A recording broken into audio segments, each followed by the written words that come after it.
I'm busy singing rap music. Let's all do it. Yeah. Ring them bells, little get away. Oh, that's fun, it's such a sucker that gives me.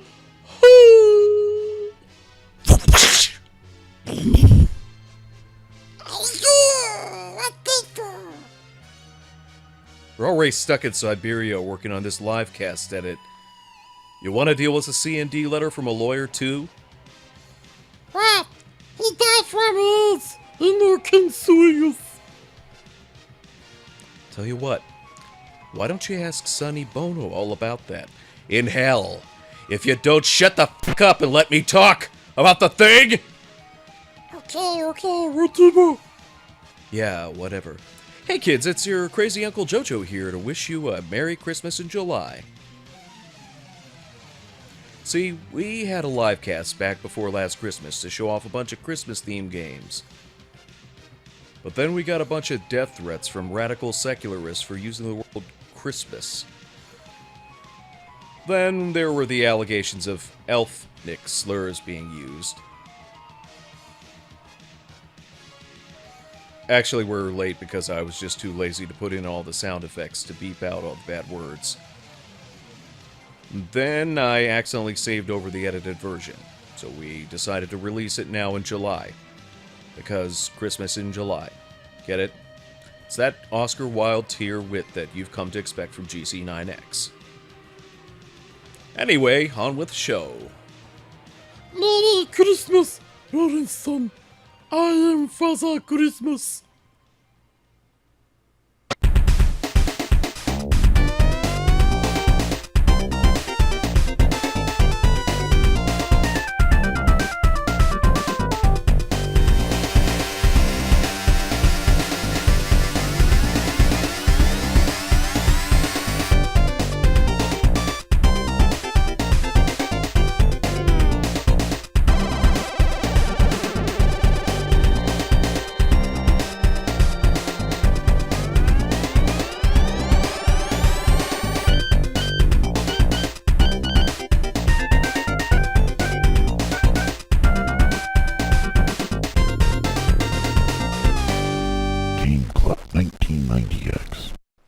And it would appear we are in fact live, or at least I am, since I'm the only person streaming.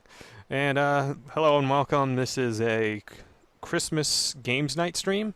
I'm going to be streaming nothing but Christmas games and games that are Christmas games via technicality. You know, the movie they're based on or whatever took place at Christmas, that sort of thing. You'd be surprised how many Christmas games there are. According to Moby Games, there are 113 of those things. So this is actually just a very small sample of that. So anyway, let's get started. It seems that the system with the most Christmas games is in fact the Game Boy Advance, because there's also a couple Christmas games for the Game Boy Color. But I think there's a total of, geez, how many? Like 5 or 6? Although one of them is also one of those sort of games that's Christmas game via technicality. And I'll start off with that one first, in fact. Start off with the worst, so I am not going to say what this game is. You probably could actually see it if you're watching the stream, because you probably saw the little window. I can tell from the copyright. Oh no. This ought to be good. Yes, you'll see. I love how even the logos are badly compressed JPEGs. Like they're just bad JPEGs. This whole game is JPEGs.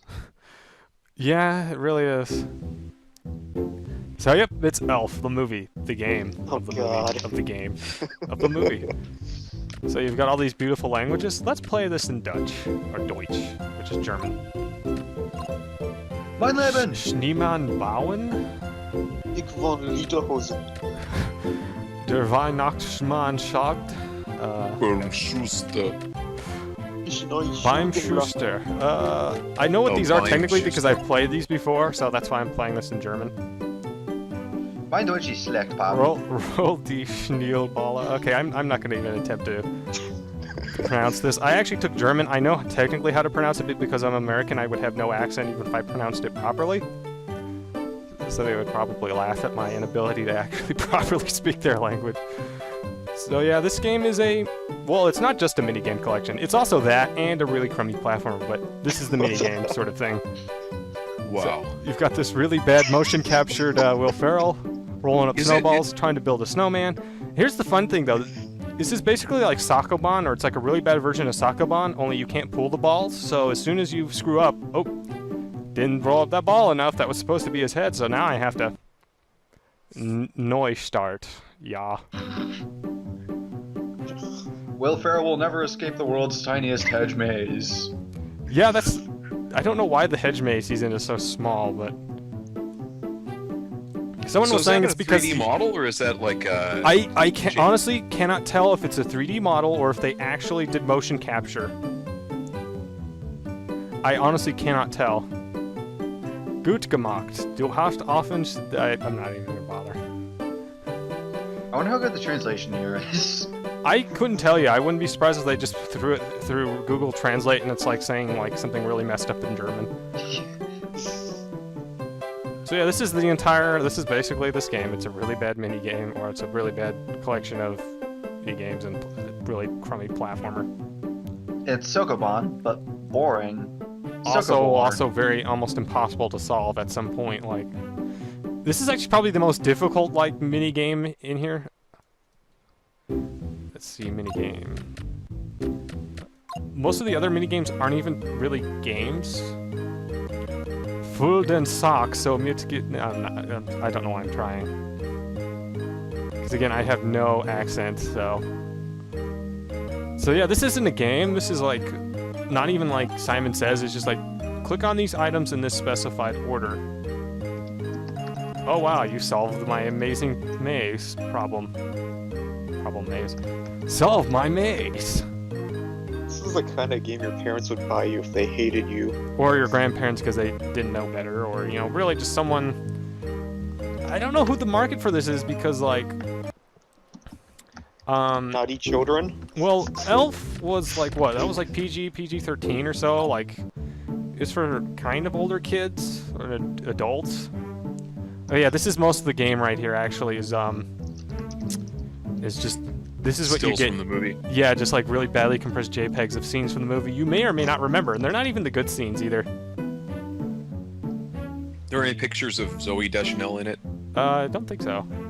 Oh, okay. I was gonna say, because hipsters would buy it then. I'm disgusted by her after seeing... after being forced to see 500 Days of Summer, which is... Also why I hate the new Spider-Man movies, besides the fact that they suck. Or new Spider-Man movie and then the new Spider-Man movie that's coming out. So. The one with Electro? Yeah, you mean Booberry? Booberry. Or Booberry. I haven't seen... I don't know what Electro looks like, so I'm not gonna... I just heard... He kind of looks like Booberry. Really? And then the Green Goblin's kind of pink. And has a 6 head. I mean, he looks like Code Lyoko, the Return. Oh god, the Revenge. It's a guy that was the bad guy in a Chronicle, but he's got emo hair to cover his like 5 head or 6 head.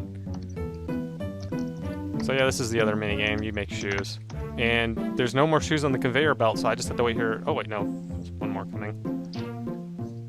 I don't know what. I think the game just glitched out because there's supposed to be like way more. Yeah.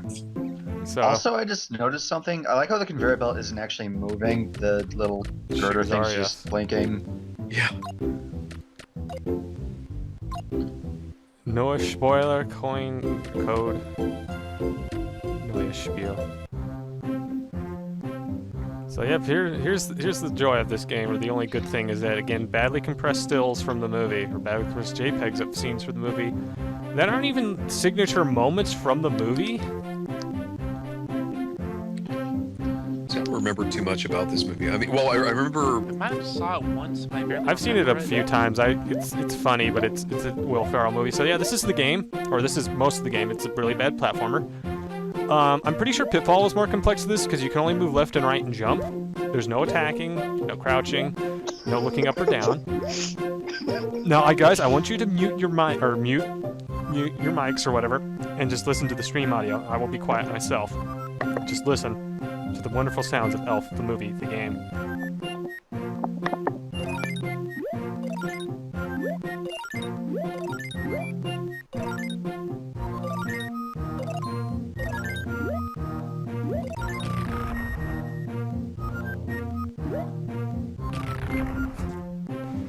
Okay, I can't be quiet any further because I love his death sound. It sounds like he's like dying from like explosive diarrhea. Like the only like he eats all this candy, so that's gonna cause some extremely bad, gas. So as soon as he gets hit by something, like his stomach ruptures and he just, just farts himself to death essentially. Some of the other things you get hit by also make very farty sounds. Like there's ducks and raccoons, and they both make farty sounds when you run into them. I think this is a Super Nintendo game. It's not even. It's like a sub NES game. Like there are arcade games like from like the 70s or from the 60s, I think, that are more complex than this, or not 60s, but You mean like when they were playing table tennis with the what do you call it? The not voltmeter, those things that smart people. No, it's that thing that smart people use. It's like an oscilloscope. Yeah, oscilloscopes. There we go. Yeah, oscilloscope. Yeah, Tennis for Two actually had physics in it. I can't say the same for Elf, the movie, the game. The animations in this remind me of Bram Stoker's Dracula for the Sega CD. Oh God, yes. That's one thing that makes me wonder if this was actually motion captured. It's possible it's still a 3D model, and they didn't actually motion capture and then convert it into a sprite. They just motion captured it and then applied it to a 3D model. We've got the farting tremor. Gut gemacht. Weiter geht's. That polar bear kind of looks like something out of Food Fight, though. You did good. I don't know what the weiter geht's means. It's been a long time since I took German, and it was like maybe like first grade level. Or I maybe had a first grader's level or a grasp of language. They have words for everything though, and if they don't have a word for it, they just make a compound word, which is kind of nice. They don't have a word for mercy or love though. Or nunchucks, because those are banned there too. Oh wait, no, that's Britain. Race splats? They have a word for love, it's Liba. Oh, hey, Senga. Hey, welcome, sir. Hey, man. I see you did not abandon us, Satanga-chan. Good for you. Yep, that means they twisted my arm to be your out. I think it's not. Oh wait, no, that's you said ninja, right? Yeah. Okay, that's gonna have to get beeped out. Did you? No, I was saying a joke because there's something that rhymes with ninja. Yeah, I got that. You mean hero? Yeah, that's right. Teenage Mutant Hero Turtles. You said something very foul in German, I take it. No, I just said dude. No, in German. I know Schwarzgeist means black ghost. That was the title of the boss. Yes, Schwarzbund. Yeah, from that one the Big O. Yeah. It's also a really good kind of cake too. That show had So Wird's gemacht, schauen wir wo's lang geht. I don't know why I'm trying to pronounce this. I'm sure some German will watch this video and be like, what the hell is wrong with you? Stop butchering my language. Let's see, I know a couple German words, like Schlang is snake. You're pulling my leg here, man. Don't do that. Don't do that. He's pulling your Schwanzsucker. Actually, it's SCHLANGE. It's either Schlong or Schlongen. I can't remember, but it's one of those two. And then Schildkröte is turtle. I know that. Then he has to fight Wilford Brimley. That'd be awesome, but no. That's beyond this game, yeah. Maybe the ROM hack version. From I'd Batter love to Hack. play a video with him. Someone needs to get him into a video. Well, I mean, Oh crap, I have to go back because I missed the letter E. And you have to click all the letters, or I'm sure it just makes you start the stage over again. It does something like that. On the upshot, you get to watch Will Ferrell fall into angle you water them. Yeah, I know, it's... there it is. This is really weird. It's really bad, too. I'm guessing they probably took some generic engine they had coded up for this sort of thing and just This is... slapped Okay, it. here's the thing about this. This is a game you could literally make and click and play in an afternoon, and it would be probably better than this. Those backgrounds are just so flat. They look like he's doing stuff on a TV set. Like, it just doesn't look... They're well drawn, at least. Like, they look nice, but... Yeah, it's just there's a disconnect with the weird pre-rendered or whatever type characters in the animation, and Like if it was Plock or something bouncing around in here, it would look okay. But really badly CGI'd Will Ferrell, not so much. Well, but if you look, there's the front water. It's at a weird angle with the back. They don't have a consistent angle for everything, so it looks strange. Yeah, it's like one of those vanishing edge pools. This game. Sorry, I wasn't in first, but I have to ask if this hasn't already been asked. Was this game only released in Germany? No. I just set it to German language. It has like 4 different languages. Okay. Probably should have set it to Italian or something. Grossartig, du hast alle Buchstaben. The only true Du hast. You know the word for ride in German is fart? The only one true language is Esperanto. You guys should know it. And yeah, here we have another still from the movie you may or may not remember, but it's probably not an important scene, so... I wonder if they had, like, I wonder if they were just given stills and like, hey, this is what you can put in the game. Yeah. Okay, so I collected all those letters, and now there's a total genre shift here, except, you know, it's still a really bad overhead platformer with really bad hit detection. Yes, the local YMCA stage. Whoa! I like how you almost get an upskirt of Elf in this view when he jumps. It looks like somebody should make an Evan. What'd you say, Satenga, or what are you saying? It seems like I want somebody to make some sort of gif out of Ferrell's gimpy jump, whatever. It looks like I don't even know how to describe it. Like he's got. Man, the hit detection in this is so bad. Beans in his tights. Okay, this stage goes on for a while, and I actually do need to keep the stream going, essentially. You better keep moving. Yes. You better keep moving, boy. It doesn't get much better than this, so let's see. From there, we're going to go with Santa Claus Saves the Earth. This is released in 2002, which I'm pretty sure is the same year as the Game Boy Advance came out, or if it wasn't, it was either that 2002 or 2001. So this is a very early release game. Wait. Guys, just be quiet and listen to this beautiful sounds of Santa Claus Saves the Earth.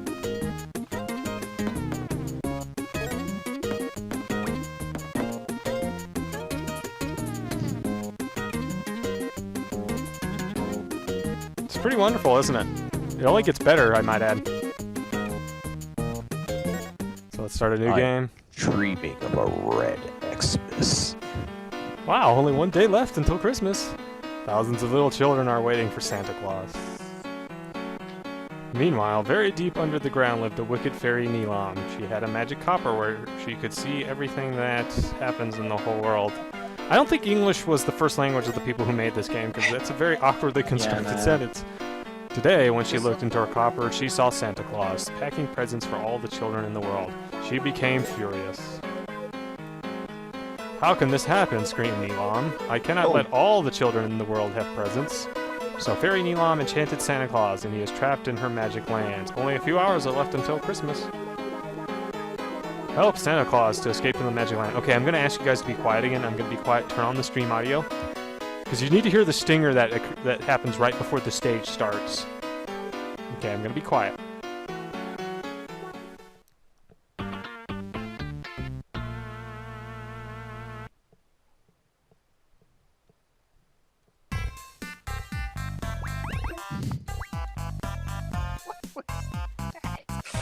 It sounds like a really bad stinger, like that they didn't use for like it was like a test stinger they used for Seinfeld or something, or that was their first thing, and they're like, no, that's terrible. You got to do something else. The actual in-game music's not much better. Background, it was kind of like in, you know, Splatterhouse for the Famicom, where they just have a random like image of like a background scene, but it was like too zoomed in this case. Look like macaroons or Rice Krispie treats. Yeah, I would say it was more like Rice Krispie treats or Fig Newtons turned on their sides. I thought it was a brick wall. But I like how, okay, so this is where the game starts. You start in a cave, a well-decorated cave with like industrial fans, you know, doorways, and clown paintings. Also, your default weapon is Santa's sack, which actually doesn't really look much like a sack. It looks more like one of those comedy novelty, like, you know, like bags of money. And whenever he swings it, he moves backwards. So he has a natural built-in moonwalking attack. He even moves backwards in midair, I think, if you use it in midair. Yeah, he does. So what's with the vials? There's like 3 test tubes. Okay, so you collect these candies, right?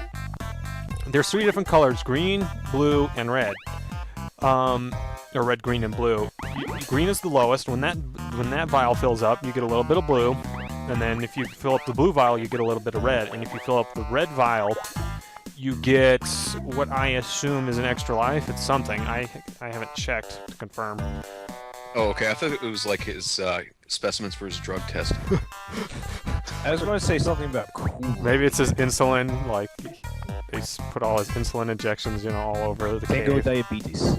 Captain Novelin in this game? Oh, also, I should note, this is going to be a reoccurring theme in all the games I'm going to be playing, at least the ones involving Santa or his elves. You can't crouch.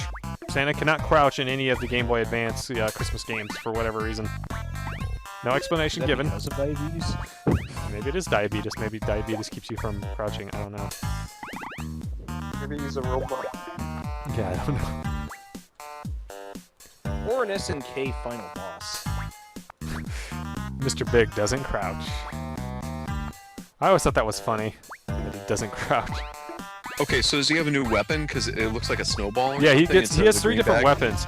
Here's the thing, you can't see the ammo for it unless you pause. And then you can see what keys you have, how many lives, and then there's 3 different ammo types. There seems to be snowballs, tomatoes, and I don't know what that last thing is. It could be bowling balls, it could be antimatter snowballs. I don't know. Could be grenade basketballs if he's friends with Michael Jordan. Actually, that was a Okay, bowling so- ball. That was actually one of those projectiles in that game was a bowling ball. It wasn't actually like a grenade or anything.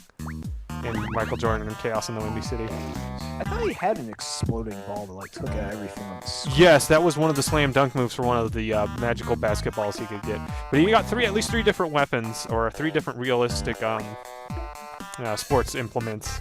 Namely, basketballs, baseballs, and bowling balls. The bowling balls, if I recall, just created an earthquake. Like, you'd slam dunk them and it would hit the ground and just, like, create this huge, like, earth-shattering explosion. Or not explosion, but, like, Also, earthquake. I think on the side you could basically make this game click and play. Yeah, this is Yeah. another one of those games you could probably make and click and play in an afternoon. And I'm pretty sure the CGI work here was done on a Pentium 2 the dev team had in their broom closet. Yeah, this is actually not claymation. This is actually 3D model render. Because I think Cal was asking me, it's like, hey, is this claymation? Because if it's not, they need to license this tech to Aardman Animation. I like how Santa's hand apparently has no hands. Okay, so those red vials are, in fact, an extra life. Because I started off with 3, now I have 4.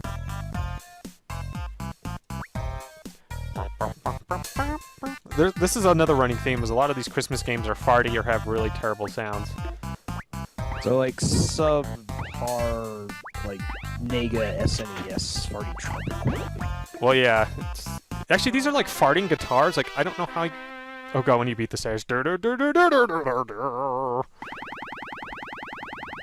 just a musical scale, guys. That's not a song. Is this game like Russian or something, or I do don't we know what country region this it was came out? released in. I've never heard of this game until I was looking for Christmas games. Oh, I should still have something really mean about this stage. There's a bottomless pit. If I go this way, you can't escape, as far as I can tell. You're stuck. There's nowhere else you can go. Unless there's an ability you have that I'm not aware of. There was a PlayStation game. Oh, I can throw in all directions? There was a PlayStation game based on this? Yeah. What? Yeah. What? Yeah. You got a link to this, or a video, or screenshots, or anything? I will. Well, we can superimpose this in a, or I can superimpose the link over this on the dead stream. Oh, okay, so you can get out of there, but there is a bottomless pit down there, in fact, and you can't escape from it. I You're actually putting managed this to make it in through the there Skype, without but- falling into it, but... Well, what? Sorry, I didn't mean to interrupt. Oh, link for Bob in the Skype window. Okay, so there was a PlayStation game based on this. Yeah. Can you tell me what it looks like? Is it also a platformer, or is it something else? You know, I'm not sure. I don't know why Santa's fighting cavemen. Yeah, I'm gonna start playing the video, but it looks pretty bad. As bad as this, or worse? Oh dang! I forgot to turn off this. It's got more animation in this. Okay, you know that opening with the video? Mm-hmm. It had animation to it, like, and it is a platformer. It looks like basically the same game except bigger environments. Like, Wait, the graphics just glitched out. How the hell did that happen? That's never happened before. Wow. yeah, for all intents and purposes, okay, it looks like whoever's playing this is dealing with enemies by tricking them into falling off the platforms to their death. And I didn't know that would work, so that's interesting. Don't know why the game glitched out there. Maybe it's because I went somewhere I wasn't supposed to, because, like, this game can't even use, like, a quarter of the Game Boy Advance's capability, so I don't know why it would actually stress out an emulator. There's another Christmas game that does that, and that is the Santa Claus, which I will show right after this.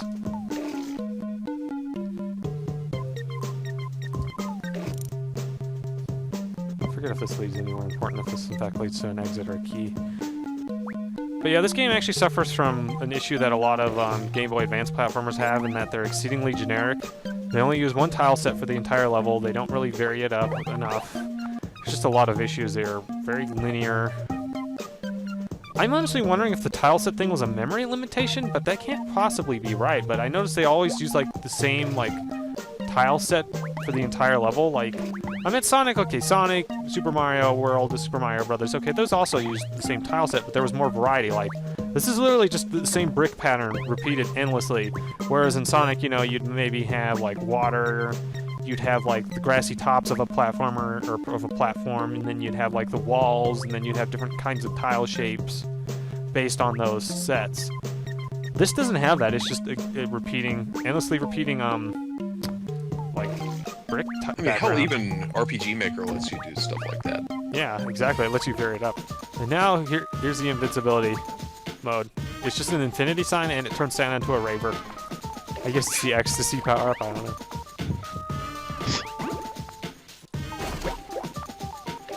He just starts waving around. Of course, he has to be careful if he takes this too much, especially without a pacifier, because he'll probably bite down on his own tongue. Is that why they do the pacifier? Yes, that's what I've heard, that there's something about ecstasy that makes you grind your teeth or something, or bite down really hard.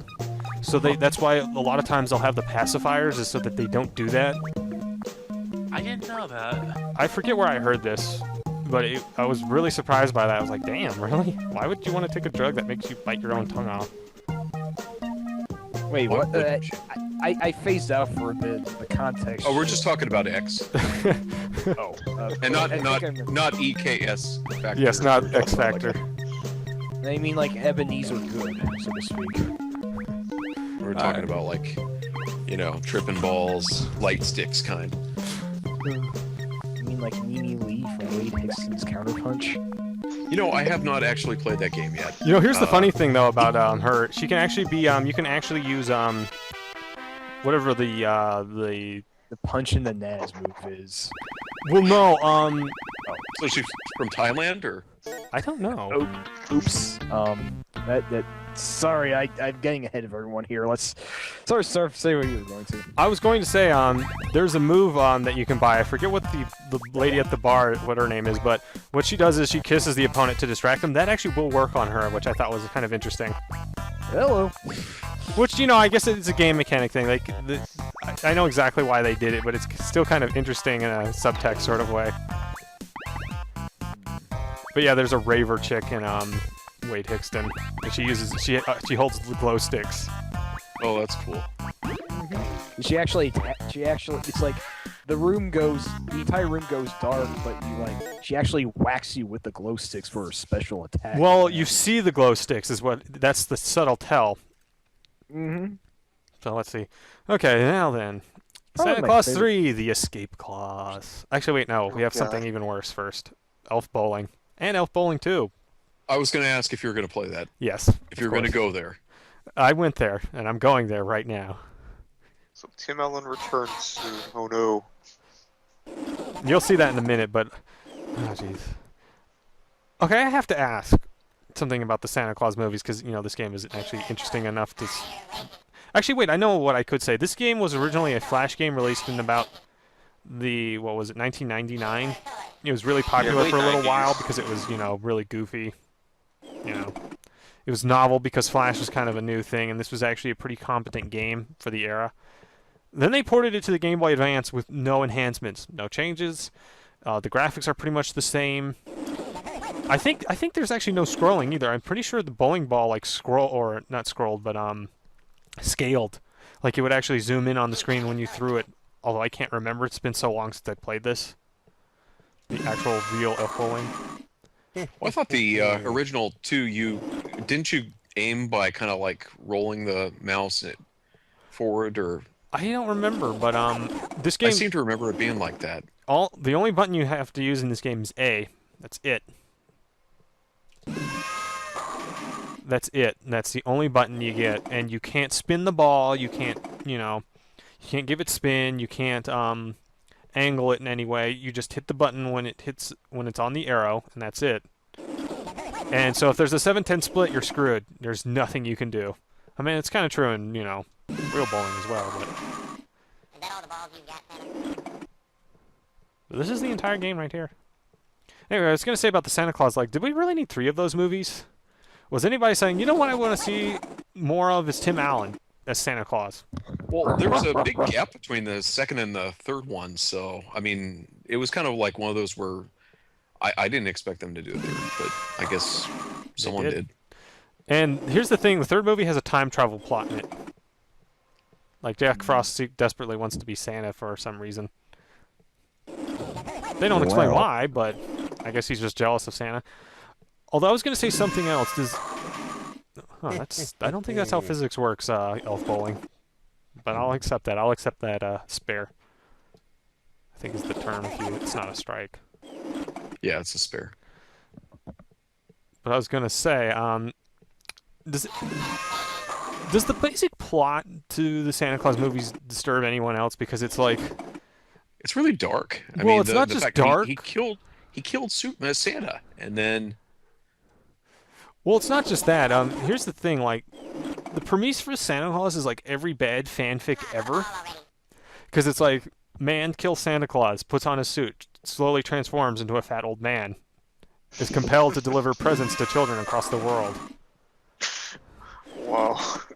It sounds like a Totally Spies episode. Wow. We're going to have to edit that. No, we're not going to have to. Okay. It's not acceptable on surface. Well, we're not actually being horribly explicit. It's just again the premise for it is just. Let me actually. Okay, here's something else about this game. I either have to beat this or I have to reset the system if I want to play the other game. There is no like, pause, like quit, reset, whatever. Can you at least whack the moose with your bowling ball? I don't know. I know there's animals that appear. I'm assuming you can run those over. It's been so long since I played elf bowling that I couldn't tell you the trick there. Now, the other one, Elves in Paradise, it is shuffleboard. And not a particularly good implementation of it. Surprise, surprise. And you slingshot them around by their, Oh my god. Yep. No comment. I think you might need to edit this. No, it's not that explicit. It's just butt crack. We've seen worse. Yeah, I guess Nip Tuck is a far more explicit way to do late night television. But that has nothing to do with this. You have to watch out because we just said a couple of things we're probably going to get, censored for using like brand names or whatever. You can replace those with like generic. I don't know. And X, yeah, we'll just like put. No, oh yeah, maybe. I don't know how we're going to censor some of the riskier stuff in this. We can't mention the name of some TV shows. I apologize if I violated that. Well, I don't know if that's true or not. I don't know if these. No, that's not how the copyright thing works. Like, it would have to be like if we were using content from them and it picked it up. And even then, if you're not monetizing it, I don't think it matters. Talking about. But yeah, this is shuffleboard with elves. Oh boy. This is how exciting the actual game is, right? Butts notwithstanding. Yeah, the scaling in this is really broken too, because as you can see, my elf is just standing on the crotch of my opponent's elf. You know, this is a pretty good depiction of Florida. This is a pretty good depiction of Florida. Bearded old men in speedos. So that's where Santa spends the rest of the year.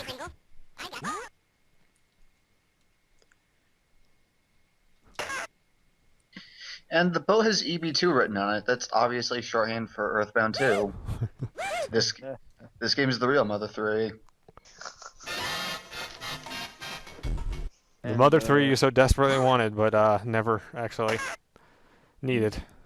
I think one of the reasons also why I'm down on, besides the fact that I'm like Mr. Contrarian and I hate it when things get popular, but I saw what Shigesato Itoi looks like. He looks like Tim Rogers' clone or Melissa Etheridge. I mean, Katie Lang's sister, you know. So I actually will have to censor, you know, the evil one's name, but. So yeah, that's self-bowling. In a nutshell, there's nothing else to it. Be glad you don't. We'll tell you later if it's after you've had a few beers. Wait, what? What? I did not hear this because I was changing. Oh, games. we were talking about, you know, the Prince of Prince of Dark video game journalism. Ah, yes. It rhymes with Fim Dodgers in the 24th and a half century. Let me see if I can actually change the volume on this. It's totally sick. Settings. Cough. Anyway, how about that sports team? How about that pigskin, huh? How about that sport of pigskin? Are we allowed to refer to Chef Boyardee without any potential Yes. sanctions? As long as we're careful what we say. This game is horrendously loud for some reason, and it doesn't have in-game volume controls. It also does not let you turn off the sound or music. It's kind of scary because like there's those two giant, you know, representations, and then Santa's like, you know, I'd be afraid that like Martin Short's gonna like bite him. You know, he's gonna bite that little like Santa Claus and the reindeer. You press A and then like it bites into it and blood shoots out. That's like if what's his name, the Super Meat Boy guy did it. The Santa Claus game. So yeah, this is the game. It's a really crummy platformer. So what's the thermometer for? That's your health. Like you see, Santa freezes to death when he touches things, or he slowly freezes to death. So you gotta keep keep him warm by getting him hot cocoa as health pickups. And also, when you jump, you're not jumping; you're raising Santa's spirits. Levitation Santa. Is that like what the manual says? That's what the actual in-game like prompt there at one of the. Let me go back and I'll trigger it. Is that like the priestess he used to, you know, gloss over the fact that Santa's normally too fat to leap like Mario? He has got a double jump too, and he can glide. So this is like Super King Yo Brothers, but not. Gain some extra height by pressing A again during a jump. So that's the double Is this jump. better or obviously. worse than Home Improvement? It's less memorable. Lift Santa's spirits by pressing A. I've actually played this. I've actually like 100%ed most, like half of the game so far, just as a test for this, or as a, you know, like preliminary test thing for the stream. So I've actually played this way more than any mortal man should. But yeah, as you can see, this is the Santa Claus. Like, he can double jump. He can't crouch because Santa can't crouch, unless it's Days Before Christmas. But we'll ignore that. But I figured out why Santa can't crouch. By the way, why? It's his weight. If he tries, his knees will give him a fall over. Yeah, your pick up our milk and cookies. Someone should cue the Lardo theme with like jingle bells edited in somehow. Okay, let's see. Quick. That looks like a weapon from Tetsuya Nomura or whatever, you know. The Jack in the Box. That thing. That thing at the end of the level, it was like, it looked like a sword in like one of those Square Enix games. So I'll skip ahead to, okay, so Jack Frost has traveled back in time, and now I am just regular old Tim Allen. And he can still double jump too, so double jumping is not innate to Santa Claus. I can't glide anymore though. That's the one thing he can't do. And I now have a ranged attack. I didn't see the movie, but was Jack Frost supposed to be evil? Yes, apparently. Then, is he raising his spirits when he jumps too, or is he like summoning the power of Cositus? He's using Satan to levitate him off the ground. He's using witchcraft because he's evil. So who are you playing as? Are you playing as Tim Allen? I'm playing as whoever Tim Allen was before he became Santa Claus, because there was a time travel plot. Someone still ended up killing Santa, but it was Jack Frost that put on the suit this time instead of Tim Allen. So now you have Martin Short as Santa Claus, and now I'm trying to. I like how killing Santa's like fixed point in time. Yeah, like he's destined to die.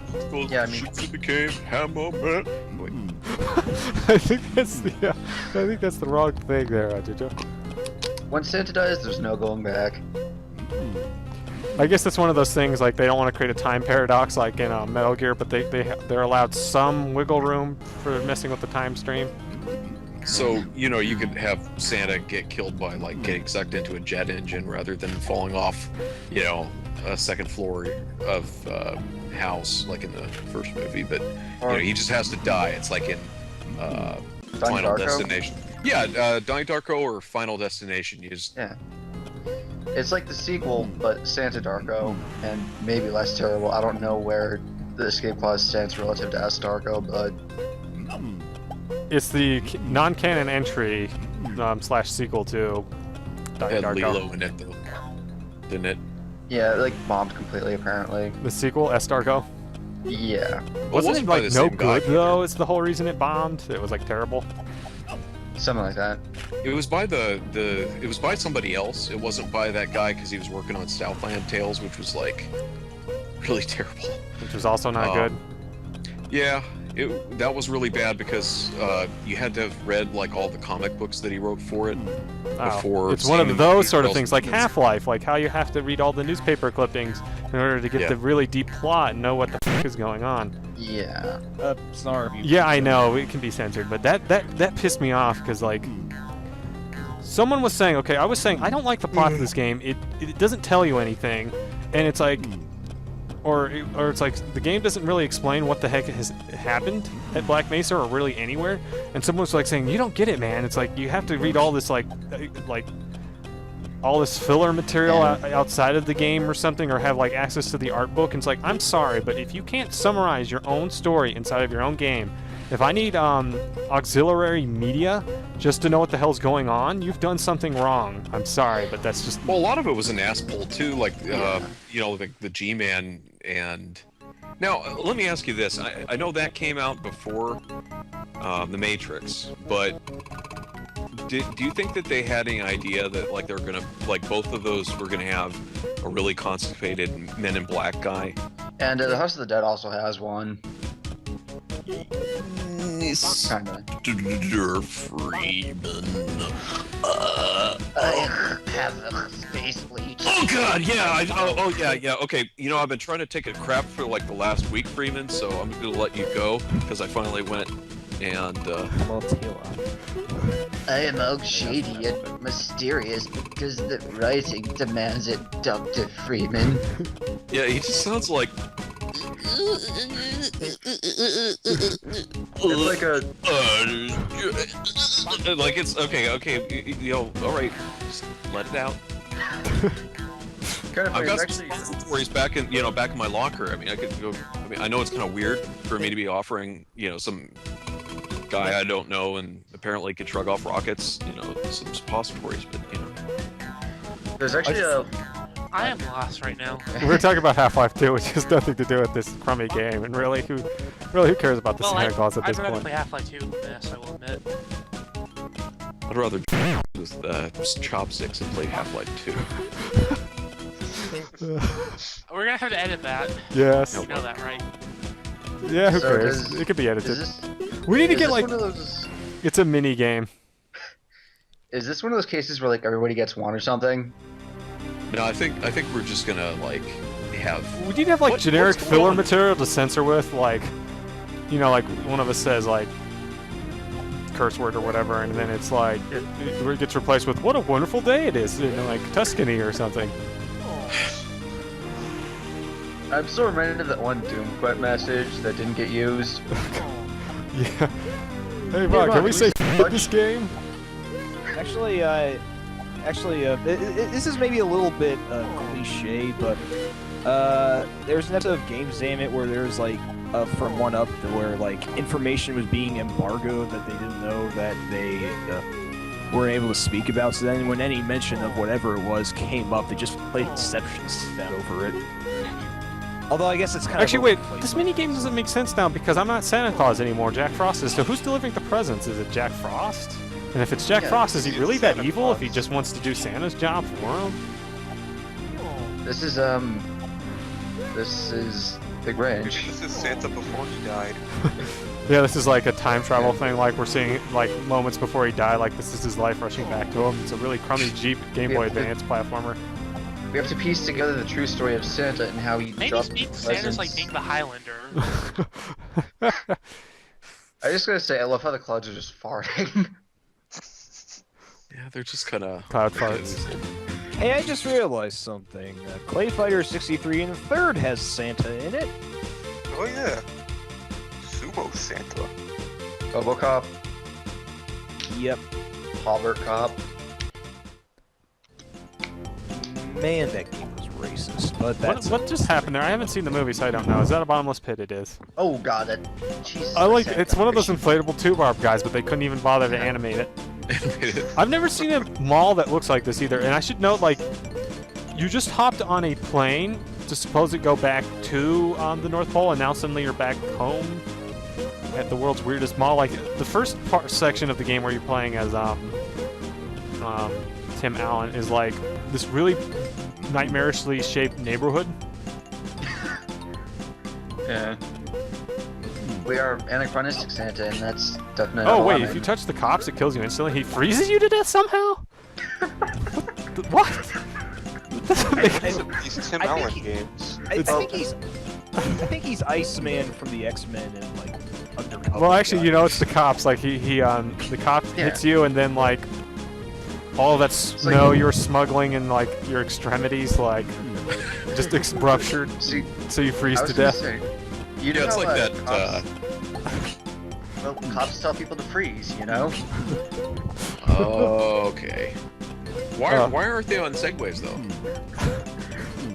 They do have the fact that there's no customers there down. I mean, like that's totally accurate. And we're in these days. Yeah, like this mall's just a death trap, like the mall down the street. Where's all the little where's the massage stands and the vending the machines, massage chairs? Yeah. Hey, there's the infamous Death Trap Mall Zoomies. I actually can't tell if this is supposed to be the North Pole or if I'm actually like at the mall. Like I can't follow. Oh, touch the cops! I died. And now he's trying to grab me somehow for some reason, but he can't because his AI is like can't detect the fact that Tim Allen has frozen to death. So he's just gonna try to give him a hug for the rest of Hug me! No, he thinks it's George Michael. And hugs. Wait, I should ask, how long have you been on this game, Snarb? I don't know if you have like a set idea. Yeah, I think We've seen enough. Yes, I agree. Yeah, Seen enough, yeah. Okay. What's the reason? So Time there's to- one more Home Game Boy Improvement, Advance saying. Christmas game, and then this also had a Game Boy Color game, so that'll be a nice way to jump back to the game, or jump to the Game Boy Color. Or is it Santa Claus Jr. Advance? We've exceeded our safe exposure to Tim Allen for the forever. Neon So it's like Studios. Santa Claus Jr. Is that a euphemism for something? I don't know what it is. I don't know what the story is here. Well, it doesn't help that the company's called Joe Wood. Why is that girl so angular? Joe Wood. Weren't those guys that like ruined the rights distribution to Painkiller? Yes, and then eventually got sold off somewhere Boo. else. Let's see here. I have to turn down the audio again. They So also what's published a fair share of budget stuff. what's Pokey Minch doing here? Sitting there on the left. I don't Pokey know. Minch with a But pigtail. he kind of looks like that one guy from codenamed Kids Next Door too. Yeah, he does. I've actually watched that when I was little. Oh yeah, I actually am on like the third stage of this, but they're all mostly the same. So, When he's little, he says. but yeah, this is a I platformer. was in freaking college when that was on. What, Kids Next Door? Yeah, Yeah, I'm in college right now. that's why I'm old. It's really scary. I was like in middle school or so, or like middle school or high school when that came out, so don't feel I too must have been bad. in middle school, I think. Yeah, I'm 19 right now, so you're gonna want to do the math there. And like, Definitely middle school. This game But- looks slightly less terrible than the it's just a generic platformer, and Yeah. there's nothing really distinctly special or unique about it. The backgrounds at least look decent. Yeah. But it's again, it suffers from that same issue that most of these platformers suffer from. It's just exceedingly generic. Yeah, not very varied. There's a little bit more to variation in tiling, I will say, or the tiles. So there's that at least. Not to mention there's not random advertisements for neon bananas everywhere. Well, yeah, like in the Game Boy Color version, which I'll be showing off shortly. Because I did a test stream yesterday, so some of you guys have seen some of the games I've shown off. Did you say neon bananas? Yes, it says that's the sign, and you'll see. Is it an actual brand? I don't know if it's an actual brand or it's just something they threw into the game for no reason. I wish it was. I'm guessing this would be something like grapples or whatever they're called. Graples? How do you pronounce that? Graples. Yeah, grapples. Do they still make those? I don't know. I don't think so. My mom I remember getting some of those for like Christmas as a stocking stuffer, and it was like really kind of awkward. Those things are really weird because they're real mushy. Yeah, I've never actually seen them in person. Like one time my middle school woodshop teacher mentioned them, and then they never came up again. It wasn't bad. It was just sort of like, you know, when you like leave an apple for like a couple weeks and it gets soggy and stuff. It's kind of like that, and then it tastes like somebody kind of coated it with grape Kool-Aid. That was pretty much it. Grody. So what is a grapple exactly? Is it like or a grapple? Is it like a grape mixed with an apple? That like had some kind of injected. Yeah, it was like, yeah, it was supposed to have been injected, but it didn't really taste like it on the inside. It was real weird. But yeah. Speaking of weird stuff involving Kool-Aid, do you guys ever see Kool-Aid pickles? What? No. Are you making that up? No. No, it's actually a Louisiana thing. Oh, they make chocolate pickles. So. I'd actually try those. They're not too bad, but it's kind of disturbing. But like you get a jar of Kool-Aid. You like make some concentrated Kool-Aid. You just make a whole bunch of it, and then you soak the pickles in. Or the cucumbers? No, pickles. Like you put the actual pickle in. Oh, you put regular pickles in there? You don't even pickle them? No, you take the pickled pickles from like the jar, and then you put them in. You soak them in the Kool-Aid. And one of the things, like here in the Dallas Farmers Market, there's like this one stand, and they sell a ton of them. And I always laugh because like they misspelled pickles, and it's spelled P-I-K, P-I-K-E-L-S, Kool-Aid pickles. Oh, those are spikes. 90s somehow. I got grape ones because, you know, anyway. It's not bad. It's just like really bizarre. It's kind of like, it's one of those things that you just don't want to eat because like the idea is so gross in your head that it kind of affects it. Kind of like, do you guys, were you guys nascent when they had the green ketchup? Yes, I remember that. I remember purple ketchup. I remember the purple. Yeah, I think I remember green ketchup. Yeah, they had the green and the purple and different things like that. And, you know, it didn't taste bad. It's just like seeing green ketchup on your burger or whatever wasn't really all that appetizing, so. I think I wanted that, but my mom would never let me get it for some reason. I guess I could see why. It's like, you're not going to eat it, Bob. I mean, come on. Just eat it.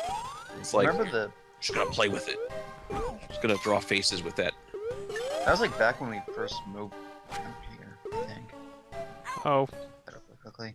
Okay, going on to another topic. You know what the awesomest stuff is? And one thing I always love about Christmas is that's like one of the few times you can get the red silly putty anymore. Really? They don't normally sell it otherwise? Huh. Yeah, it's but that's the best stuff. One of the things, like when I was a kid, we would when we got some of that, this was around the time Mortal Kombat just came out, so like we would do these like murder scenes and stuff with our G.I. Joes.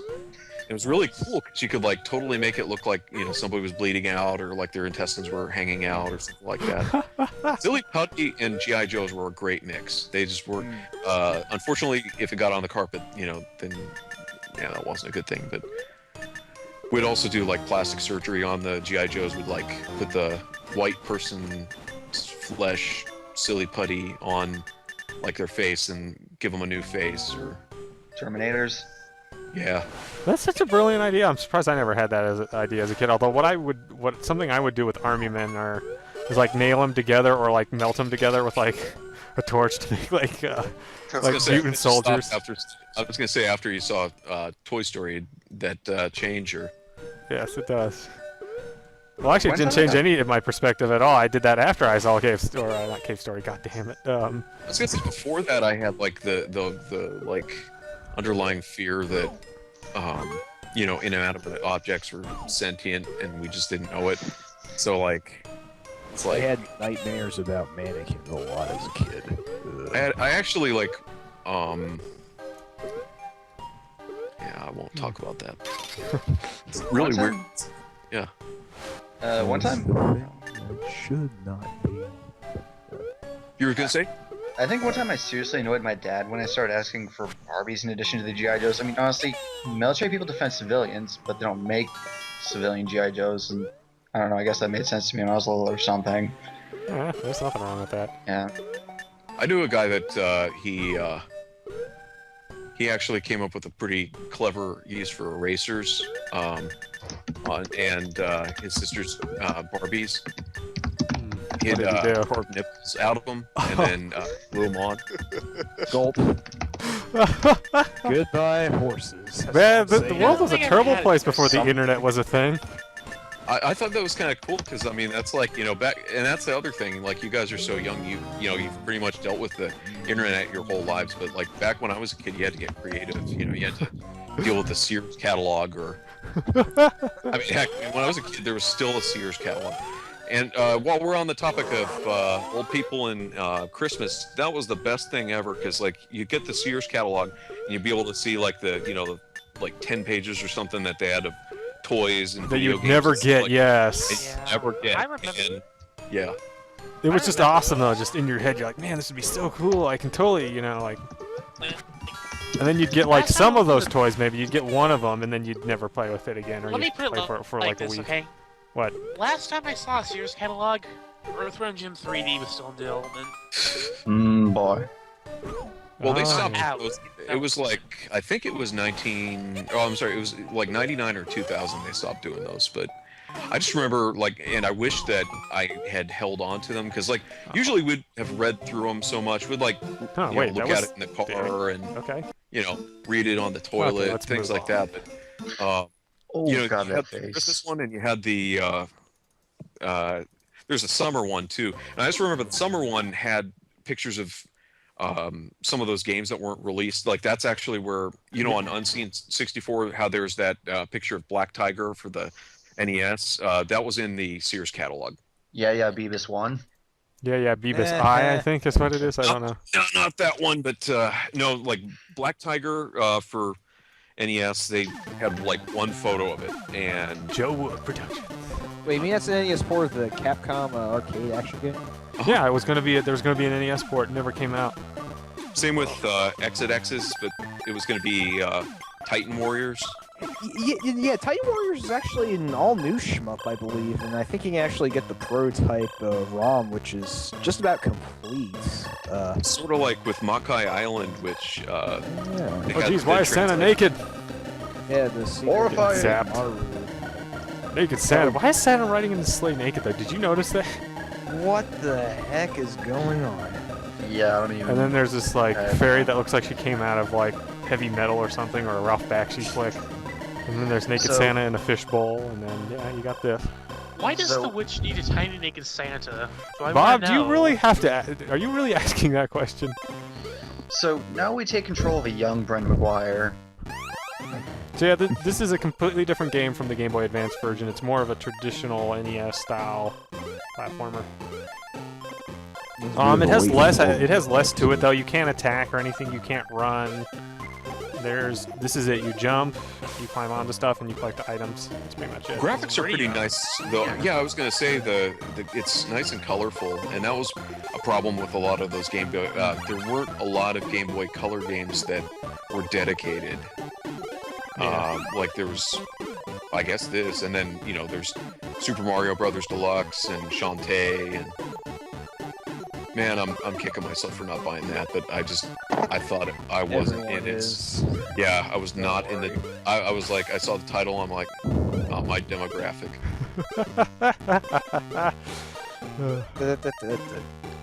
Speaking of which, kids, Tyler Perry's Medea's Christmas or whatever that was. I still need to Larry listen to the the Cable podcast Guy that's in and see if that made it in. So I can have what I don't like with what I don't like. Yeah, it's like combining like nitroglycerin with like anthrax. Wait, what? Now, what is this in relation to, Satanga? Putting Larry the Cable Guy into a Tyler Perry. Well, actually, that's very appropriate because of how disparate his movies are. I mean, you ever see those? Like, my wife and I have watched like 3 or 4, and she really likes them. She thinks they're funny, which is really weird. But they're like they'll go from like this stark, just really depressing stuff to like Medea gets into a front-end loader and then is going on a rampage through a Target or something like that, and then she gets arrested, and then there's a subplot and joke about prison, female on female prison, and then there's like it just goes like all over the place. But you know what? More power to him. I mean, if he's able to actually get people to pay for that shit, then he's pretty smart. But I think the only way I'd ever be watching those if I was rigged onto one of those contraptions with the eye-opening thingies. Oh, come on, it's not that bad, Yeah, man. Like, that would be reserved for something like Food Fight, not a Tyler Perry Okay, Medea fine, I'll movie. concede that. Idris speaking of which, I Elba got was my in family to watch that on. Oh, you did? I actually read that on the forum. You got your family to watch Food Fight? It's really funny because I thought my dad would actually enjoy it, and he was actually making fun of it too. So it was pretty cool. He was just like, man, what, like, we were just like laughing about that, because my dad likes the worst movies. Like, he loves the Transformers movies. He liked Master of Disguise. That kind of tells you the level of, he likes stuff like Navy SEALs. So typical dad movies then. And while I'm on that tangent, I bought him when I was at Jay and Silent Bob's Secret Stash earlier this year, which is kind of a crappy comic store, by the way. I got him a bumper sticker that says "Ooh, Navy SEALs," and for Christmas, and he didn't get it. He didn't get it. Yeah, because he didn't see that movie. So. But that's the thing. My brother and I have been joking about that ever since we saw Clerks, because that was our dad. That was, he will go into, like, in so many words, he will go into the video store and he'll pick out the most intellectually bankrupt movie that he can find. And he will actually really well. He did actually like Baby Geniuses. He didn't like the sequel because he felt that it diluted the vision of the original. There's this one film that I want to bring up, but the title... I mean, it was kind of a cheap cash-in with all the, like, the superhero stuff. It kind of took away from the original focus, which was about the intellectual struggle of some young, budding minds versus the oppression. I don't even know what I'm talking about. But yeah, it was pretty bad. I mean, the guy watched. I love my dad so much, but it's like, watching TV with the guy is kind of like, it's kind of like that torture scene in Metal Gear Solid where, he's like, I imagine like having to just hammer the shit out of like the square button because it's like, just trying to like stand the torture of watching Dana Carvey do a really bad Italian accent for like. Are you talking about Master of Disguise? Yes, yeah. I've heard things about that movie. I have never seen it. I'm not sure if we ever... It's just not funny and it's really painful. But anyway, back to Food Fight. Food Fight. Yeah, we just watched that, and then my brother had not seen it, my dad had not seen it, my mom watched half of it, my wife and her went shopping or something, and then we were just watching this, and we were just like dumbfounded. I like all the really lewd jokes Tyler Perry makes as the squirrel. You mean Wayne Brady? Wayne Brady, yeah. Jesus, damn it. I don't think I even make quoting those jokes, because I think we'd have to edit that. I still really like. I still love the approach that we took, where like we reached the exact point 20 minutes in where we couldn't take any more. So and then we just skipped to the ending. And it was like nothing had happened. It was like we cut ahead in just the right way that we had absolutely no context for what had just went It's like, on. oh It's no, like where'd the sunshine go? Oh, there she is. Let's get married. Exactly. It's like no one even bothered to clarify anything. And then there's a racist joke at the end. I mean, the last. Yes, joke, there is. Well, it's not just a racist joke. It's a racist joke made by a racial stereotype about the demographic being parodied in said racist joke. I mean, it was just like, wow, this is insensitive on so many levels. It's got something for everybody to offend them. Because it literally has some kind of like offensive. I mean, it's like more offensive than a Andrew Dice Clay set. It's just really. Well, actually, he wasn't too bad, but it was just really like, wow, like who were they marketing to? I think it was like some sort of scam, and that's the only thing that makes any semblance of sense in my mind. Is it was some sort of high-end scam, because they said at some point they lost, quote-unquote, the movie they had been making, and they had to redo the entire thing. And they said, and one of the guys was like, "Oh, it was industrial sabotage." And I'm like, no. Well, I had that excuse, and it actually got me a C in that class, and I passed. I managed to get out of college. So. You actually said that your thing got stolen or something, or? Yeah, I said that. Basically, I said that I lost my notes or something like that. Something like that, and I basically just spent a weekend typing up a description of what my project would have been like, and the professor was okay with that, so he gave me a C. I'll allow it. By the way, did you guys see the neon bananas in the background? Yes. This will probably be the last stage I plays, because this is literally the entire game right here. It doesn't change. Well, they changed the tile set and the enemies and such. I think the level design's a little bit more interesting. It doesn't look like it would be something that'd be all that fun for too long. Well, it's a Christmas game. You play it on Christmas, you'd never play it again. I had a tangent going back to the food fight we made, but I don't know if we're past that point too far. No, let's talk about food fight. I was going to say, it reminds me of, I don't know if you remember this one bit in The Simpsons where, Bart and Lisa were working at a retirement home and they were actually screening Gone with the Wind, and it was edited for seniors, like instead of having Clark Gable say, "I don't give a damn" at the end, it's like, "Frankly, my dear, I love you, let's remarry." And so it's the end, edited for seniors at the end, and then Hans Moleman is sitting there saying, "Didn't there used to be a war in that movie?" And then the orderly comes by saying, "Alright, you've been warned, let's go." So... I don't know, that movie was... I mean, you had the whole Nazi thing, you had the, Wasn't it ripping off Casablanca at some point? I like the Mr. Clipboard thing, though. Like, the villain or whatever his name is doesn't have a name, it's just Mr. Clipboard. Cerebral palsy, basically. You look like a G-Mod. I mean... What's yeah, I'm sorry. Oh, in, Food fight with Mr. Clipboard. Okay. The guy that Christopher Lloyd Oh, was. right. He was just really disturbing. It looked like, really... I guess I see where they're cutting at, because he was a robot and he was being clumsily manipulated by, the Nazi lady, but, yeah. And, the whole thing with, here's the weird thing. Did you, I was like, trying to find out more about this, because kind of like, Movie 43, it's just fascinating that something like that could have been made. Well, if you read the production on it, it was like, it took like a decade to come out, and that was only because the insurance company that had bought the rights to it just dumped it on the market. That was literally all they had of the movie. Like, you can tell in a lot of ways it's just a test render in a lot of cases. Like, there's... It's just so bad, and they, apparently, like, some merchandise did make it out, like, before the movie. Yeah, merchandise? like coloring books. I went to grab some of that. I wonder how much that costs. Well, they were hoping... apparently, like, I was reading some interviews in that the guy Lawrence Kasdan, who was the director, writer, creator of all this, he was also the voice of the shit weasel. The weird-looking poop weasel thing that was real floppy and grossly animated. Plastic weasel. Yeah, he just looked kind of like.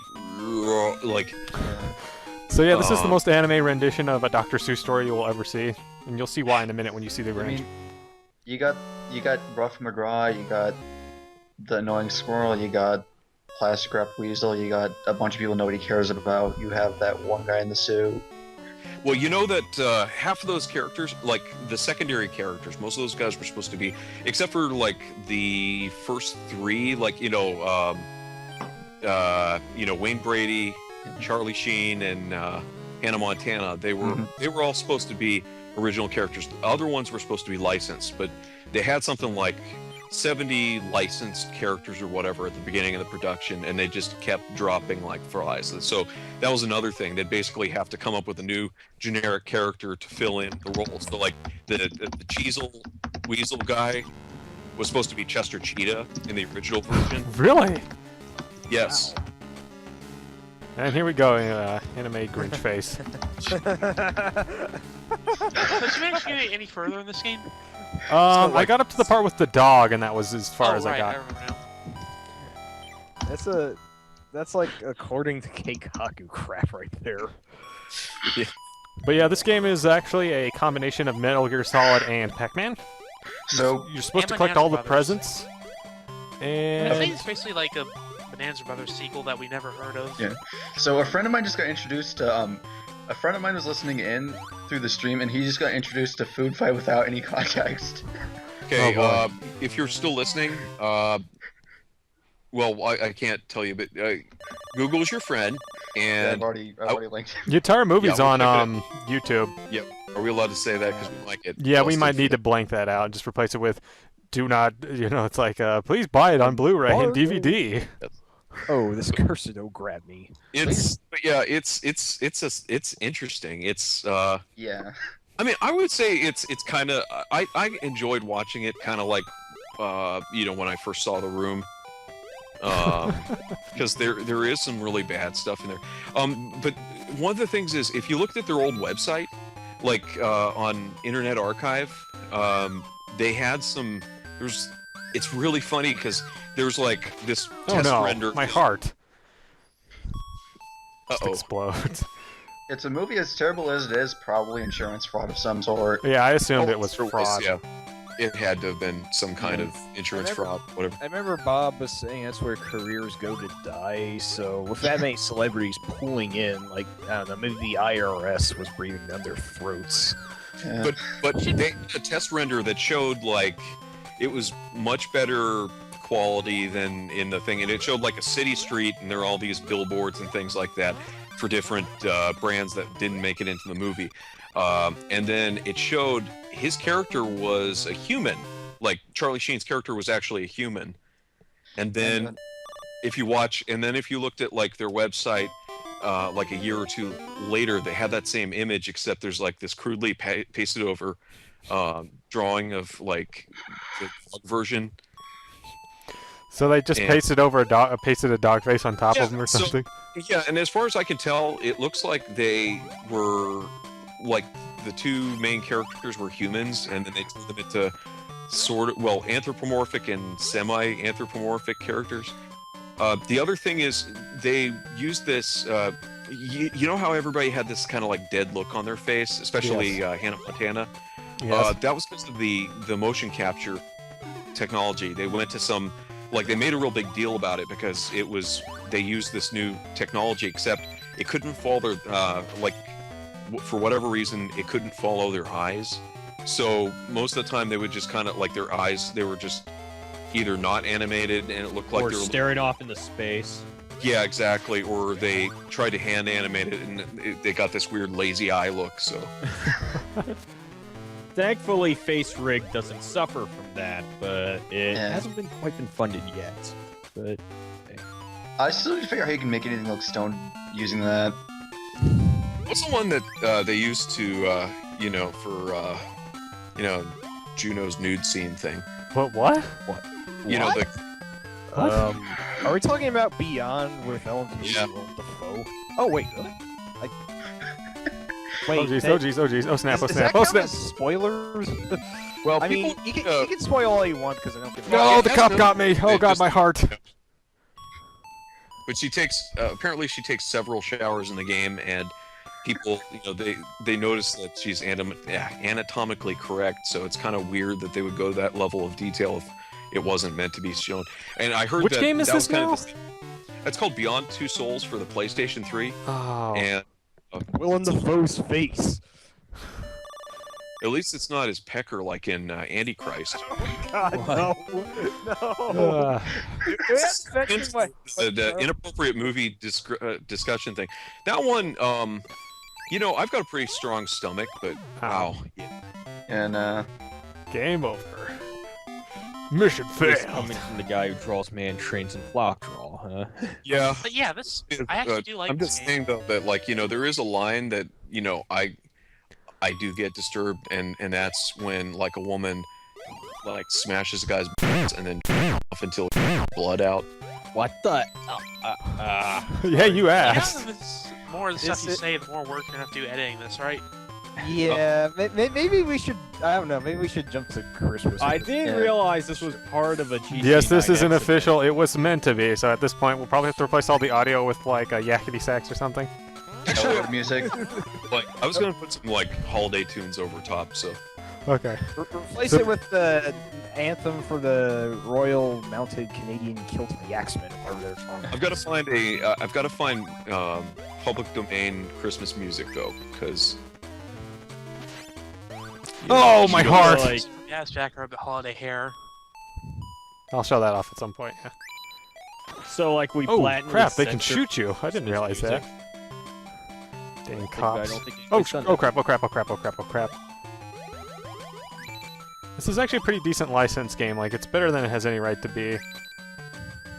I remember reading good reviews for it, and the graphics are really nice. The animation's nice. Looks like it's a decent enough game. It's much better than the PlayStation one, which I will probably show off right after this, just as a comparison. I mean, you got Metal Gear Pac-Man. So what's he doing? Is he like blowing? I think that's he's their like ear? that's bad breath or something, or I don't know what it is. Are those tables or beds? Beds. I wonder if I can actually crawl under the beds. I've never tried that. I wonder if there's a stealth element there. Because that's actually like that was from that was in this one Japanese comic. Like, this character he hadn't brushed his teeth for several years, and they described his breath as being like as deadly as a weasel's fart. What? And he would just like puff like a little bit of air into people's faces, and they'd get knocked out. It's from Gegege no Kitaro, where that was the one that like they turned into a ninja kid. Like the title Yeah. game. Yeah, it's the one with the one-eyed kid. Actually, the Bandai, it was one of those first run, or you know, like there was this first batch of NES games by Bandai, and they like took a bunch of licensed games and then changed them to generic characters because they didn't have the licenses over here. Chubby Cherub was another one, and then Dragon Power was actually Dragon Balls. So, Yeah. but With a that's one of horrible them. localization. It was a horribly awesome one Ow! because of the whole thing with the sandwiches. And then there's the fact that's a game with them ridiculously happy faces on a game over screen. Game over, yeah. Game over. The other thing is, like, I don't think they expected it. You know, people to like. I don't think that the NOA testers got far because in the later levels, which are pretty much impossible to get to unless you use a Game Genie, there's like all these like really racist caricatures of natives and just really offensive stuff. Wait, which And game is this? Dragon Power. It was based on Dragon Ball. I see.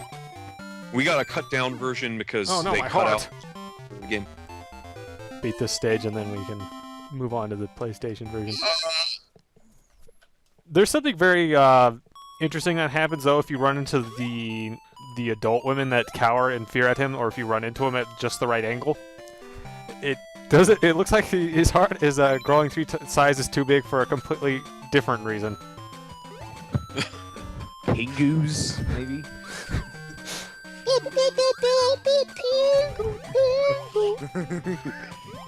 Was there ever a Pingu video game? No, I Where's don't believe there Pingo? was. Although it would be disturbing because the final boss would be that walrus that... No! Oh man.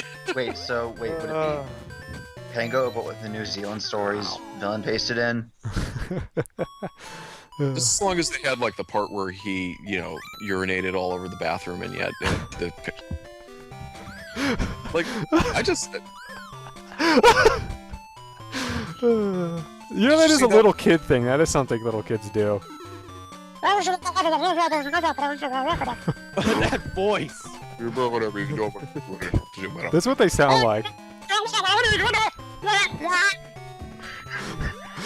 Pingo's just a little asshole. I love it how he does that weird like squash and stretch thing where he just like he gets like really tall and then he's like squashes down into a pancake and then he goes back to normal.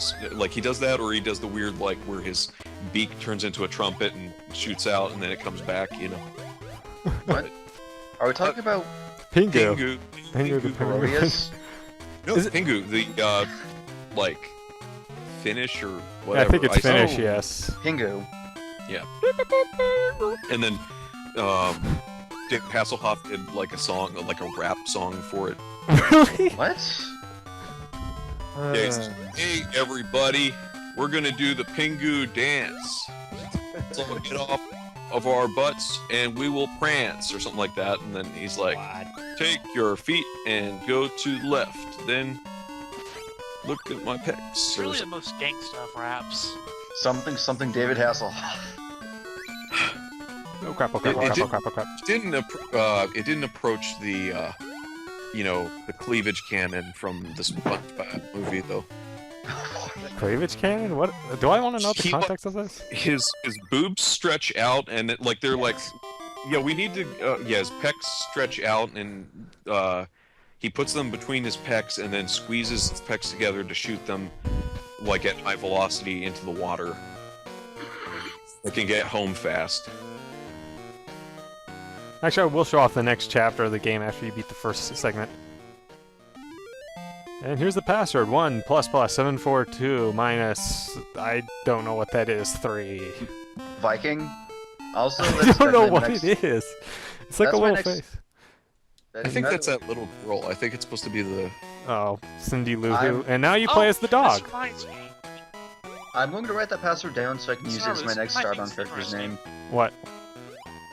I actually had a Grinch waffle maker, and I think that uses the anime Grinch on it too, if you're curious. Well, I do remember seeing that on, like, greeting cards and crap like that. Anime Grinch? Yeah, the anime Grinch. He kind of looked like he had that, like... I love the expression on the dog when you trigger the alarm, or the alert. It's just like... Looks like they got a rat fink almost. It does, yes. Hey Sarb, you were talking about this before the stream, but would you care to shed a little bit of light on the not Christmas Grinch thingies that were done? Oh yes, there actually are, so outside of the book, so there was the book, obviously, How the Grinch Stole Christmas. That was, I think, his only book debut, or he might have been in another book, I don't remember. But there was actually a number of animated specials that were done after The Grinch Stole Christmas based on the Grinch, one of which is called Halloween is Grinch Night. The entire year or something? Yeah, well, there was Halloween is Grinch Night, so he also does nasty things on Halloween, obviously, that actually makes sense. And then there was also the Grinch is the Cat in the Hat, which was, that one really upset me as a kid. There was something about it, that just the tone and... Didn't you say he had like a Freudian excuse or something?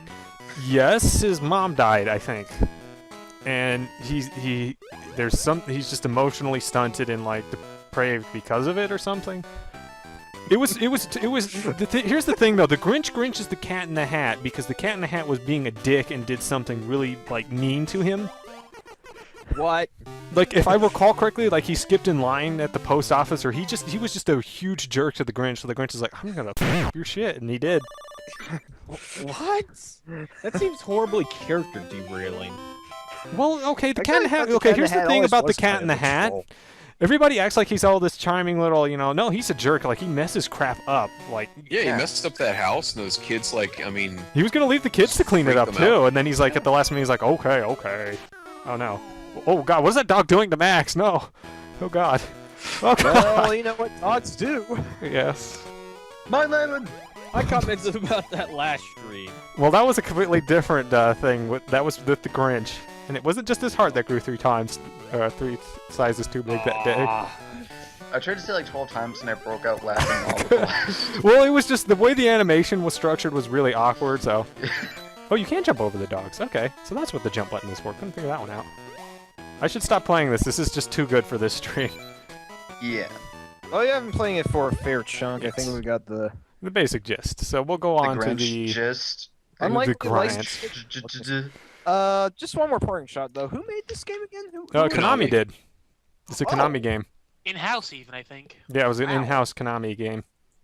Well, they did handle licensed properties pretty well for the most part. So let's see. We'll get EPSXE in here, and we'll play the PlayStation release of the Grinch, and you will be praying because it is oh boy.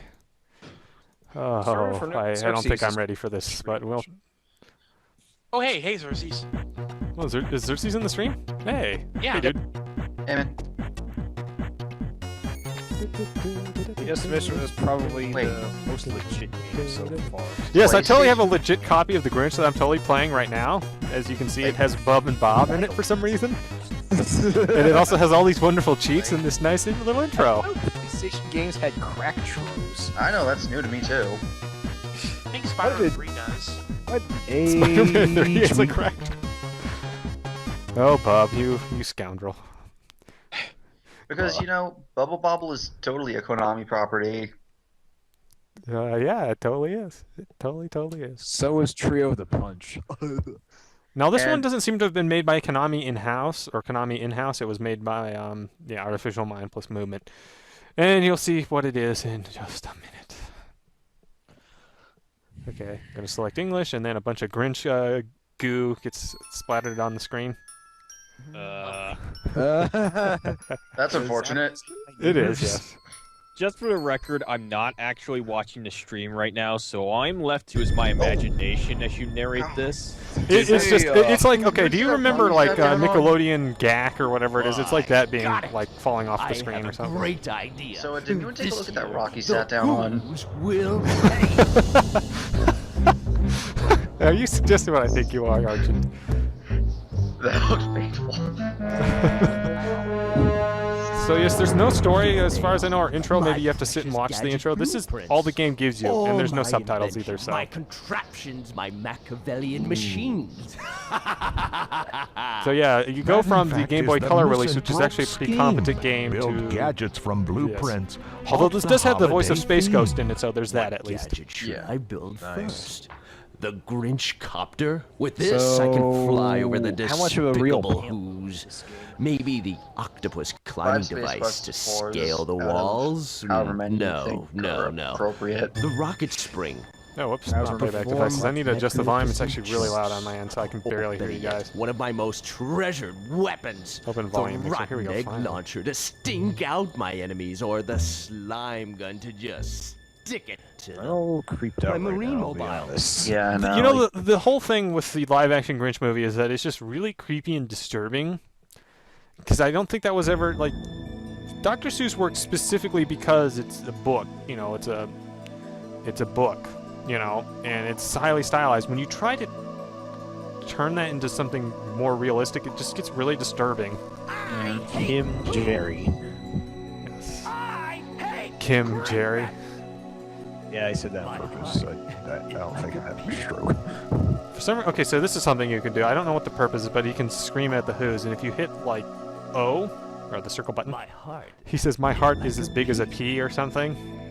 I don't know if his heart slowly gets bigger throughout the game. So his heart's not the only thing 3 sizes too small. Yes, there's probably a lot of Freudian reasons for why the Grinch does what he does, but we won't go That's into why he's that. able to walk around without any like clothes on. It's kind of like the gorilla.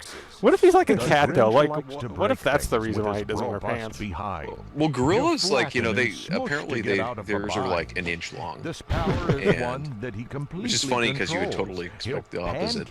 Well, you know the whole reason for that is because they're very monogamous. Like they like it's like 2 female gorillas to every 1 male, and like that's how their family unit is set up. And yes, you get a butt stomp as or butt stomp as they call it pancaking. Yes. Isn't it true that humans have the greatest equipment of any hominid? I don't know actually. Dorky. Are blue whales hominids? Well, that's mammals, not just hominids. So I don't know. Like, well, I guess so, because well, They don't. I don't think chimps have an equivalent of legend in what the hell's his Whoville. name? There's nothing Also, he can't move with is- Grinch muscle and Is that will. nondescript enough terminology for a debatably official stream? Who cares? No, bonobos do. We have entered Dong Chat, haven't we? God. Okay, we've been here for far longer than that. And really, given that the subject of Christmas games itself is extremely boring, I'm not surprised. Yeah. Go get it. I mean, Max the brown dog is the mean one's right. You know we have to get the James He Bond too, obeys eventually. Grinchy orders, does not Yeah. question his fate. This It's pup odd. boldly Well, maybe they'll ventures get Well, that's. I where mean, the that's green one pretty cannot. He much. approaches who That's strangers very Dong explores Chat a small related. spot. Because he's a walking boner. He just, his power is he gets big. Whose power is this now? Who is this? James Pond. Oh yeah, in you'll Robocod. see that. That'll be the next thing I'll show off. Robocod. The only way it could have been worse is if, like, to stretch, he just, like, rubbed his chest or something. Oh God. I like the Or thing. like, Okay, plot a I'll, centerfold or something. Yeah. Please identify yourself with the breath An anti-who tool for which no blueprints exist is the smelly Grinch breath, which cannot be That's missed. one of those songs that, It appears in the like, shape of a rancid green you'll know cloud, and can be used what do you call it, anytime. the It's chorus, but not always the... allowed. This fog reveals rest of the things lyrics. the Yeah, naked Yeah, I think the eye only can't lyrics I know see. besides that is Nudie Also, Magazine. its That's the rank only one I odor remember, because, like, weakens the enemy. it's just, like, nondescript or hard to understand. That one, you could understand some of it, but, like, No doubt. I guess it's You're like... definitely the Grinch. You can pass. I don't know why I'm factoring in Jake. It's cold. My memory has just been sold. My angel is the centerfold. Angel Press is the action centerfold. button to cause What is this from now? Grinchy effect. What are we talking about? Scary Because I lost It's- track of this a long time ago. Who next? yeah, No, so this- did I. It's like, yeah. We got off. This is my fault entirely. I would get back on the focus, but Well, the game how kind of speaks for much is- itself. It's a really crappy platformer. At the heart of Licensed the one heart at that. one's cave. So how is about them pride. Grinches? A master 83% of Grinchy all smarts games ever inside. look like this After in I the collect the PS1, plans that have so- blown How away Grunch stole us, Christmas. I'll feed them to my Wait, no. process, How is and Christmas there stolen? they'll How stay. Grunch get present? It will build my How Christmas gadgets get with stolen? just a How little Grinch get bit presents? of years. They need to away with insane Grinches who steal our Christmas. Who steal these Christmas because these holidays The Grinch aren't has invented a humans? vast I vacuum don't know. system. We Through need to its instain miles these of horrible tubes, mothers. He can get to the who's who he feels have so I meant to say dissed him. monsters, but mothers As we is what begin, came just out. the path to Whoville Mothers is of clear. Adventure. They need to away But with as the insane scheme falls Grinch. in place, more roots will appear. I would love to see know an what? animation of that though, like a Christmas variant of that with the Grinch. This stream needs some more Frank Zappa in it. I Yeah. don't know if Where that's does this go? holiday or Oh, this leads That back or up to the Black top of the Sabbath. cave. Okay. You know, Weasels With My Flesh is appropriate for all seasons and all audiences. Because the end track is just a single sustained note, and that's, in the end, the heart of music. There's, did you guys ever listen to the Dr. Demento Christmas album? No. Can't say It's that. pretty good. It's worth checking out. I mean, because there's like all of these novelty Christmas songs and stuff. It's actually how I found out about the Mackenzie brothers. They have It's there's way this, down in Whoville that all you know, Who folk Rick Moranis, reside. and then They're there was a guy hugging named and Dave Thomas. kissing They the were mean on Grinch can't abide. SCTV, which was Kind-heartedness kind of and like joy Saturday filled Night their Live Whotopia. skits, Honor and love but filled Canadian. the Who A lot of famous comedians came out of that. But they had this this sketch about these Canadian redneck brothers called the Mackenzie brothers. Oh yeah, Take Off Egg. Yeah, exactly. And they were in the movie Strange Brew, but they had this like famous Christmas song. It's really, it's the one where like they replace all of the, it's like 12 Days of Christmas, but they replace it with like items that people would actually have, like what was it, 2 turtlenecks instead of 2 turtle doves and a beer in a tree, but they sing this song to this like really bad like drum machine beat, and it's kind of fun. But Anyway, that's off track, but Okay, that's first person. So this is, I think this is also a stealth game kind of thing. Like you're supposed to avoid contact with the Who's, but you also still have to steal their presents. Who grown-ups and children alike Oh wow, that is fear really the uncanny Grinch, valley. But they hope that through Yeah. hugs he may change. Just a hint. Oh my God. The mean one must test different ways to evade. I should note this All game the looks like hugs crap and it friendly runs like crap, advances so they've made. I don't know how they managed to make a PlayStation game look this bad and not run at like 60 FPS at all times. I'm not sure what looks what The looks mission worse, book that thing or the outlines the Grinch. Grinch's to-do What an list. unfortunate Using everything this, that guy the mean has. one knows there's God. nothing that he's missed. One important task is breaking holiday gifts. Just thinking of this deed, the Grinch spirit lifts. I don't know if my mind's making this up, but I seem to remember seeing like promos for this game, and it was even more uncanny valley because like they had like do you remember in the movie how he looked, where it was sort of like Take you know, it all mean one. Whether you Grinch, steal or everything beg, except then it was Jim this Carrey's vile, face kind of in the fragile middle of item's it, your most like useful tool. You with green plop it paint in on it. Grinch You know, it kind of gadgets to like give them they more had fuel. digitized faces or something. I remember seeing some stills of this game with that, rather than like the faces they got here. This is really like. One thing I will say though is I'm not seeing like, it might be because of the emulator, but like the textures, it doesn't look like it's having texture problems like you usually did on. It does kind of have a little bit of warping, but it looks. It might just be because the backgrounds look all like Tim Burton-y and stuff. You know, they're all like warped and deformed. no, get off of me! No, no! The Grinch does not abide. Oh no! Yeah, you're being No. sucked in by the soulless one. This whole game is horrifying. Oh, I I gotta just get like away. belly bumped him, which that's bad touch. Bad touch. I'm calling Mr. the Grinch, police. show me where the kid touched you on the I'm stall. calling the police. Why do all the people in Whoville want the Grinch like that? It's gotta be gross, I'm just saying. Yeah, I know. I mean, why? Sadly, you cannot double jump. You can do a butt stomp, but They're really big Sonic the Hedgehog fans. And I'll leave it at that. he doesn't look that much like a Sonic character. Well, maybe in the original I'm story saying he they're- does. I'm saying they're furries. I'm just trying to say it in a euphemistic way. The Grinch who is. Ah, so not you, recording that reminds me or though, whatever. speaking of other Grinch animated specials, one of which was Halloween is Grinch Night, that is actually what they call the bathroom in that story, is the euphemism. Or that, Oh. that animated special. Because what happens is, okay, so every Halloween, like, this nasty storm blows in, and the Grinch is like, oh, I'm gonna come down, and like, if anybody's outside, I'm gonna I'm gonna like trap them in my like horrible like hell wagon.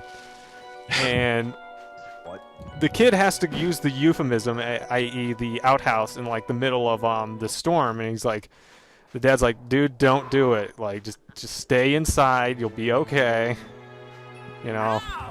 But no, he goes and uses it, and naturally he gets blown away by the wind, and then he's up in the mountains, and he meets the Grinch, and then he does indeed end up in his hell wagon. So it's actually kind of an interesting it's an interesting special. I really like. It's one of my favorites. So Does he? Sorry, Orange, go ahead. no, I mean literally, it's like a wagon that like is filled. It's like filled with this nightmare dimension or something. And like Is it like he basically something has all like these Rob's- horrifying visions, and like he's chased through this like really disturbing really disturbing sort of hellscape. It's very very dark I for love that term. Dr. Seuss story. What?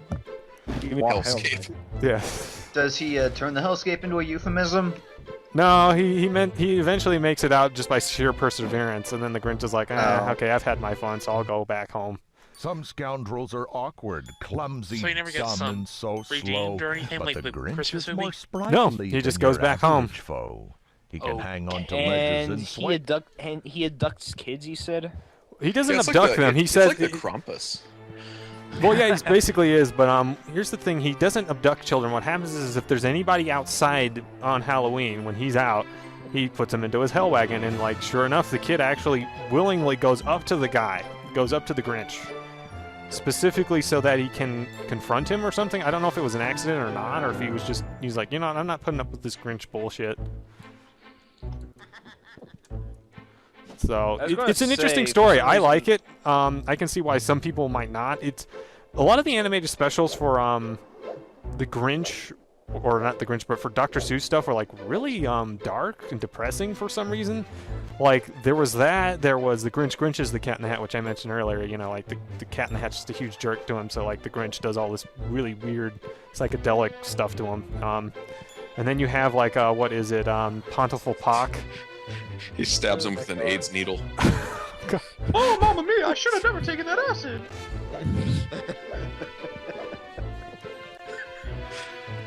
That's what the Cat in the Hat sounds like after the Grinch is through with them. I don't know what are you doing, dude? Are you gonna? He has a bucket.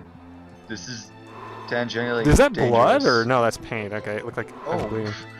Yeah, it looks like it's. Where the heck It looks like it's full of blood.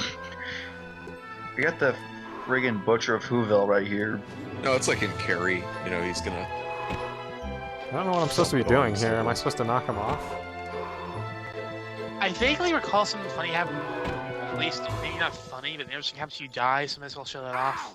I don't know how you die in this game. Oh, I see. You have health.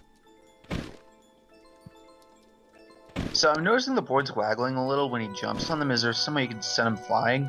Yeah, That's what I'm that wondering.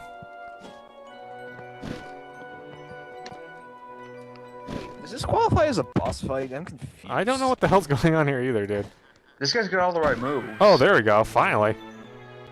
Now I got his paint bucket. To complete all his missions, the Grinch must collect numerous items. Let me ask you this, each Bob. with Why a would you special make effect. a platformer His out of book the Grinch? contains a Like, that record story of was what like he must maybe find 10, 20 to pages use in long. this- The movie was 30 minutes, or the original animated short was about 30 minutes. And then you have the Jim Carrey vehicle, which was just a travesty, so...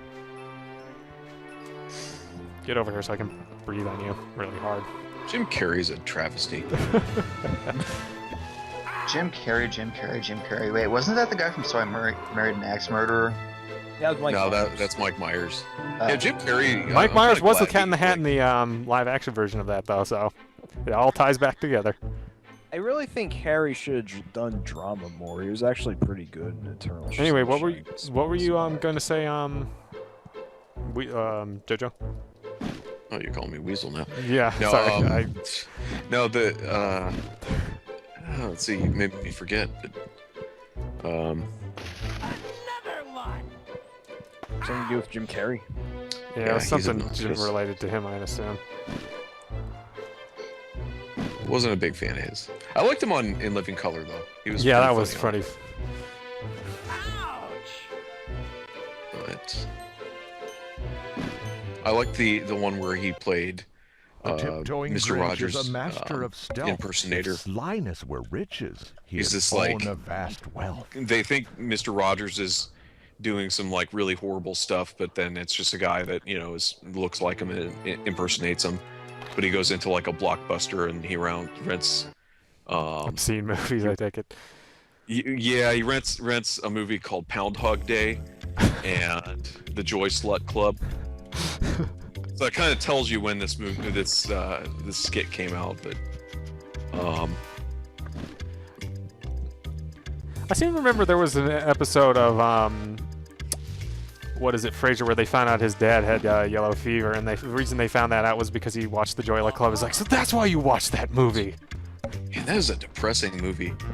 It is, yeah. I remember seeing it. It is really. It's like, what's his name from Weekend at Bernie's? Is such a dickweed. Whoa, what? Brendan Fraser? No, wait. No, what's his name? Andrew McCarthy, I think. Strange. All it does is cause me to brain myself. So interesting. Yeah, you're right about that. Yeah, it was Andy McCarthy. He goes out with Ming Na, who Chun-Li's. Chun-Li. Yeah, Chun-Li and Asian girl on Agents of S.H.I.E.L.D. But one of the few characters on that show that you don't want to kill. That show is terrible. It's such a wasted opportunity. But yeah, basically he treats her like crap and cheats on her, and it's just like really depressing. Oh, the dog just appears out of nowhere. What's the dog do? You can get into tiniest places, and I assume you can distract people. Maybe.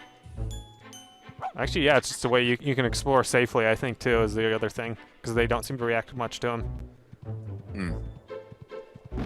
Oh, he can also destroy presents, it looks like. So why not just play as the dog? He moves faster. Yeah, exactly. Grinch. He's not a big green furball either, so... So what happens when you destroy all the presents? I don't know. I guess the Grinch is extremely elated by that Empty. turn of events. I don't know. He has nothing to live for anymore, and then he goes into his car and puts a hose into the exhaust pipe. No, he has to and return he to just his. He has sits to return to his home planet.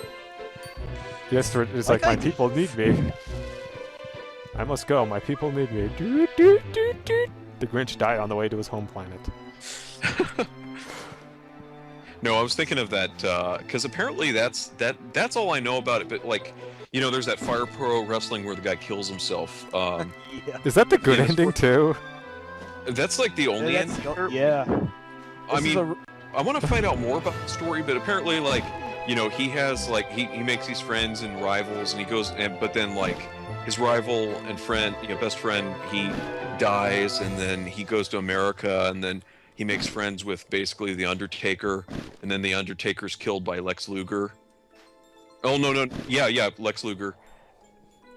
No, it was Ric Flair. Yeah, basically Ric Flair kills the Undertaker in the ring, and then he goes to get revenge, and then he becomes like the main character becomes the world champion, but then you know, the sister of his best friend who he's in love with rejects him, and then he just realizes that he was doing the pro wrestling to keep above water with his depression, and then now that he's the champion, there's nothing to live for, and then it's like, you know, shots were fired, and then 3 days later, you know, his dead body was found. I'm supposed to deface these.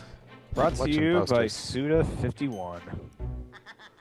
See, I wish he'd do more games like that.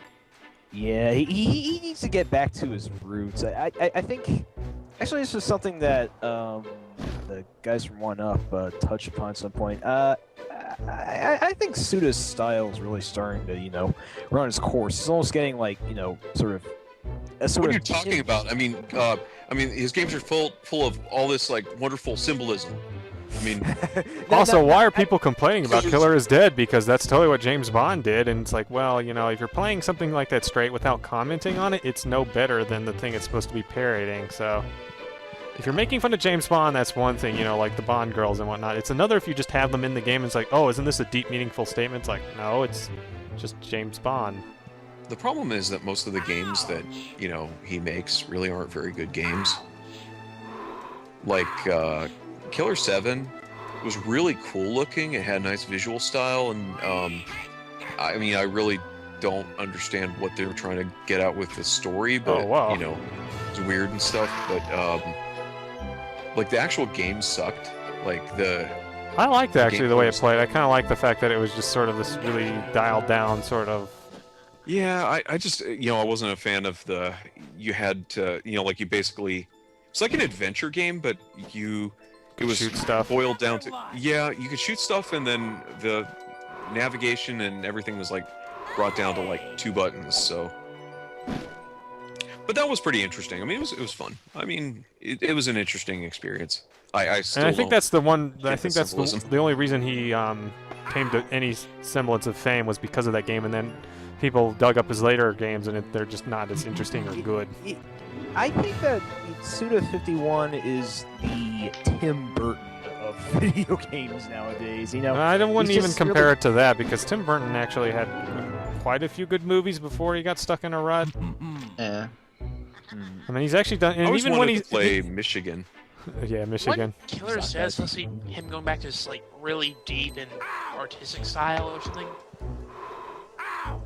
Was that actually any good? I never played Killer. No, I've heard the game plays terribly, and anyone that actually brings that up or complains about it, it's just they try to shut him up and say, yeah, well, they you know, it's claim totally supposed to be like a parody, and you know, it's deeper than you can realize. It's like, no, it's not. It's not at all.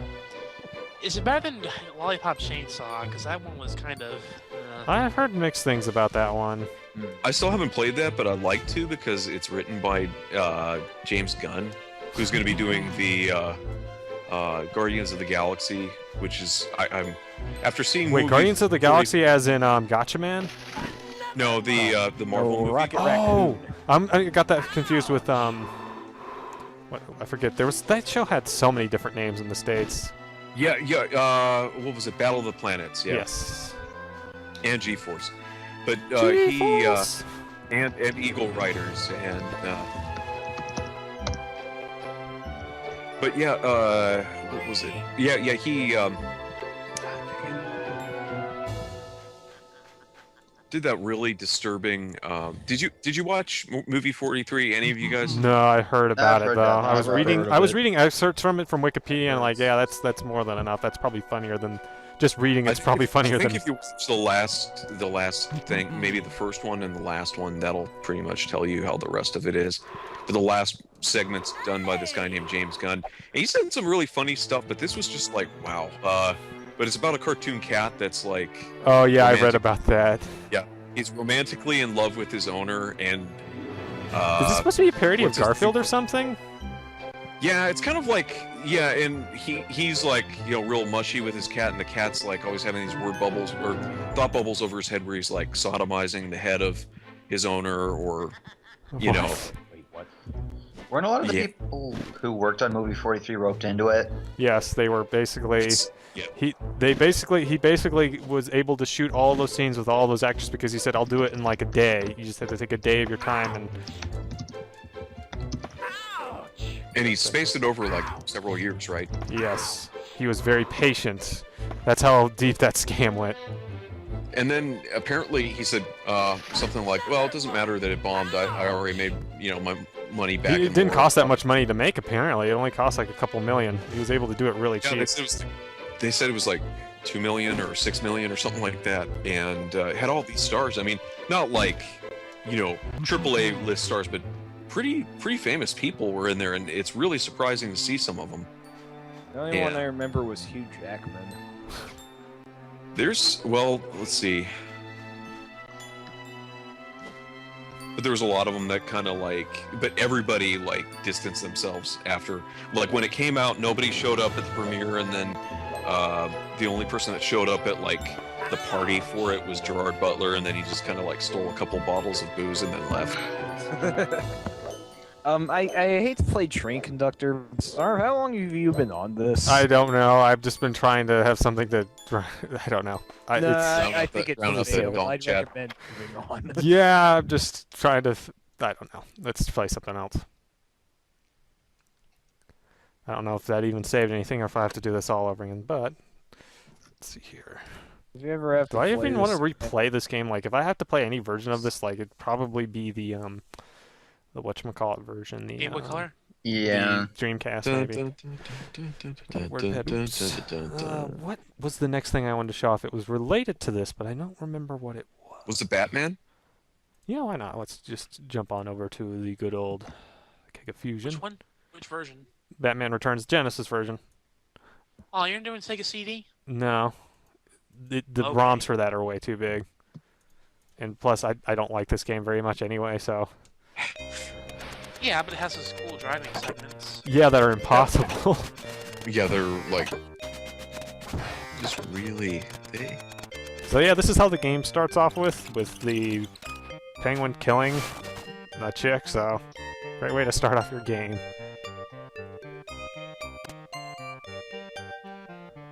Batman Returns. Oh, whoops.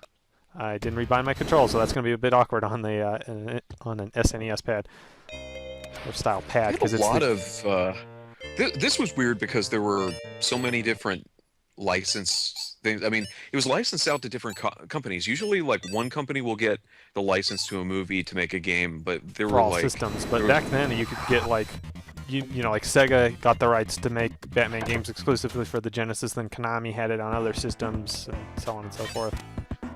Well, it's just weird because nowadays, you're gonna see, if they make say, The Hobbit, the game, EA or whatever is gonna get the rights, and then they're gonna publish it on all the different ones. This is one of the, I can't think of any other ones that were like this because Atari had their own game for the Lynx. Let's see. Konami did one. That was entirely new.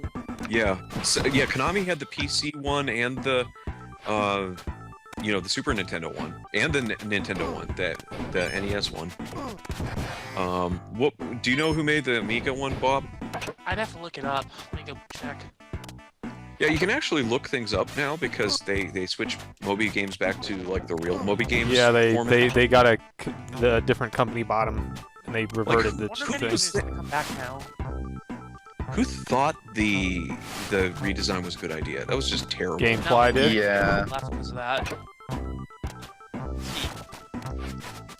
gonna die here because this game is unreasonably hard. Really, Konami published, and some people made designs developed.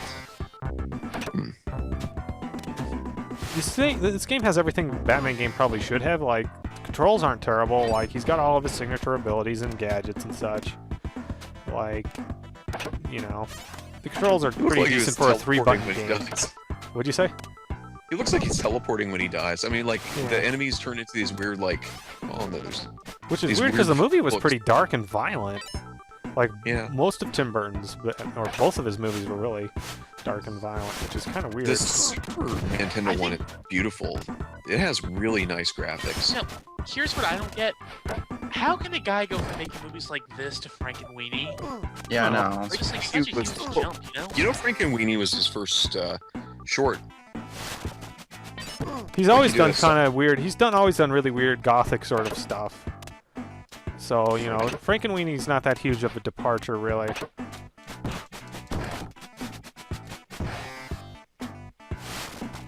I liked his movies until he started, like, dating Helena Bonham Carter. Bonham Carter. Yeah. It was just disgusting looking to begin with, but... Now we get to the part where I can't win this fight with Catwoman, so I'll probably just end here once either I die or maybe I can beat her. We'll see. Pattern's really weird. She's got a really long amount of invincibility time. Oh wait, maybe. Try teasing her like that, like switch between the two levels. No, that works. So that was the trick all along. I couldn't figure that one out when I was like 9 or 10. Forget when I played this. I can't remember how. I never beat this, but Sega CD was weird. Like they had a lot of games where they would have the Genesis basically the Genesis version of a game in there, and then they would have something a little bit extra, like a soundtrack or something. What was it? There was this guy that worked for Sega, and he pretty much did all of their like CD music. His name was Spencer Nielsen. He's actually the guy. CD in the US, didn't he? Right, yeah, he was the one that did that, and it wasn't too bad, but like, yeah, the Japanese version was better. But I disagree there, at least when it comes to the boss music. Because the Japanese boss music for Sonic CD is just really lame. There we go, I actually beat her. This is the first time in 20-some years, I think. Oh, geez, I remember this. Actually, I seem to remember reading about this stage. It's almost impossible. I actually haven't played the Sega Genesis Batman Returns very much. How is it generally fared compared to the... I think it was one of those games that at the time was well reviewed and well liked, but I think in retrospect it's not great. It's got some really weird issues with it. Didn't get very good reviews compared to this SNES one because of the SNES one is just beautiful. It is gorgeous, and it had nice music. Up there. Yeah, Nah, I don't want to stretch this out. This is technically isn't even a Christmas game. Technically. I was gonna say, like, also like most of the games we've been playing are like total crap, and this one kind of fits that a little better. I don't know, like I'm just a little biased on that one. I just remember having a Genesis and playing this, like we rented this, and I'm like, man, this sucks. And then we saw the Sega CD version. We rented that, and it's like, man, this sucks because you had these crappy action scenes, and then you had the driving scenes that were really good looking, but really just it was kind of like. It had the same like mentality as arcade games where they were trying to like choke money out of you, except not giving you the chance to continue. So like you had like very limited lives and just really restrictive time. to get through these driving scenes, so really nobody would be able to beat it. What's this? A story sequence, or is this a boss fight? What's going on here? You guys were saying earlier how morbid and violent Batman Returns was. You remember the part where like Batman like strapped the bomb to that strongman's chest and just punched him down a well? Like, you know, that would have been cool if Batman actually acted like that in comics. I almost would, yeah. And then there's another part where he actually like burned one of the clowns with the exhaust of his Batmobile. See, I thought Bats never actually killed one. Machine guns in his car. Yes. He did in the first one, and I'm trying to. I seem to think, or I'm almost thinking he did in the second, but like remember he went into that like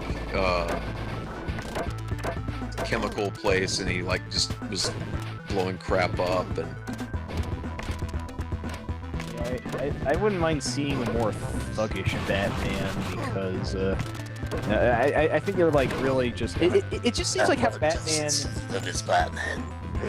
From what I understand, the way Batman is written nowadays is just, you know, how far can he push his moral fiber? It's like. Joker, I'm not gonna be honest. I didn't mind Alfred Jason Statham because at least it was some kind of new and different. yeah, I didn't either actually. I mean, it bothered me at first, but he was okay. The problem with the show is it's just really boring, to be honest. I just didn't like Yeah, it.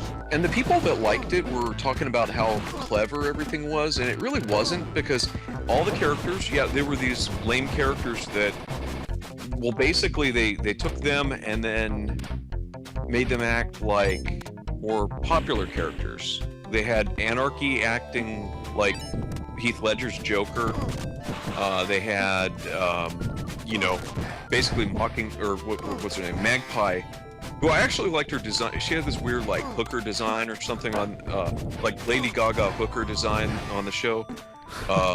Whereas like in the original version, she had this probably the stupidest looking haircut in any DC comic, and there's a lot of people with really stupid DC or haircuts and stuff in DC comics.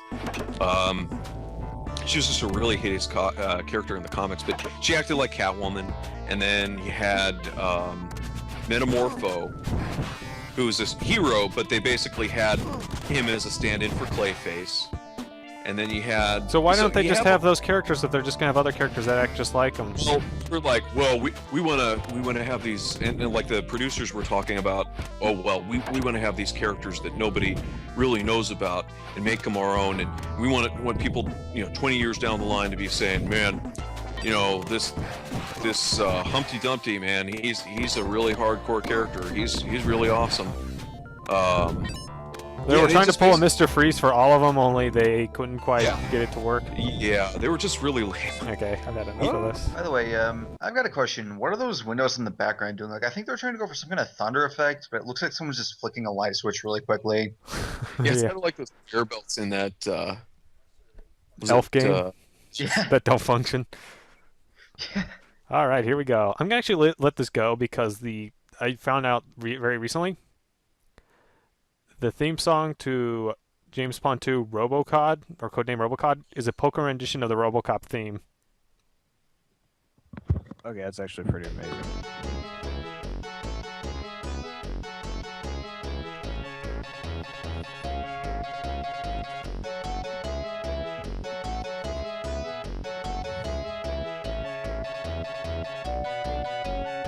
I don't know how they got away with that either. I don't know how they were able to get away with the literal poker rendition of the Robocop theme, and then the in-game music's really lame. But here's the thing about this game. You know, it's a pretty decent platform. It's actually not that bad. There's just one interesting thing about Mr. Robocod. This is his power. He can stretch, and he can stretch forever, as far as I can tell. There's no limit to that. He turns into a... Yeah. He turns... Check this out, though. I'm pretty sure he can stretch forever if he really wants to. Nukem elevator? It makes a really goofy sound too. It's like... No, he can stretch. He can stretch as far as, or as tall as the screen is. That's as far as he can go. Sometimes the cigar... Don't the rest. Sometimes a cigar is a cigar, sometimes a gigantic telescoping fish is... Did I say telescoping? Yeah, Daily Link. No, I was just gonna pronounce everything however I wanted to. Yeah.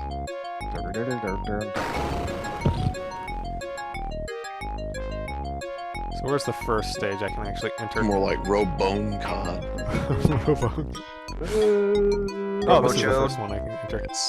I just remember them having a, there was like an ad for this in GamePro or something, and he's like... Oh, God. So is this one of Dave Halverson's favorite games? Because he had some sort of weird, like, obsession with, like, platformers. Yeah, this is why I don't like this game. Look at that background. That is Yeah, actually, the backgrounds are my... You know, Bob, that's my only problem with this, are the backgrounds. I just don't like the way they look. Is that a Oh. in front of the beer? I don't know. I think that's supposed to be a belly button. Let's not think about this too hard. The horrible. No, let's think about it as hard as possible. Let's make this as obscene as we can possibly imagine. I mean, half of this podcast is already going to be like... Half of this is just going to be Christmas music and like the Peanuts theme, maybe, even though that's not a Christmas song. I know Xerxes was harping Like, I on can that. just see the next time we have a flock mod room, JoJo's totally going to draw something about that. Actually, there's something else in it. I have an idea. Oh God, I can only You need to imagine. find a better client than the one, because the pressure sensitivity on the one that I got. For the... If you use the one in the browser, you don't have the pressure sensitivity, but it doesn't. It's not like really horribly overdone. Like whatever it was, I forget what it was though. So wait, why did Santa choose to construct his workshop out of fried cheese sticks and creepy stuffed animals? I don't know. You tell me. Fried cheese sticks I can understand. He is morbidly obese, so maybe these are actually Twinkies or deep fried Twinkies or something. Just like me. The Pokemon. Pokey cometh. But yeah, I think that most of this, if we even upload this, it's just all going to be like Christmas music. And like maybe some Mannheim Steam, maybe we throw some Mannheim Steamroller in there and get like a copyright claim thrown on us. So, Pokey, how do you feel about this grotesque land? Oh God, I can't escape. Like, he's moving his arms like up and down, like he's feeling for something. Oh. Okay, Are not you arms. stuck in there?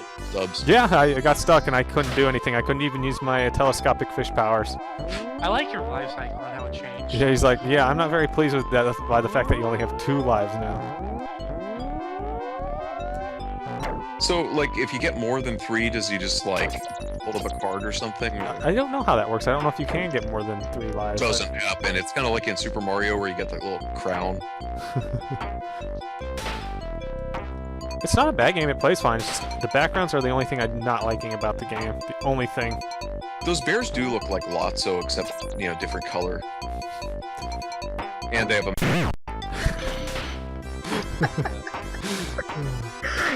I mean, what is that thing? I mean, It's is supposed that to like be a belly button or something? I don't know what it is. It's just bad It's shading. just, you know, yeah, it's just... This is a very British game, and it has a very British style to it, so that could There's just... separate heads in the background, too. Yeah, the British love this game. It's on everything, and I don't know why. I don't even know if they love it, Bob, or if they just like say if it's that easy for them to port it to every system known to man. Well, it's just kind of like... I mean, I started watching... have you watched Squirrel and Hedgehog? No, what is that? It's a North Korean animated series, and it's kind of like one of those things where it's like, if that's all you get, then, you know, you're probably going to think it's the greatest thing ever. I think, like, the British people just had to deal with crap from Ocean and, you know, Dizzy games and, you know, just garbage for so long that, you know, that's basically what they got used to, so... It's kind of like with Atlantis No Nazo and Spelunker and all that, isn't it? Freaking Tower of Raga. I think so too, but I think those actually have some artistic merit. Like, We just can't keep it up now, can we? Like, I'm trying to do it along to the music, but I can't. I will say I really like the music in Atlantis No Nazo. See, I'd like to Whoa, actually whoa, get through wait, that, what? because it Whoa, does what? have good... Well, that's kind of a Sunsoft thing. They really had good music. Like, even back when the games weren't that good. Why are you glowing? I don't know. Because when it's the bears and the birds. Okay, now hippos. Hunchback hippos. When a fish wanders into a really disgusting place full of... Oh god. Jeez, I mean, he's like... I love this game so much because it's so bad. Well, it's not bad, it's just so baffling. Like, it's like getting a game like, okay, so it's like if a dimensional portal opened up and like it dumped out, like vomited a bunch of like weird like Mega Drive games, or I should say Genesis games you've never heard of. So and like you play them and they're okay, but there's just something horribly off about them. Yeah, it's like this is the Burger Sega Genesis tie-in game. Well, I just kind of wish that they, you know, like they went like another step further and like he got like an armor item and it was a raincoat or like a wetsuit. With like a receptacle tip on the top of it.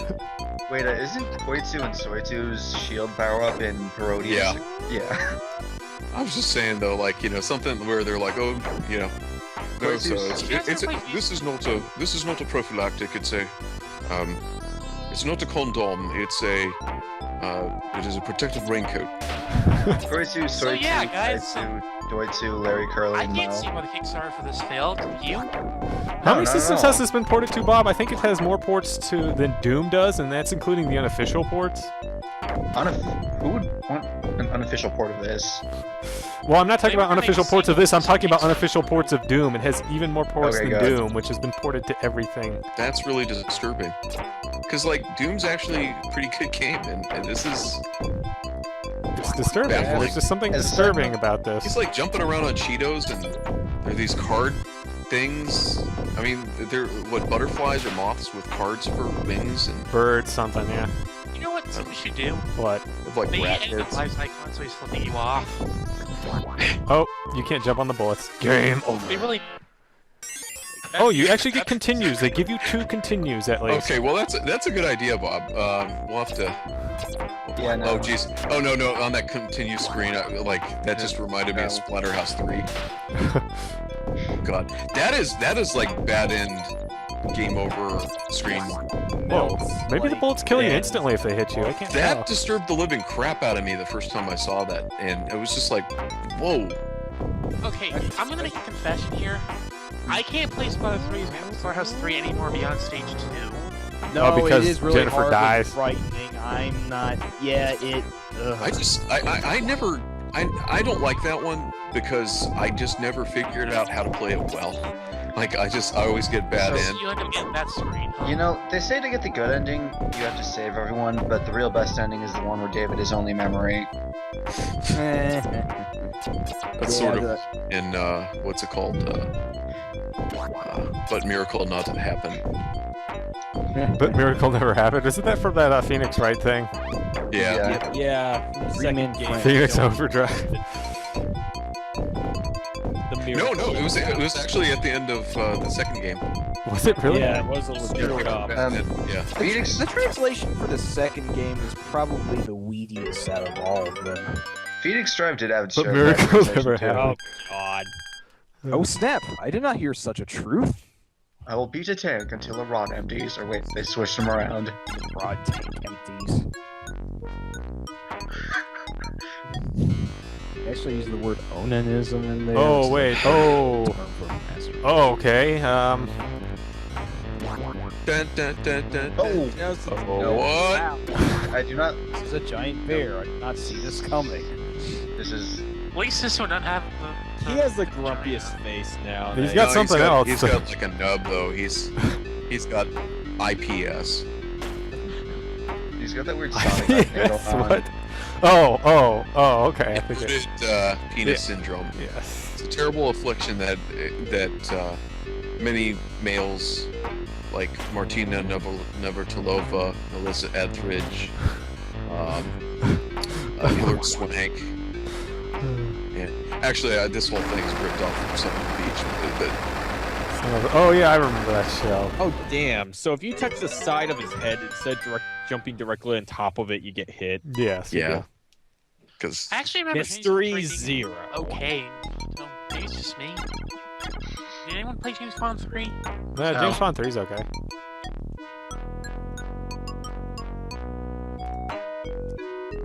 James Pond also reminds me of Beetlejuice the animated series, which there's like a character named James Pond Scum, named like an enemy of Beetlejuice.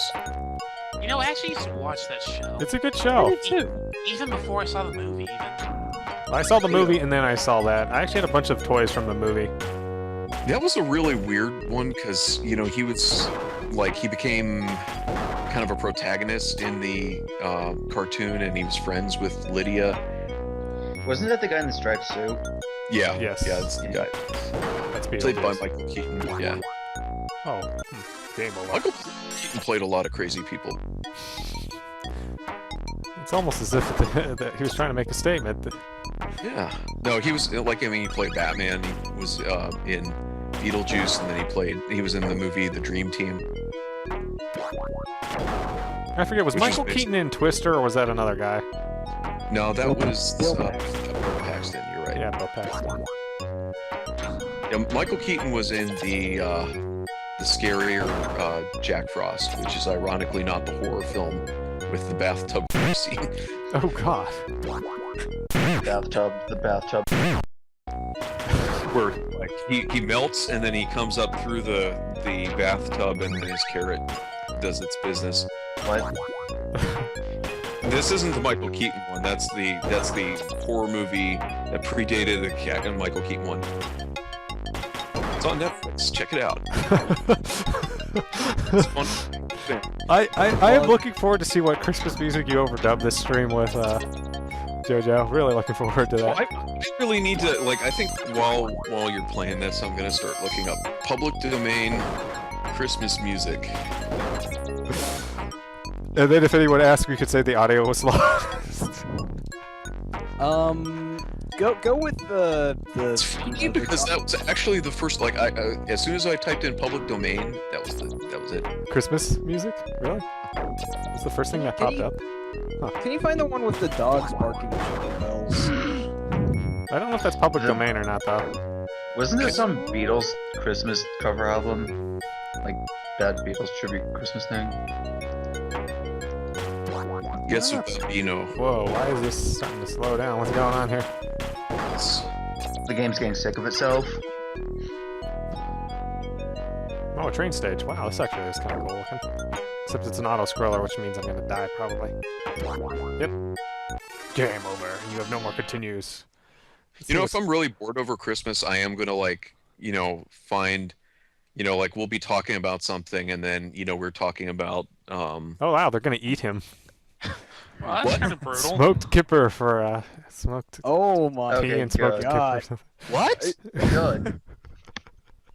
This is what Robocod deserves for being such a horrible creature. I looking, did they, like, drag his dead body off or something? Yeah, they dragged his dead body off to eat it. How death dually? Jesus frick. And then Robocod's family was like boiled alive and like was fried alive in like oil and then like served to like the king of the penguins, and their family lineage was shamed for all time.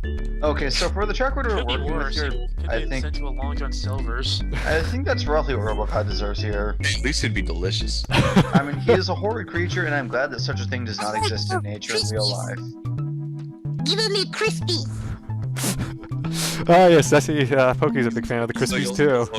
Yeah, So- that's my favorite thing. He only eats fried chicken skin and Krispies from John Silver's. So. Did you know that if you go into a bathroom while it's dark and say Robocod into the mirror 3 times, I come out and tell you to never do that again? Like he just bitch slapped the person. So yeah, how about that Kickstarter, guys? Which Kickstarter? The one for Robocod James or? Bond Kickstarter. What about the one for Dizzy? Or... Let's talk about Candyman. You just brought that up, basically. That's one of Poke's favorite movies, along with Commando. Like, I'll just like put that on, and he'll start watching that. Okay, so here's one of my favorite things about this game is this crouch animation. Okay, so to my guest who's saying he wants to summon me using this method, if you try that, I will come into your house with a cola, and I'll use your computer's DVD drive as a cup holder. Why'd he turn into Plock? I don't know. It just amuses me. It's like, ugh, this hat was made for me. Dur dur dur. Damn it. I do remember seeing this in EGM. They had this feature on like upcoming games from Sunsoft, and then all of a sudden Sunsoft went like belly up in the US, and then Yeah. You know, I'm always curious. What happened to Sunsoft? They started make making games like mediocre. Batman and Blaster Master, and then they started making games like Roadrunners, Death Valley Rally, and Air the Bob? Acrobat. What happened? Nowadays, they Bob, make mediocre nothing action happened, games. because here's why. You know what they did in addition to Blaster Master and Batman? Fester's Justice League Quest. Task Force. Yes, Justice that League was good. Task Force, and It- they did a bunch of bad games on the Wait, I NES thought that as was well, Blizzard though. who developed that. They Beirut. published it, but like they just went through this complete change between the 8-bit and 16-bit That's not true, era. Bob. I They don't did know release a why. lot of really bad 8-bit games. You're only cherry picking there, so you're cherry picking their better games. They did, but man, they had like well, let's see. Name some bad ones. They did. They published some bad ones. Atlantis, no Nazo. Okay, you got me. Icky's actually kind of fun. They did the Mito Komon games, which is they were based on a TV show, which is about basically the Shogun's brother who would go around and basically just name drop to get criminals to stop doing shit. That's actually what the show is about. So. One more public address to the anonymous friend. You leave Superfly Johnson out of this. One thing I am liking about Santa's Butt Stomp, this is one of those platformers. You do get a ranged attack. This is one of those platformers where you have to activate your jump, you know, in order to do damage. Oh, that was a bottomless pit. Oh, wait, no, that was the end of the stage. What? Okay, I'll take it. It was a bottomless stage. It was the end of the pit. Ice It was the best of cave. times. It was the blur. But I like how he stomps some crotch first. Like, he just spreads his legs open as wide as he can. He's like, yeah, I got a real stocking stuffer for you this year. So, wait, what is it with these games and being really creepy? There's some weird... Okay, you know what's funny you bring that up? There's some really weird fetishy and sexual elements with... whenever Santa Claus is involved or anything, or really anything Christmas-related that I can't quite ascertain. Like, I don't know why that is, or why, but... It just is. It is what it is. Oh, hey, People here we get go. turned on by anything. Well, it's more than that. It's just weird. It's weird. That's all. Okay, so yeah, if you pick up coffee, you become anti-Claus, which I guess that was a nicer way of saying, you know, Satan, because you know, Santa, Satan. Like Satan, So they call you Claus. they call you anti-Santa instead, or anti-Claus. And you swing your sack around. Oh, you hide in the sack too. Yes, just hide in my sack here. Oh god, this game. Well, he's got the horns and everything. It's Yeah. kind of. I gotta rescue my reindeer. Oh. And his pain sounds kind of questionable. Oh.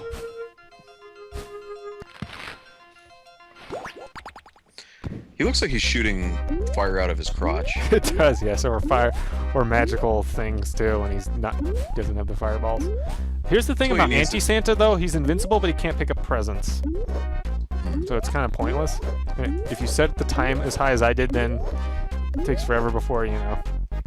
You don't even need the presents, though, do you? You don't, but I am a completionist, so. Good point.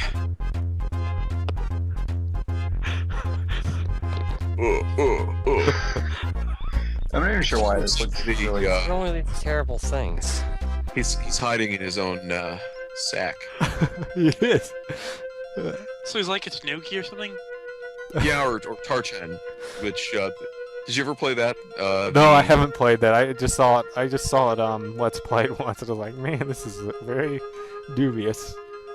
The comic is hilarious. It's just, I mean, it's basically just a bunch of Wait, what? toilet jokes and stuff. Oh well. I can still do that.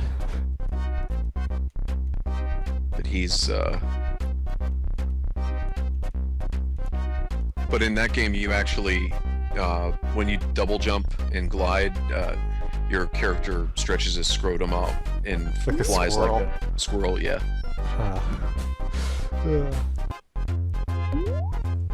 He also, like, if he gets injured, he heals himself by taking a really big dump and pooping all of the damage out.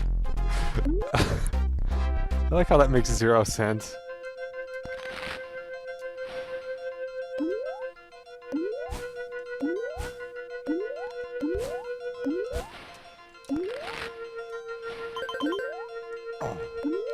was going to write an article about this at some point, but I either got distracted or it was way past the season for it, so I was like, okay, whatever.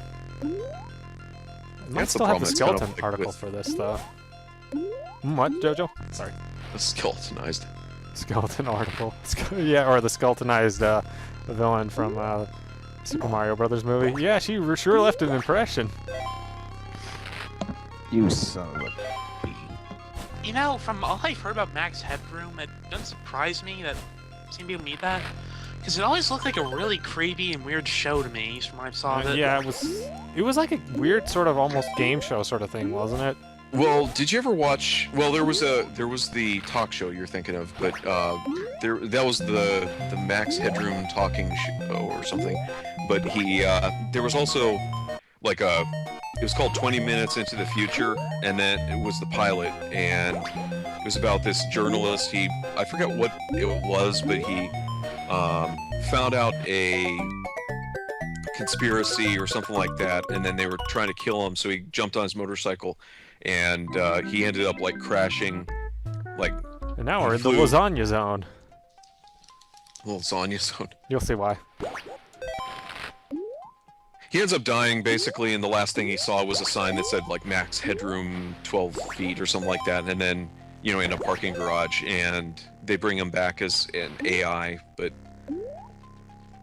it was, like, really dark, like, Brazil. Oh, so you don't know if he was alive or dead or whatever? Well, no, he was dead. He was like, or, he was so either they brought dead him or back, in a coma. but... What? Say that again, sorry. He was either dead or in a coma, but they brought him back as, like, the AI, and it was, like, really weird. But, like, it was one of those dystopian future type things. It was just, like, really dark and depressing. I think I just killed you instantly, if I recall. No, wait, no, it doesn't. Okay, it just turns you into a present. It does look like Lasagna Land. Looks like a Golgi apparatus or whatever that one you'd find inside cells called. Honestly, If you got ribbon candy. Yeah. Honestly, though, whenever anyone mentions Max Headroom around me, all I can think of is, oh god, it's those things again. Anyway, all I can ever think of is this one broadcast hijacking incident that happened in my area a few decades ago. Yeah, the one. Yeah, that was cool. Yeah. Catch the wave! The only Max Headroom thing I'm familiar with is the Out of Noise song where they just dubbed his voice in it or something. Well, yeah, that was one of... So they've only had, like, 2 signal... Well, that one kind of was 2 of its own, because they tried to hijack WGN, then the WGN stopped them, and then they went and hijacked a news broadcast on another station nearby, and then they had that... Yeah. So where are you supposed to be anyway? I don't know, Bob. I couldn't tell you. The stage is called Blue Magic. I don't know what the deal with it is. It's like I'm inside of a giant space lasagna, but the background tile looks like it's like for a moon stage, like for outer space or something. I'm actually surprised this wasn't ported to the Game Boy Advance, because this feels and looks a lot like a Game Boy Advance game.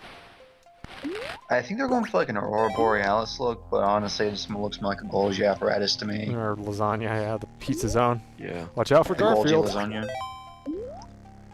Gartfeld ETU Foods. That reminds me, I need to do this. I did this weird doodle the other day of like Sonic the Hedgehog only looked like John Arbuckle, and I called it Gotta Go Fast Field. Speed Field. We should do an original characters thread. Of Dr. Original Robotnik. character. I would totally turn the Merc into a Dr. Robotnik. An original characters thread. Do not steal. Do not steal this thread. Dr. Merc. Want to see Pokebotnik? Well, Doc Allosaurus had this idea to like do this thing with like Dr. Robotnik, like make Dr. Robotnik OC, since nobody seems to do that in the Sonic community. Yeah, you just do like Knuckles or... You do like an Echidna, or you do like a different hedgehog or some other vague, nondescript animal that's easy. You do an Echidna, and then you sue Archie Comics and Sega, and then you win, and then you... Did he actually win that lawsuit? Yeah, he got his characters back. Sonic shoots. But can he do anything with them? Well, I guess Sega didn't really want anything to do with them. I think he's doing something with it, like he's doing the... Here we go. Something Here's the or stage another, boss. Chronicles or whatever. It looks really wrong when you hit the boss though with your Yeah, that's it.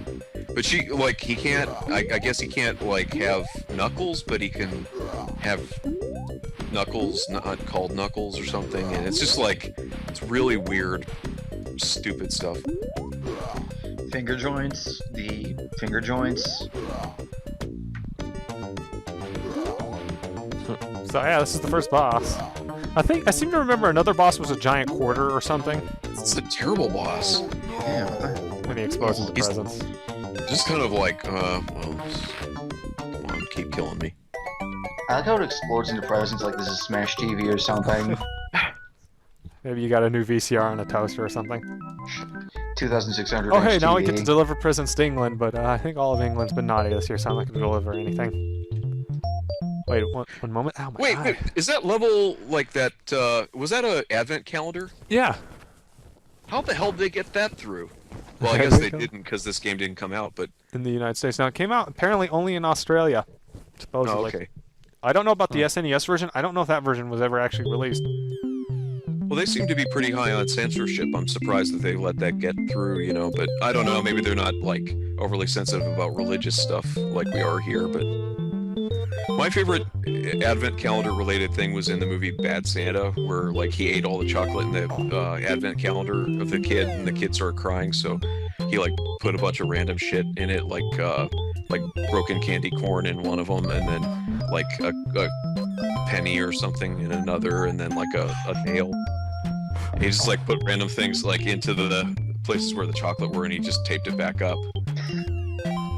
I still need to see that movie. I've heard so much about it. Weren't they making a sequel at some point?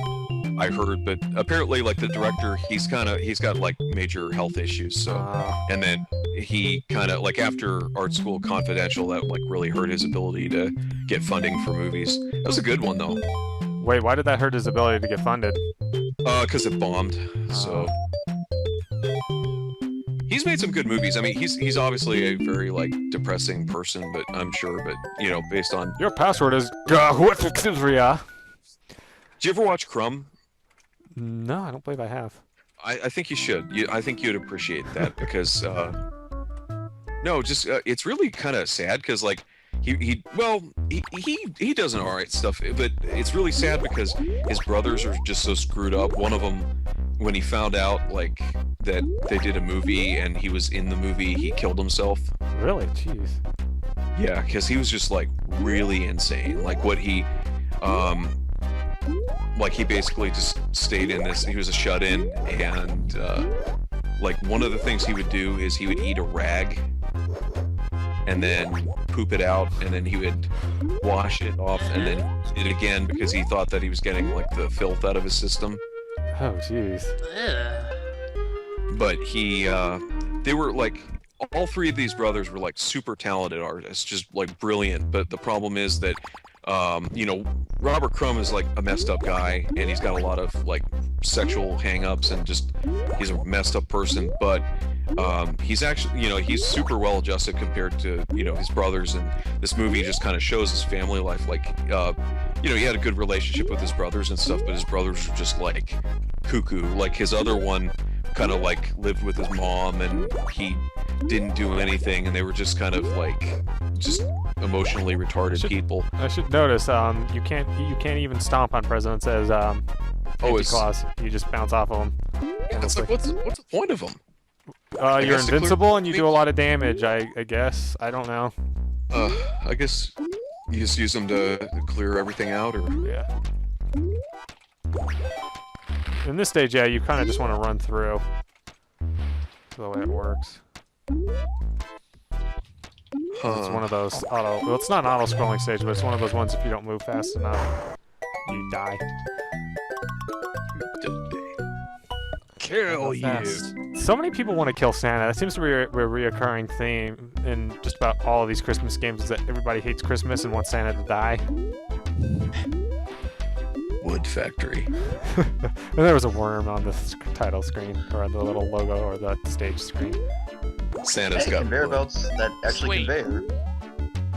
Is this about Valentine's Day now? Is that, I don't know, Bob. I couldn't tell you. It's a wood factory, so you might be onto something there. This just doesn't really make any sense. Like, the settings just don't make any sense. Yeah, I mean, you got giant space gulch, apparatus land, you got a random cave, you got here. It's like all the ideas that they made for this game were all rejected ideas from other games. Oh yeah. Didn't this game only come out in Australia? Yeah, something like that. Now this is why you need Anti-Claus, because he's the only thing that can destroy this thing, as far as I can tell. These mini bosses. So I take it if you didn't have Anti-Claus here, you'd be screwed. Well, the coffee always respawns, so. I still love how he steps into his own sack.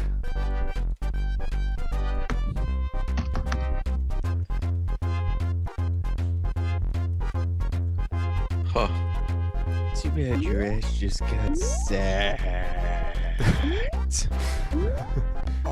That's not even related to anything we're talking about. I know. It just came to mind. Nice catch there, El Blanco Nino, but too bad your ass just got sacked. G.I. Joe. It's probably one of my favorite ones, along with the pork chop sandwiches, obviously. Cause... Wait a minute, I just realized I had my mic unmuted when I was typing earlier. Was it a problem? No, I didn't hear it. If I did, everybody else was talking over it, so yeah, no harm, no foul.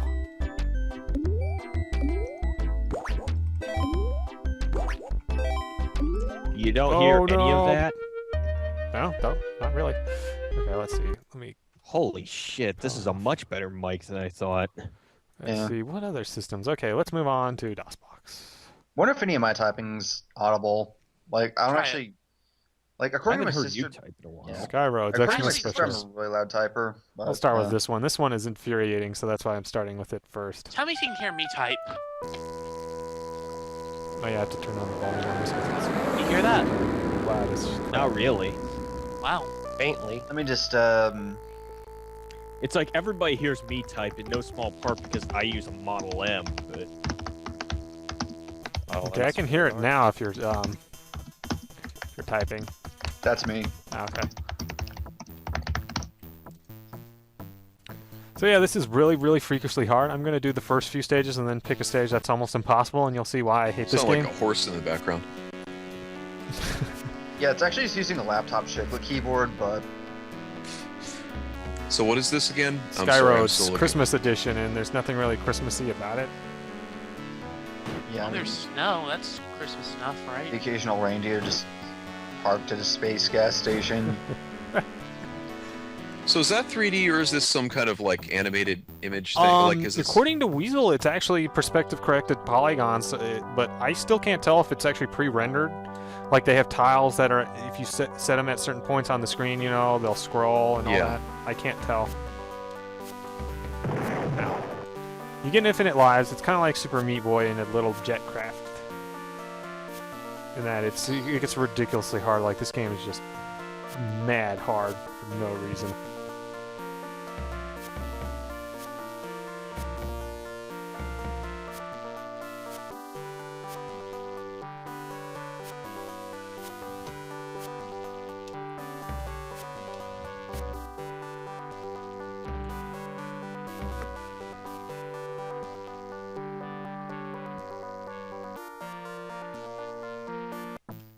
Okay, so these first two stages, no, they don't look too bad. Then we get to the third one.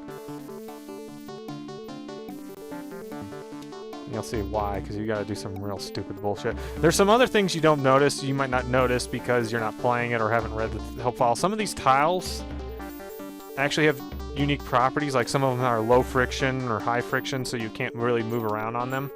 Like this tree I'm about to get onto, it looks kind of like a mutant checkerboard Christmas tree. Now,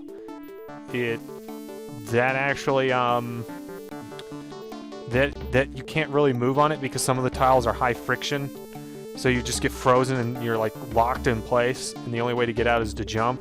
But then sometimes if you jump, you know, you'll get too much momentum, and since it's Castlevania rules, like you'll you know, just go veering off into the void. Like such. Oh man.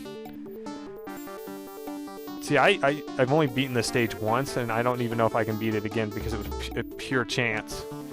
Because you also have fuel to watch out for, and you run out of fuel like at a certain point in the stage, and you have to refuel, but the refueling station's like really far out in a weird spot. So what I'm trying to do on this blue Christmas tree looking thing, or this weird blue, black and blue checkerboard. But, yeah, I missed it, so I have to kill myself. Because you run out of fuel and you can't beat the stage because you die. So you must commit seppuku. Yes, the SkyRoads way, which is sometimes intentional and sometimes not. Sometimes you just veer into and crash into something for no explicable reason. This game. Yes. Annoying as possible. Yes.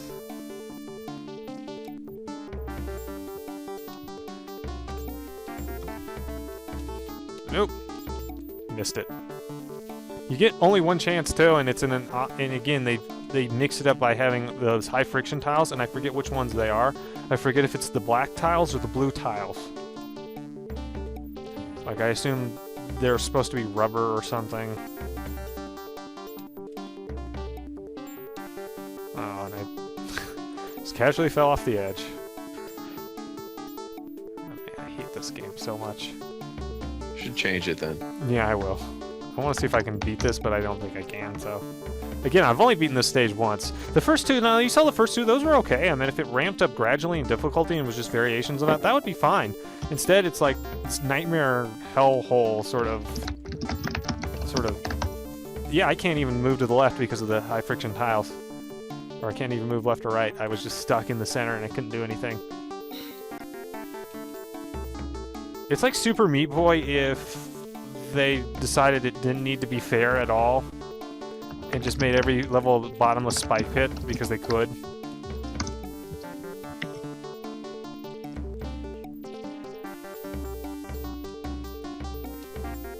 I don't want to kill myself. Yeah, I'm done with this.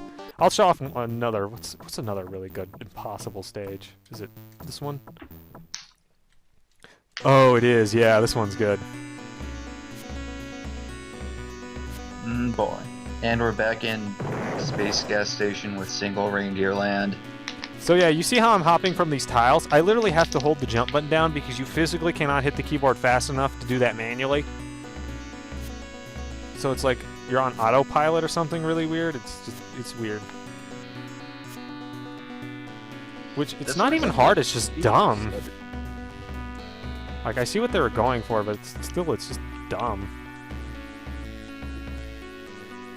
And then like you win the game, and then it's like your family kill themselves, and like you're the worst SkyRoads champion in the universe or something. Congratulations, you success. Fart. Sorry about that. And fart. Exactly. It's seriously though, this game, I'm guessing if it has an ending, it's probably just something kind of like this. Is this game a European developed? I think it might be American. I don't remember. Probably only has like one screen on it. Oh wow! I actually managed to beat it. And that's again enough of this game for me. Congratulations, you success. Congratulations, this game. But now we get off this damn game. I like it. It's a great idea. It's just I don't know if they made the Christmas version just harder for no for no good reason. Okay, here we go. JetPack Christmas Special Edition. By Software Creations, or presented by. And there's Santa just shooting out of the chimney, and then after a bad case of Montezuma's revenge. Presented by Konami. And it says, this stream is going to have to be censored anyway, massively. Let's load my Kaizo level. I was saying you could turn the K into an L and turn it into a Commander Keen reference. I could, yes. The thing I like about this game is that, okay, so it's like Load Runner. You got like this energy thing. Like if you hold down Control, you can dig through certain surfaces. You can't dig through these because they didn't want you to cheat. But if you hold down, it looks like he's puking. Or if you hold up against a wall, it looks like he's puking. And it makes like lightning sounds, so it's like he's puking electricity. He had a little bit too much eggnog. Yeah, I beat it. All the cookies and milk that he has to eat. Yeah, exactly. Yeah, he has to put it somewhere.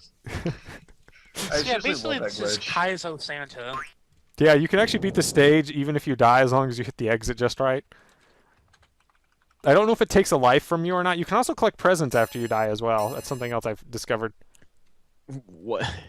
Okay, now I can I show wonder it. if there's like a trope for that, because I know that one of the achievements in Scribblenauts, which I kind of got by accident, was to collect the star right just as Maxwell's dying.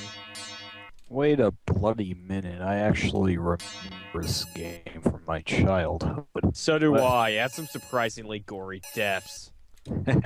Yeah, especially the way he phased in reminded me of that. Or when he screams too, it's like sometimes like ah. Is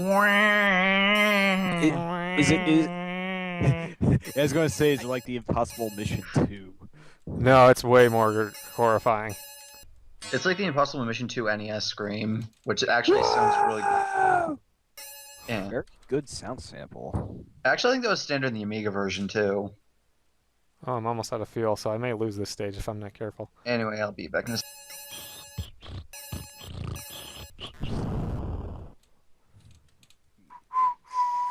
Hey, don't whistle on the stream. Oh, we shouldn't.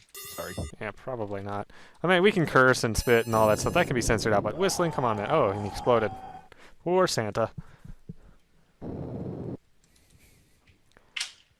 Just to let you know, it's probably going to be Valentine's Day before this is going to get put up, because all the censorship that has to be done. I ain't spending my... No, I'm just kidding. I'd spend Christmas like. Yeah, this isn't like Cartoon Carnival where I actually kept a meticulous list of all the bad If you have to just swears. replace it with Christmas music and say we lost the audio, that's fine. I mean, who's gonna know? I'll try and go through it. It's just, oh man. There's not such a thing as a 3-hour-long Christmas rock epic, is there? Because we should just use that as the There's entire Mannheim soundtrack. Steamroller for that sort of thing. Hmm. If you're not familiar with them, which I would be very surprised if you're not. The name sounds. Don't forget to do familiar. Jackrabbit, by the way. Either first or second. I'll do either one That of game's them. actually good. Yeah, maybe it's actually too good for this stream, Bob. Maybe I shouldn't do it. Hey, Cliffy B's involved if that'll help to grade it. Yeah, but that was back before he, you know. He got all Duke huge on everyone. Yes. That was before he got the Prince Albert. That totally seems like what? something he'd do. I'm not sure exactly what this is in reference to. They just start prank calling, like, id or whatever. Are you not familiar with what a Prince Albert is? Let's not talk about that. Oh, 'cause oh, I'll have it's to censor that too.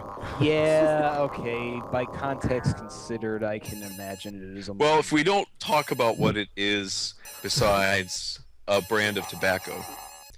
Oh. Because it actually is, yeah. Did you just look it up? No, I'm just inferring. I almost don't want I'm surprised to you know. haven't Is that heard like the about that. That opposite seems of like something you would have heard about yeah. Satanga, but whatever. I'm like Susan or Dues. Oh! I just realized that this game has some very Atari-esque sounds. Like Alright, say no more. I get it arcade now. Atari-esque. Like it's based on the Pokey Chip or something. Except this is a PC game, so that wouldn't make sense. The stage is really difficult because these things keep teleporting. It needs that bell ringing credits sound for it to...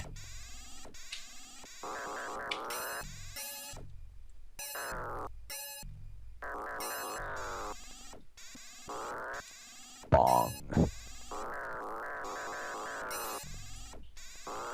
I like that chrome effect on those egg things. The balls, yeah. Yeah, that seems like a very chromey game. What was that I just heard? Very... Oh no, it's like balls of death or something. Oh, yeah, they crush you. God, this game is just awful. Can I see what the full version looks like with Christmas graphics? I don't know if I have that version, actually. I have the full version, but I don't know if I got the right version. I died. Hey, you know what the casual gore reminds me of? What? Boppin'. Boffin. Oh, the history behind that game is very interesting, as is the person that made it, and I will say no more than that, because that would be that might that's enough of a. Yeah, I honestly like just that say game a good this. deal as a kid. Bobbin is all before our wishes. Yeah, that was made by Sinbad. Yeah, learning what was up with the creator was kind of disillusioning. Well, Yeah, that game was made by Sinbad, wasn't it? Boppin'? Boppin', ooh, every bop is getting in, boppin'. Oh. In other news, House goes. Well, what is it with? It's on No, the let me. their Steam Community Choice Poll. Okay, what is it, JoJo? Oh well, no. I'll let you talk first, and then I'm gonna go back to bopping and stuff. Steam Community Poll. Oh, game over, player one. Okay, that's enough of that. Nameless, you're starting to say something. Yes, I'm saying that given that the choices are Bulletstorm, I Divine Cybermancy, and God Mode, in 2 of those games you guys don't like, and the third is just plain weird. Wasn't I that one really weird Source Engine game? Yes, it is. I love that game, though. Yeah, I've heard it's Well, exploding I'm saying werewolves. if I wins the poll, you can buy it for $1. I already own it, so... I bought it we at all- launch. So that I should mean, I tell you don't know. everything you Does need the to game- know.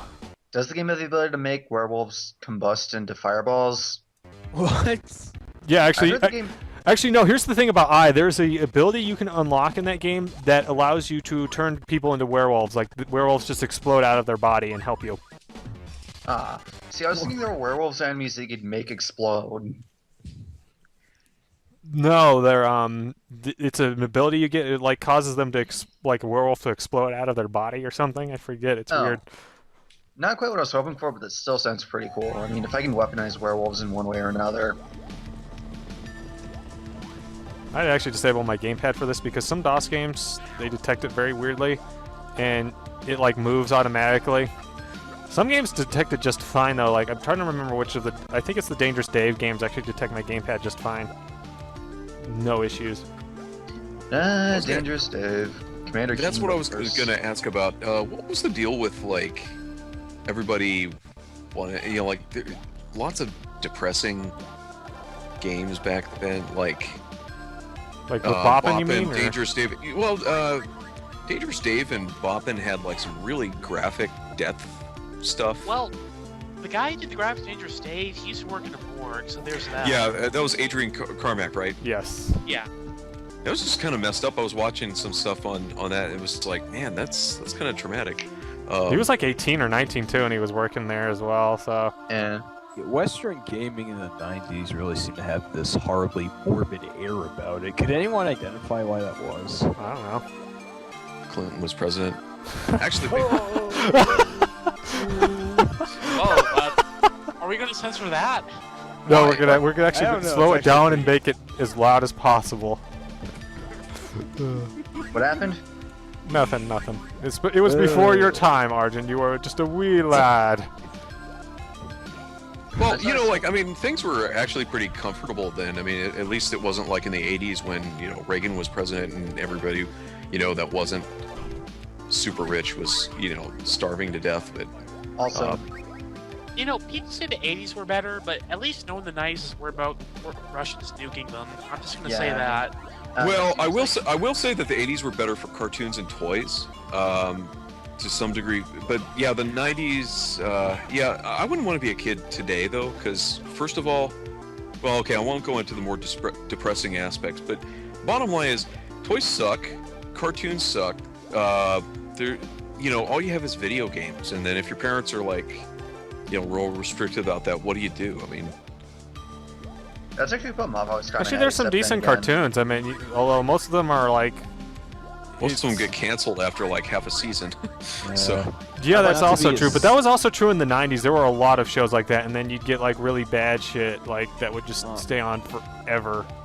I'm really sorry to be a snob about this, but they didn't have Johnny Twett. They didn't. Yeah, nobody's had. I mean, at least they didn't have Johnny Test. That's okay. You know what? I'm gonna be this. I'm gonna be that guy and say that's basically the that he has no sense of taste.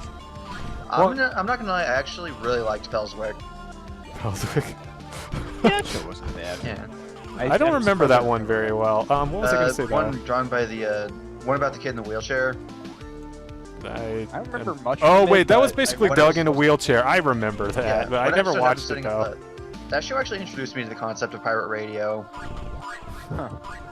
I've always wanted to start a pirate radio station. I'm not gonna lie.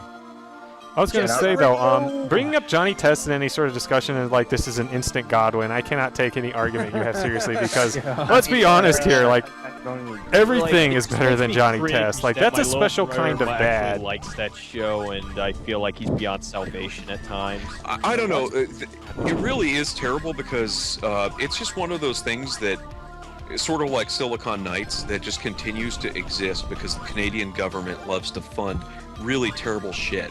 They love to give. Yeah, basically, Johnny Test is a success because basically the Canadian government throws out these arts grants to video game studios, movie studios, all sorts of things. That's why like people will go up and film really cheapo movies up in Vancouver. It's because you can get a tax credit and you can get stuff paid for too by the Canadian government, just because I guess they just don't have anything better to do. It sounds like a huge waste of budget in every way. It really is, but that's the thing. Like in Johnny Test, apparently it's just such a success because it's really cheap crap, and they get paid to do that, and then they get money from Cartoon Network and then other stations and stuff to show it. So, they basically make their money back plus more for nothing. Hang on, I actually have a question to ask. What's worse, Johnny Test or Total Drama Island? They're both Canadian, so. Total Carnage? The hentai's better on Total Drama Island. So. What? Is it becoming a contest to see how many edits we can wedge into one single? I'm sorry, can you say it again? I actually missed that.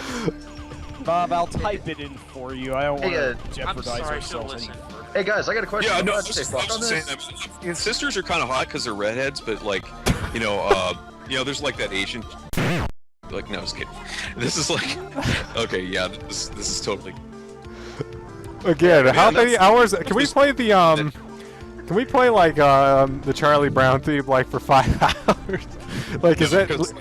We will get for 5 hours. That's the problem. But yeah. I found a bunch of like, I don't know. I'm gonna have to listen to them later and see if. Or you could just replace everything that we say that's really depraved with just like bells jingling or Santa going ho ho ho. I also just wanted to say that, in defense of Canada, even though they gave us shit like Johnny Test, they at least give us some decent stuff like Spliced. But then again, you guys would bring up that Momeo Mo Problems episode again. That was just foul, dude. You have to admit, like, once you've seen that, you can't not take it out of context. It's like not possible. While we're gonna, censor all this, yeah. How about? So this just leaves me one last major question. Am I allowed to say fuck on this? Well, now you are, because I don't know if any of us is going to make it in. That point. Am I allowed to say balls? Am I allowed to say... Wow, what a gosh darn cunt. Well, I'm going to be like censoring large sections of this. Like, we're probably going to have like... It's gonna be funny because, like, instead it'll be more censored than uncensored. Is this even salvageable at this rate? It is. Extremely vulgar Christmas. I think just having beep sound effects and just make it even funnier. Very Christmas. 5 minutes. Santa's got a real stocking stuffer for you among many other wonderful items.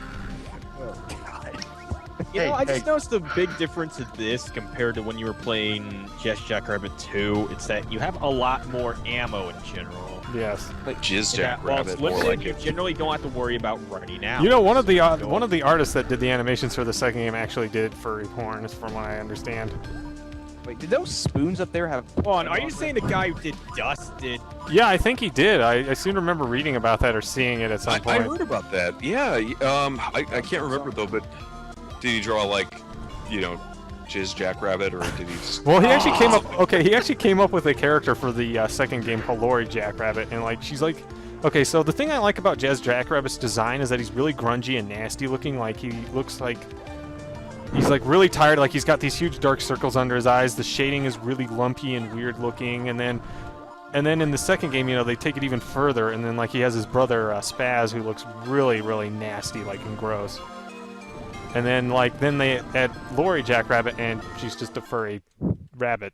That's literally all she is. Is just fan service, in her words. Yes. How about Jazz Jack Off It? John Wayne Bobbitt. God. So, how about Shrek? Let's get Shrek. Get ready to get Shrek. So yeah, I think that one Shrek Game Boy fighting game counts as a game suitable for any time of year. Wasn't that So the it's a one that Christmas Chef? game. Wasn't that the one that Chef Boyardee reviewed? And we are in not Lego. Yeah. So it looks like we got dumped off in what is it? Super Mario Land 2. So is it at all weird that I'm just looking at this and my first thought is that the plates are the complete wrong thickness and that they should be a third the size of the bricks? Did I just see some pen spikes in this map? Yes, you did. Yeah. Seriously, though, these guys don't know shit about Lego proportions. I mean, you stack 3 plates, you get the height of 1 brick. That's elementary shit. Epic Mega Games. Oh, this is gonna be the best thing. Assuming we could even upload it. Like, we just had to upload like an apology video. It's like, we were gonna upload a video here, but here, have some Christmas music instead. Or like 10 minutes of Santa getting kicked in the balls. Yeah, you should like just have like a. Well, that was from Freaky Jack in the Box. Cat. It should just be a giant cat video with Santa hats in it too. Because Avenue Q was wrong. The internet is for cat videos. It's not true at We all. just need to. You know what we should do? What? We should just take the whole video and replace like the Texas Beach voices over everybody. Just Hello and welcome to GC9x. This is your host, Starbull. Tonight we are going to be playing Jazz Jackrabbit. Do what that one low-tax video did with the PewDiePie montage. Just generate creepy CGI models of everyone. This is gonna be great. Great stuff. Good job, America. Oh, I died. Good going. Great job. Yeah, I think this is pro. Oh, I just realized I didn't have it Oh centered dear, properly. Jazz disintegrated. That can't be. I could have good. sworn I had aspect correction on this, but I guess I either turned it off or... Oh, I lost all my weapons and my rapid fire. Oh, this is Oh, wonderful. that's Grady Syndrome. Wow, Bob, you just stuttered really bad when you said Grady Syndrome. You're like, Grady Syndrome...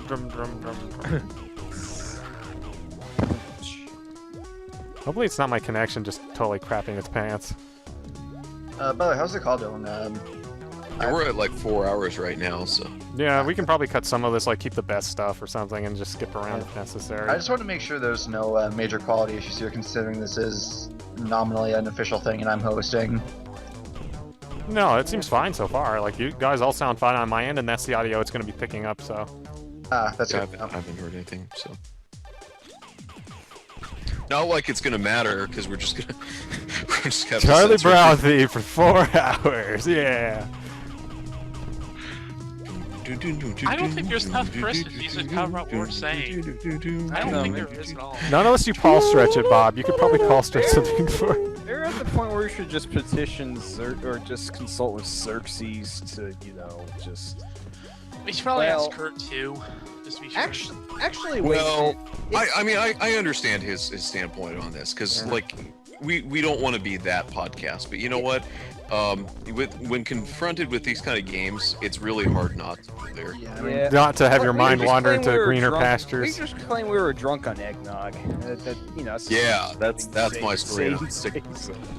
Mr. Archon caused rapid onset flanderization to set in with everyone. This is, I want to see, what's the deal with that? That ends? giant spaz just now. Yeah, that was a giant spaz thing. That was inexplicable. I don't know if he was supposed to be in this game or if he is in this game somewhere. This whole game's inexplicable. Yes, it is. I like this game. Jackrabbit. I need to play both. It's not as good as Sonic, but it's like a hell of a lot better than Super Frog or what have you. It's better than Shadow the Hedgehog. Hey, now Super Frog HD isn't that bad, Everything is Bob. better Come than on Shadow now. the Hedgehog, though. Except Sonic 06. Let me tell you though, nothing stands up to Trio the Punch.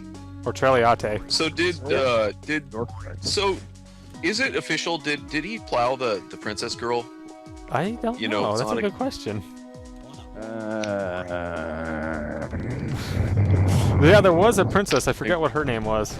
Yeah, she's like human, so it was kind of disturbing. Like No, in, she was. She's not actually human. She's actually a regular rabbit.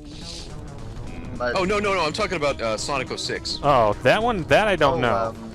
Princess. I don't recall. No. Princess Elise. Because yeah, it was kind of like in Food Fight, where like there was like the whole bestiality undertones. Dude, we're gonna be censoring most of this, so don't worry. It'll be like censorship or no. You know what? You need to dig up those. Release all the raunchy. Okay. Beyond salvation. You know what you need to do, Joestar? What? When you're censoring this, dig up the Microsoft Sam voices that Manimation used. Oh yeah. The B-ball one was my favorite because it was. I miss that. I mean, I'm so mad that you can't. I wish there were like a way to go back in time and. Did he really delete his YouTube channel? Or was it taken I think down? it's deleted, or either he deleted it or they deleted it. It's no longer there. I can't find anything about it. He had that thing with like the DVDs of the Mobilite challenge. You said you almost bought it, but you were afraid to be put on a list. I seem to remember. I did not want to be on a list, and now I regret it. Like it would have been. There's a DVD of that stuff? Yeah, the Mobilite challenge stuff you saw was just a preview. And he animates all of that stuff. He animated all that stuff in PowerPoint, from what I recall. Yeah, behold the power of autism. That's kind of impressive. I'm not gonna. It was. I thought it was. I mean, it was legitimately good for having been done in that, but it was just like, man, that was some kink. Like he had some weird like restraint fetish. Restraint, transformation, petrification. Yeah, there's some weird stuff. Kind of funny. Yeah, It's just that they had like kink about just a really obscure game from ReadySoft. It was just like, whoa. Yeah, I don't even Yeah, the real adventures of Guy Spy, the further adventures of Guy Spy. Yeah, the further adventures of Guy Spy, Muscle Boy and International Man of Mystery. I will say though, that back when I was in high school, I tried to make an adventure game using PowerPoint. Well, you could technically just be really simple. Yes, but did you manage to make a homoerotic masterpiece? Of the genre. You know, it has to be out there somewhere. Someone had to have bought that on a whim. Like, just. It has to be out there somewhere. There has to be, like, maybe it's on archive.org or maybe someone archived it for future generations. I wonder, do the people who made that game know what their stuff is being used for? They probably don't care, Bob. Yeah, I mean, that was... Okay, whoa. Okay. Somebody... I'm gonna need to ask a solid from somebody. They've got the... there's a torrent. Oh god, where? It's on torrents. Okay, you can't actually say yeah. But yeah, I can't say, but yeah, like... Cal might be willing to do it for you if you ask. It's might be. It's on Pias.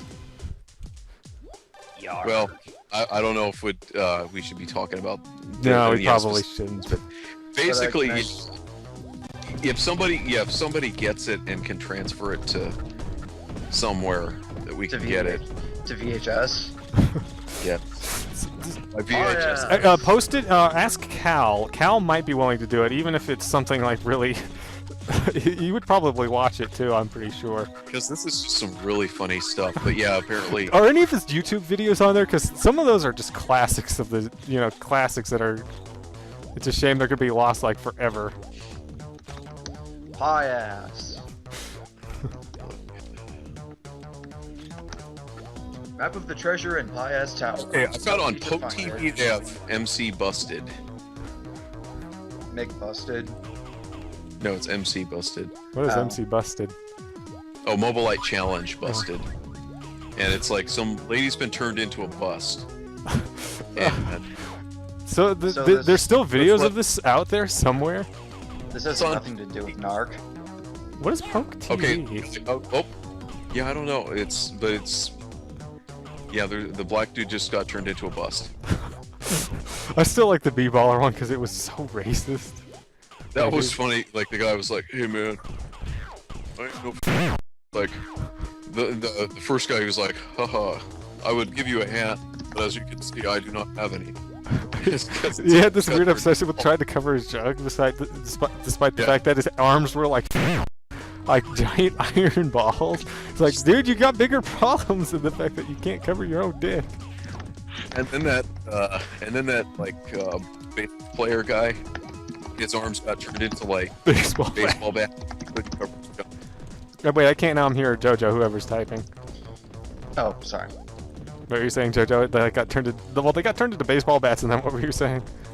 He's trying to cover his junk, but he's like, I can't do that. And then like, there's that like punk guy. Okay, the guy got turned into a statue. He broke off his lower half so that he could move.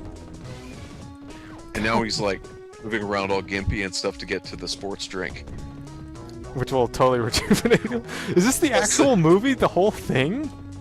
No, it's just a segment. It's one of the ones I do remember this from YouTube. Oh, he ended up on the shelf. He's with everybody. They're all so dust. Wait, you found the videos again? Well, yeah. We will see. Okay, it says here.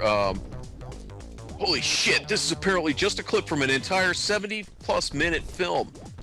And that go to lulu.com. It doesn't exist anymore, I think. Yeah. 70 I'm minutes. so lost right now. Oh boy, yeah, I don't even. It's a shame you weren't here to see that. That was one of the first things I think I posted in the IRC channel. Join 5 and triplet fictional animated game show contestants in a fantastical adventure of bondage, humiliation, and exhibition as they battle their way through a maze of unbelievable obstacles despite debilitating physical transformations that threaten to leave them utterly helpless and humiliated. Oh, so that's what this is about. Yeah, so it's like, yeah, okay. I should know for the record, I vaguely remember those videos too. There was like a black guy with a throw and something diddly. I like the weird sound effects he had for the transformations, like. Man. Well, it's no longer on the Lulu marketplace, so. But you said there's a torrent, so again, ask Cal. He might, if you tell him what it's about. Okay, I've done enough of this Jackrabbit nonsense. Wait. Please work. Holy mackerel. What? You found it, didn't you? Yeah, I'll... The whole thing, or...? Well, there's like an MPEG, so... Where did you find this exactly? I'll tell you later, but... Yeah. Unfortunately, it looks like it's gonna be a while. It'll be ready by tomorrow, it seems. Okay, let me know if it actually works and isn't like. What'd you say? Now it's just balls all over a chessboard. Yes. Orange Games. Do you know? It's on bar. Who are Orange Games? Do you know? No, I have no idea who that is. Was that pre-rendered or is that just some sort of demo? Oh CD? Lord, yeah.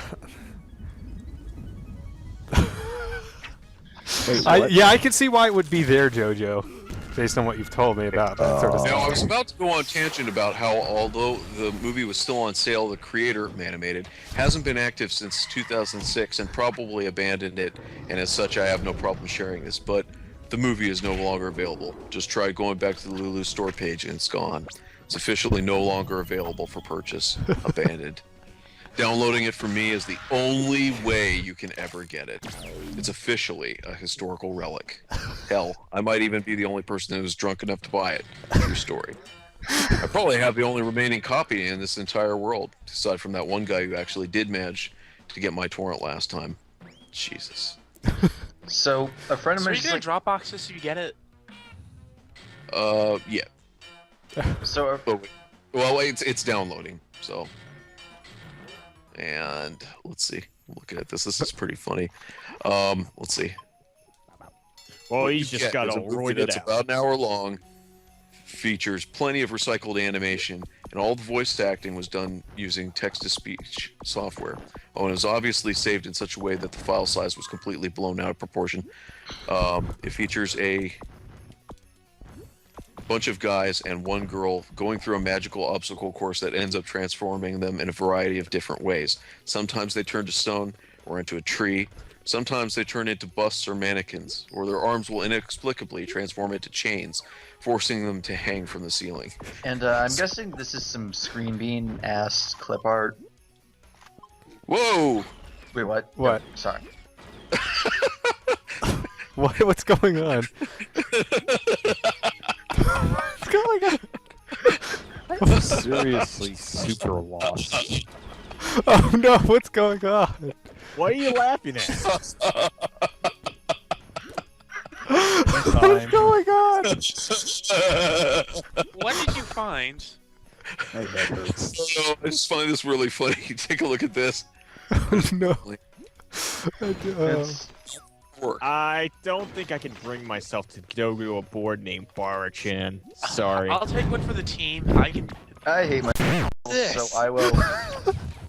Oh my god, this is probably the best judged Games Night stream ever. Oh, this isn't clip arty at all. See, you said PowerPoint, and I was thinking it was like something badly strung together with like screen beans everywhere. No, he did it with stock vectors, art. apparently. Oh. Yeah, like each frame is like, I don't know how he did it in PowerPoint. I really don't want to know. Yeah. So is this a video you found or something, Jojo? No, I found this is the let's see. Yeah, let's see.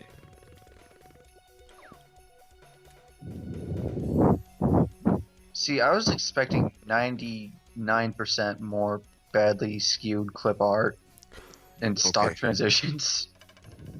Okay, I found. Take a look at your. Let's see. Here we go. This is funny though.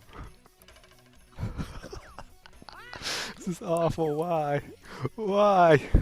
The video game live stream God forgot. Who cares about that? There's more important things, like badly done fetish. There we go. This one's actually like compressed. The other one was like several gigs, and for whatever reason, it was going to take forever to download. But this is the compressed one. So I want to check this out. This is going to be hilarious. We can.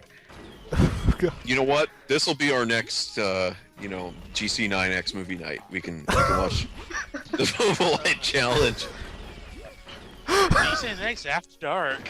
Yeah, exactly. GC9x. Plus, just think about it. We're gonna, if we put that on, we're gonna totally reach out to a new, fan base. Is it a fan base we necessarily want, though? Well, I mean, they're paying customers at, usually they're the ones that actually pay for commissions at, cons and stuff. So they're really weirdos. I don't think I'm be covering this. So. We got them beat there. Hey, that's another one. If you did a porno version of you could call it.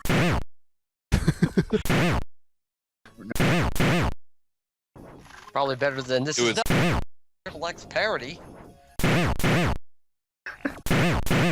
Shouldn't be in. Out. And it's like nice about the whole thing. Sorry. I feel sorry saying that's a pretty cool guy, but yeah, I mean, I don't have anything against these guys, but no, I really. For this. This never get out. I don't think this part's coming You've in. heard nothing. Nothing. Pay no attention to the man behind the curtain. Just put in a black box. Put in a black box with that Tamagotchi Gameboy music. Nothing. You only see air. Just say that the entire last third of this stream was obliterated in an electrical fire. Missing reel. Film broke. Yeah. Somebody broke in and stole the HD or the hard drives. Just like have a bad CGI version. Since we're gonna be cutting so much of this out, can I have something else we need to cut? Yes. What? Joestar? Yeah. A friend of mine says I don't know why he's looking, but he says he looked up Gex34 and there's a new image on there now. Oh god. And I'm almost wondering if we had anything to do with it. How could we though? We never brought up anything about it. Why don't we take a look? On the podcast, or? In the words of Yakko Warner, good night, everybody. Let's take a look. Good night, everybody. Which one in particular? I'm looking it up right now. So,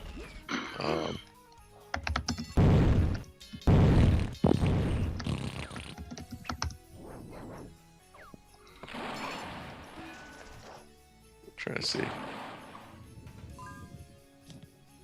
It's actually in chronological order, usually, isn't it?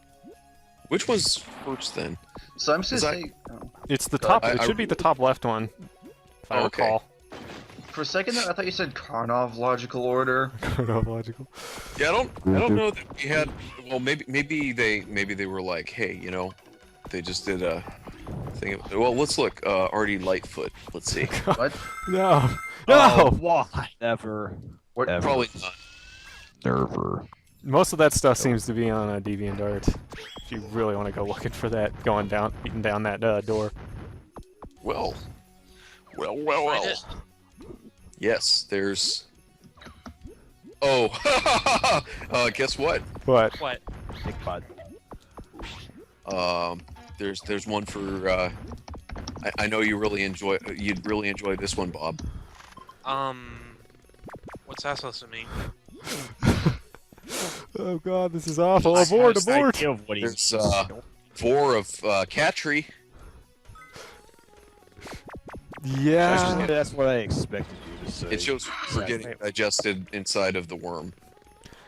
Well, it can't be much worse than the actual game itself, can it? Horrifying! Yeah, it's actually not. It's not too bad, but yeah, it shows like. Was that the one you found from DeviantArt? It might be. It might be the same image. It might. It's not too bad. It's like. Yeah, it's not too bad. She's just being digested alive and suffering and. Can I pile on even more unnecessary to be edited material because we're probably just gonna have to cut off everything with past Jazz Jackrabbit. Well, then I'll just say I'm going to jizz in your sis holes. Quote. Hey, Ron, this game. This is just more monsters and levels. What a load. Are you saying you prefer the DOS prompt over me? Or wait, was that one used or? Yeah, I think it was. I think it was. There was a couple of other ones that were used in Quake as well. Well, I think there were a few cut from Quake.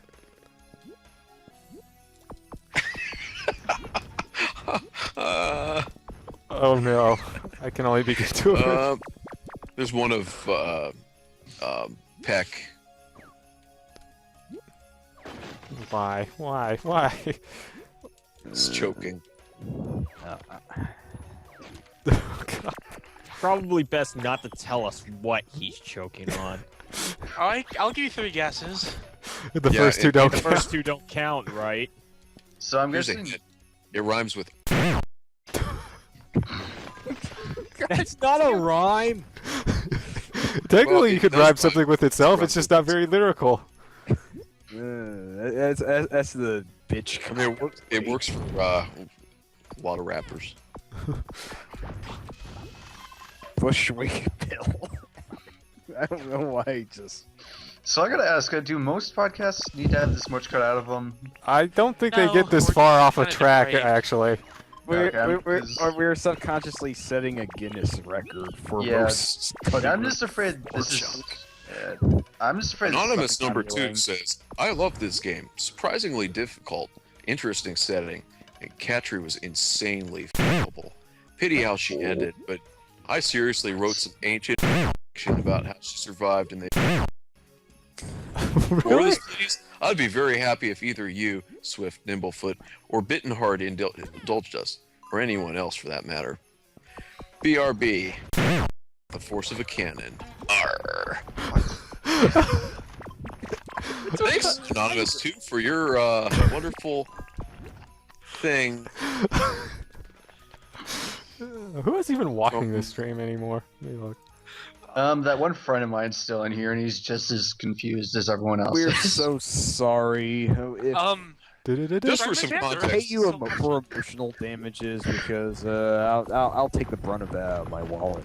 I know Xerxes is still here. I guess he's just like observing in silent horror. He's like, yes. I see.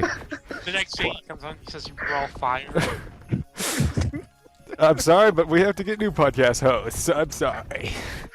Well, the thing is, it's not like we've done anything bad on the. Well, there's only one part we're gonna have to censor for the thing. So. Which thing?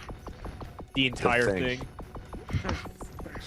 Hey, well, where it said on the JetPack. Version, this is horrifying. Not in the way that we've been talking about, but still. Could I use my Christmas card image, the one where Santa's sitting in the chimney? That's probably too crass. What the hell is this Virtual Boy already? Yes. It's a nightmare. I actually zoomed in all the way color to red and to set the sharpen tool to max. For maximum sweet bro and hella Jeff. Let's see. Why is the world in love again? Mr. Argent sings They Might Be Giants.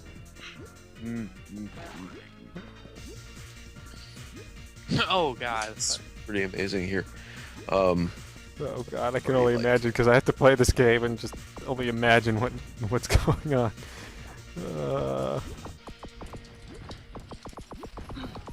Merry Christmas, guys. Merry Christmas, ho ho ho! Oh man, I can't wait to see. It is the season to be jolly. Merry Christmas. Have a merry send a ho ho ho while I'm riding her. This is really a swear and such. Oh, Mama, yeah, I should have never taken that to, depict violent murder and all that, because it's just like South Park, bigger, longer, and uncut. Well, it's just okay as long as nobody says any naughty words. What are you quoting, Nameless? I just referenced what I was quoting. I didn't hear it, so I'm trying to pay attention to like a bunch of different people at the same time and play this game and also listen to it. So. Oh, You've watched South Park Bigger, Longer, and Uncut before, haven't you? Yeah, I have. Been a Then while. you know what I'm referring to. I know what you're referring to. I just didn't know what you were citing, though. What you were reading from. What do you mean what I was reading from? Well, it sounded like you were reading like something off the back of a box or something. What? So Shit, now you tripped me up because I wasn't reading off anything. Are you sure? Are you really sure? Certain. If I might interject, I'd just like to say, who is this place? Centipedes, and you're more likely than you think. You have to get out of here. Vagina's haunted. Hackers into your computer? You better keep moving or else you're gonna get left behind. Oh, by the way, I made a pen version of that block drawing from the other day, and I'm considering like creating a Rule 34 account to see if it gets a reaction. Like, you see if they actually look at that. Yeah, like you see if they actually look at it and they think like it's like, oh man, I always wanted to pictures of plot. So thanks, man. I have to wonder. Well, you know what? Even if you're doing it as a troll, it's still terrible. I mean, not you, but I meant writing something like that as a troll. Then again, I don't know. God, I just want to do that and then post a picture, then post a link to the Pigford's Twitter account. Don't forget to follow the comic. That's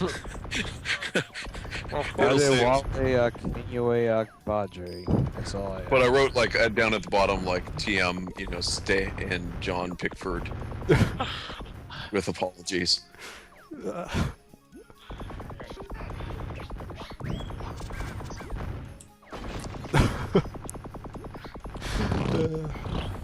you actually gonna do that? He says he's thinking about it, so I don't know. This can only end terribly. Indeed. See, and here I was thinking that was the idea. Well, it is, but who knows? No, Have you said a single word about this game? A single word? Nope. I mean, There's nothing really to say about Jazz Jackrabbit because it's actually good. It's Yeah, Unreal it's 12. Jackrabbit's not the other garbage, other pieces of garbage that he's played so far tonight. For a second there, I read Kick Shell is Kicks Hell. Kicks hell. Well, he does want to kicks hell. Kiko no Jigoku. Oh my god, this is a non sequitur! God, that show was awesome. Yeah. And actually, I only have a web. You okay, Jojo? Yeah, I'm just yawning. So my friend we've says, probably seen enough of this. So let's see. Game. I'm just gonna say, my friend says, I'm Doom Guy, I kicks hell. Okay, let's see. Anything else we got? And I'm guessing there's some really bad delay on his end, because it seems like he only just got that. Oh well. You know what? Since we're so far off track, I'm just gonna play some Dangerous Dave. Alright. I was gonna say Home Alone. You still have that? I do, but I don't know how to play it, and it would just be me walking around the houses, not doing anything. So.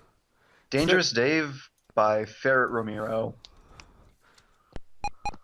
I like that face he's making. Ah, yes, the beautiful sounds of the PC sound. Yes, we want sound. PC. Yeah, the PC speaker. The PC loud. I find it amusing how, like, console games at this point in time, where PC games were released, had relatively more sophisticated sound systems. But how many deaths were there? Like in this game, I don't know. I haven't counted, but there's probably like 20. I made a video. Actually, let me go check and make sure about that. There's way more. There's definitely at least 20 in the second game. I don't know about the first. I love how you just Spider-Man your way up the side of the house. Yeah, there's a hidden extra life up here. That's why I'm doing that. Also, my friend has this to say: fart jumps.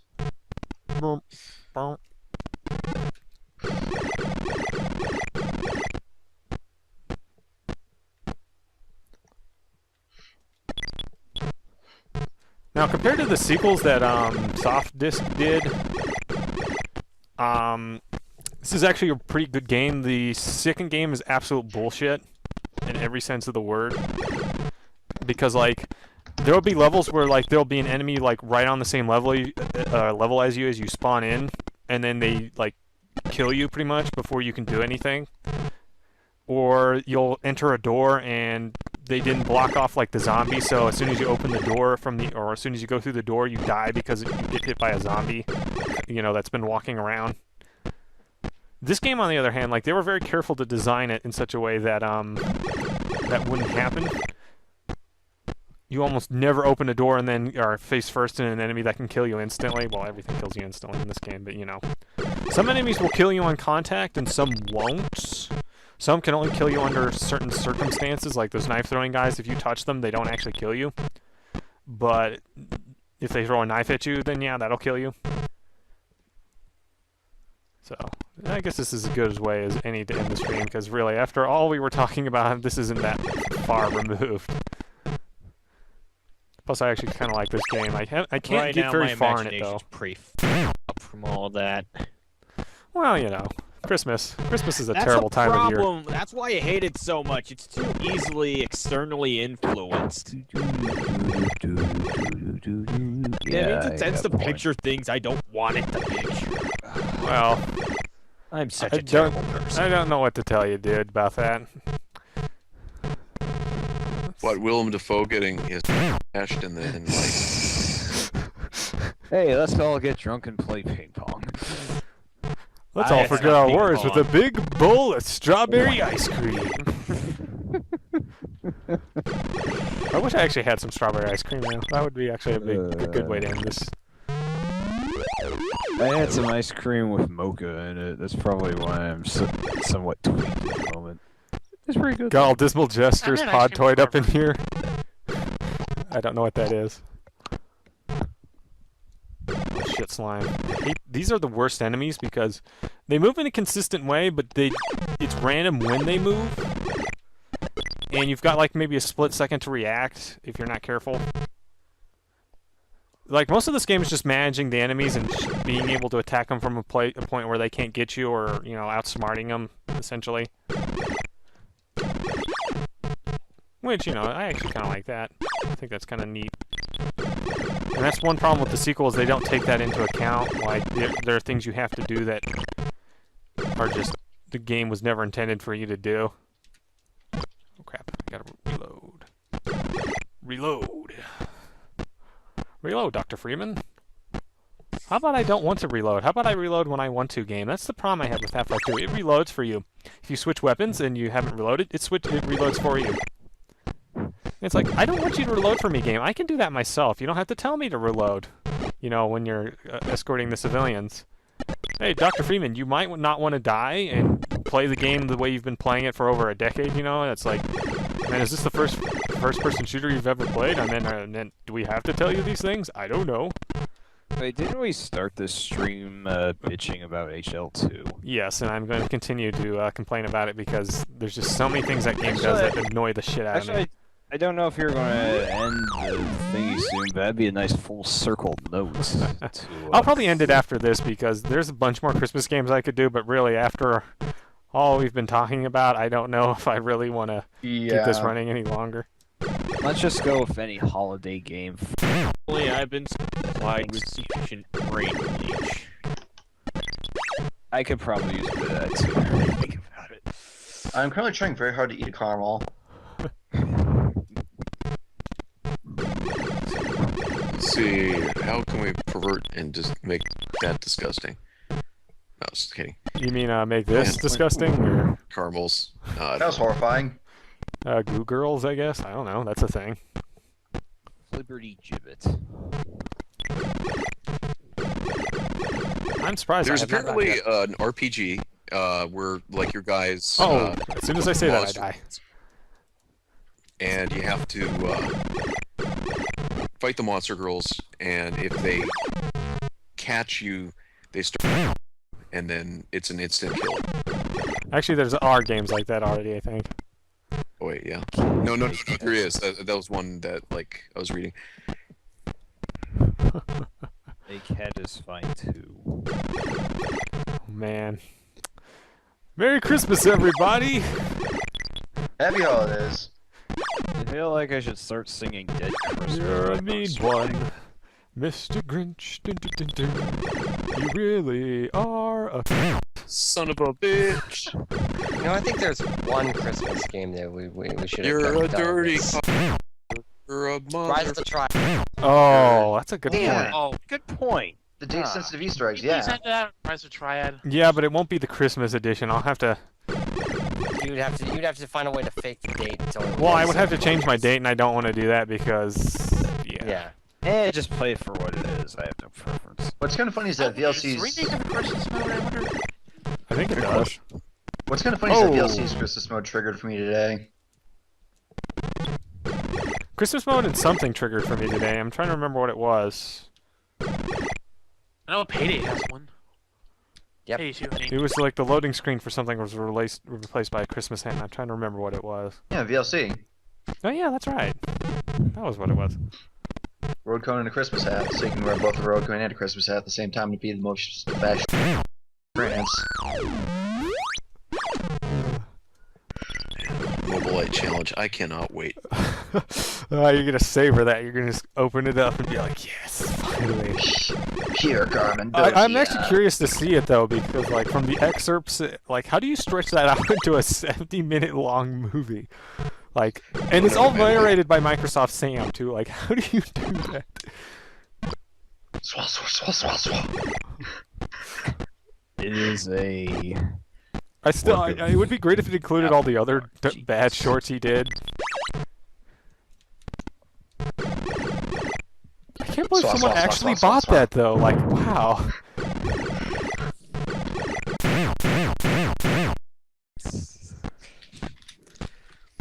I think at the one point, like, I don't know, like...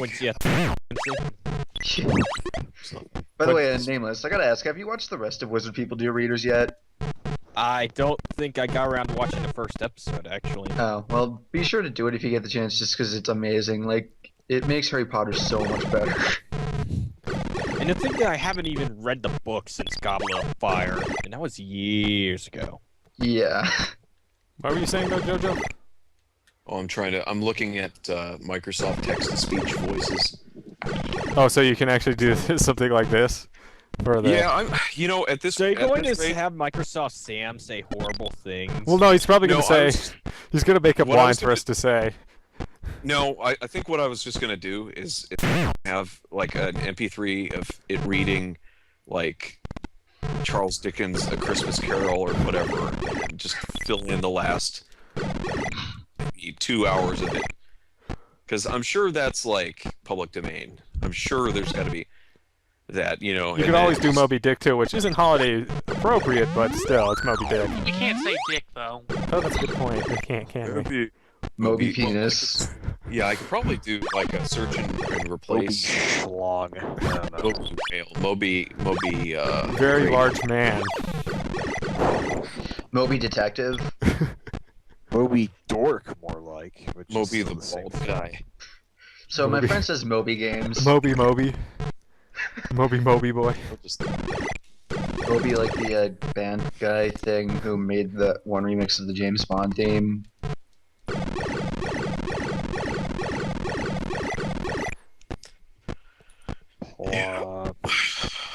Fart. This is gonna be the best video ever. You should actually just like come up with Abbreviate lines your like mind. make us up, replace our voice with Microsoft Sam at some point. Say, Snarbu, how are you? Are you looking forward to the figgy pudding this year? Yes, I am very much looking forward to the figgy pudding. Dead Rising 3, the sequel to Dead Rising 1. I was gonna say though that would require me like writing 4 hours of dialogue. So. Welcome and hello to GC9x. Not that I would mind it. It's just like not over the Christmas holiday season. I've got other stuff I understand, to do, dude. So. No, I know we all do. But let's see. Well, we'll see. We'll try to make this. And I'm sorry because I did. I will own up to at least 50% of the perversion of this. I still like the little total drama island thing you said. That's probably the best line in this. I'm so sorry I brought that show up. That island. Total The depravity. little Island. panda fighter, towing. Marcel towing. You must Marcel towing. So Tenga, I think you're breathing in your mic a bit. It might be me actually. I don't know if anyone's breathing in their mic. I don't know. I hear a particular noise that only happens when someone like blows in the mic. It's the only time that sort of noise ever happens in my experience. It could be me. I don't know. It doesn't really matter as long as whatever it is. I can't hear it, so. I'm gonna play the Chaos Engine. I was just looking at the little microphone on I still my need to get the laptop. Steam version of that, JoJo, because that actually has online co-op in the Steam version. I did get that actually. The GOG version does not have. It has local co-op though, but if you wanted to blow through that at some point, I would. Games on the, I bought some of the games on the Black Friday, and it's like, oh shit, because now they've got this sale, and then you get those stupid little badges and stuff, and it's like, well, I could have been using that money to, be collecting these social badges so I can increase the size of my anus, and What? All this badge crap still baffles the hell.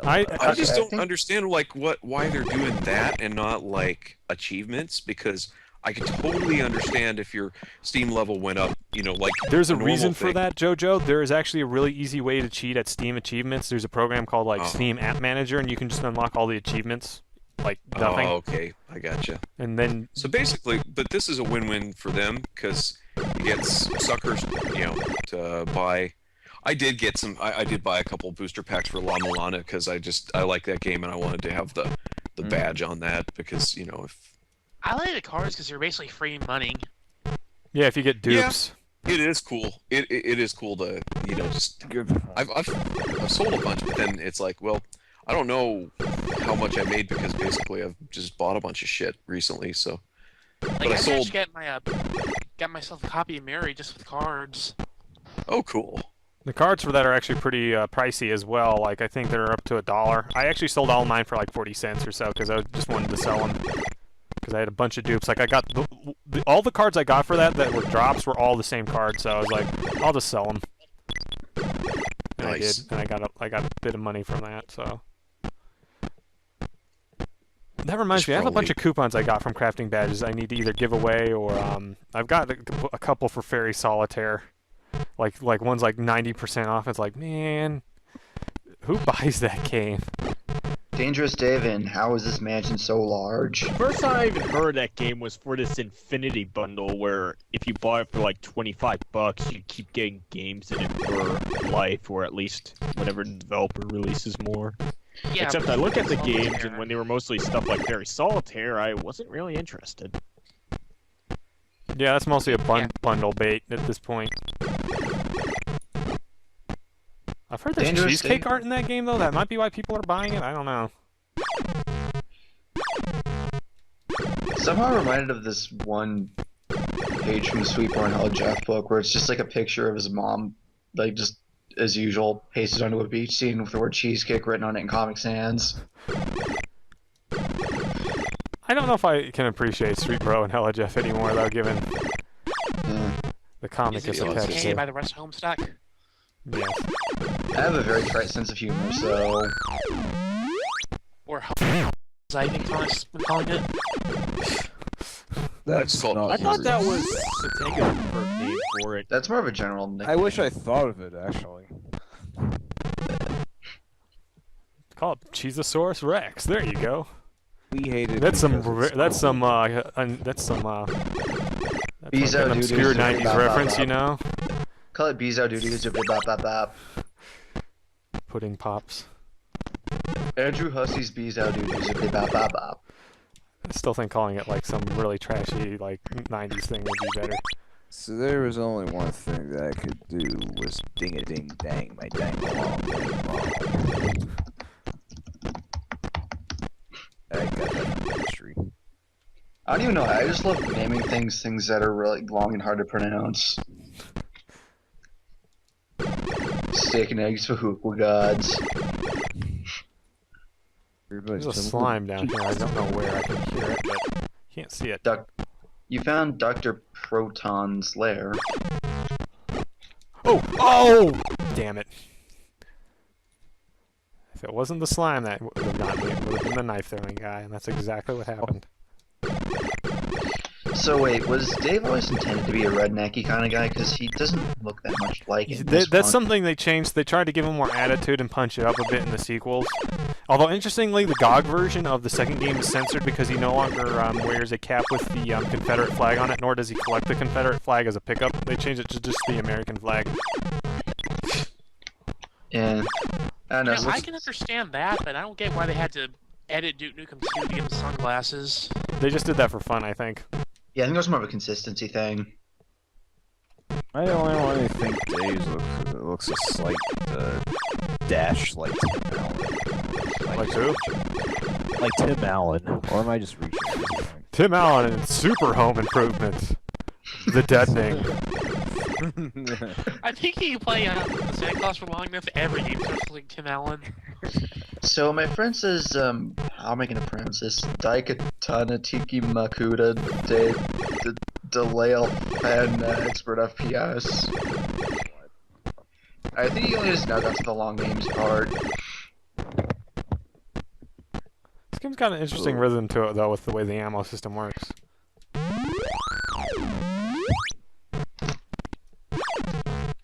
Try and see if I can get past this level and fight the boss, and then I'll quit because I can't get much further than that. Because unlike the other versions, like, okay, the other games are much poorer balanced, but they like shower you in extra lives and you can save at any time. Now, where we start you at the beginning of the stage with whatever you had, you know, when you save the game, but still, you can't save in this game. I mean, you get continues if you run out of lives.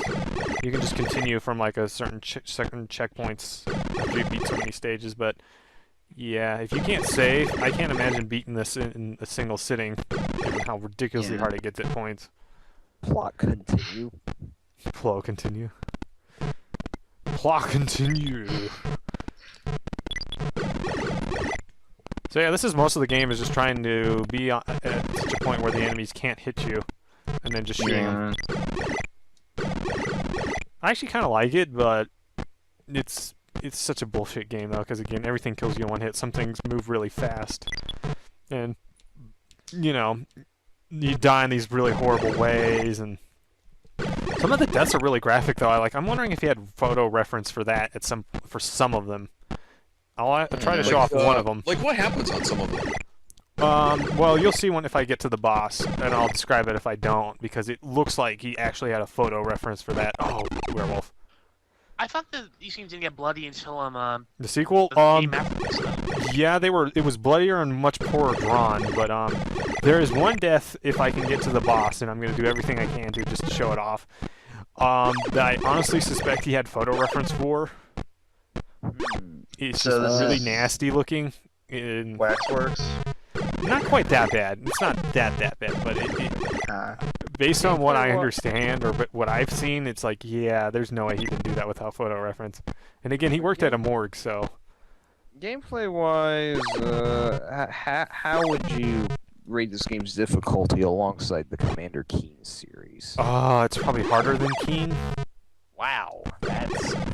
I mean, based on what you see, what do you think? I mean, everything kills you in a single hit. The hitboxes for the enemies are their entire sprite, so if they have a sprite that like clips through under the ground, like this is something that can happen with the slimes. If you're like on one of these crates or something, like say I'm standing right here and there's a slime above me, it won't hurt me until it won't kill me until it jumps, because then its sprite actually clips under the platform and touches your head, and then you die.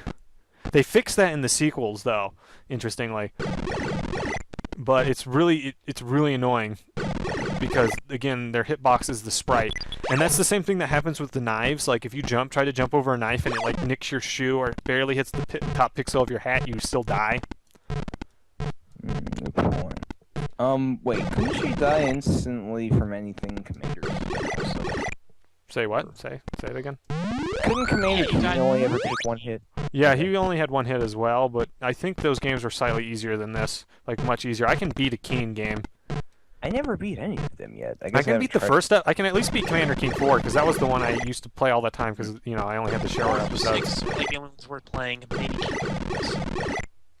Yeah, the latter trilogy is certainly much more refined than the, Because the later games have the actual music and sound effects and ledge grabbing and all that stuff. Yeah, one of the tracks in Commander Keen 4 was taken from Catacomb 3D, as I recall. Remind me, did that game come out before or after Wolfenstein 3D? Before, I think. It's 91, I believe. Same time, actually, I think, in some other ways, actually. It may have been concurrent. Because it didn't take them that long to make any of those games, I don't think. Seems like it ran on a similar engine. Yeah. This actually runs on the Keen engine, from what I understand. What? Yeah. So does Biomenace. Okay. Damn freaking werewolves. Slimes. God, everything is just out to kill me today. So, why is Dangerous Dave going through this murder house in the first place? I don't know what the story is for this game. In the sequel, it's because his brother was kidnapped. Yeah. Oh, mother of... And this is just House Ghost. And you might be wondering, why are you being such a completionist, Narbu? Why don't you just blow through the stages and avoid the enemies? Here's the thing. Unlike the sequels, which shower you in extra lives, this game does not. You are pretty much required to completely 100% the levels if you don't want to, like, run out of lives playing it. Basically have to play lawyer ball. Well, yeah, you have to find all the power-ups, pretty much, kill all the enemies, you know, find any one-ups you can spare, because you're not getting anything else. Like, they don't shower you in extra lives. It's pretty tightly balanced. I mean, it's much better balanced than the sequels. I will say that much. But it's still, like, such a pain.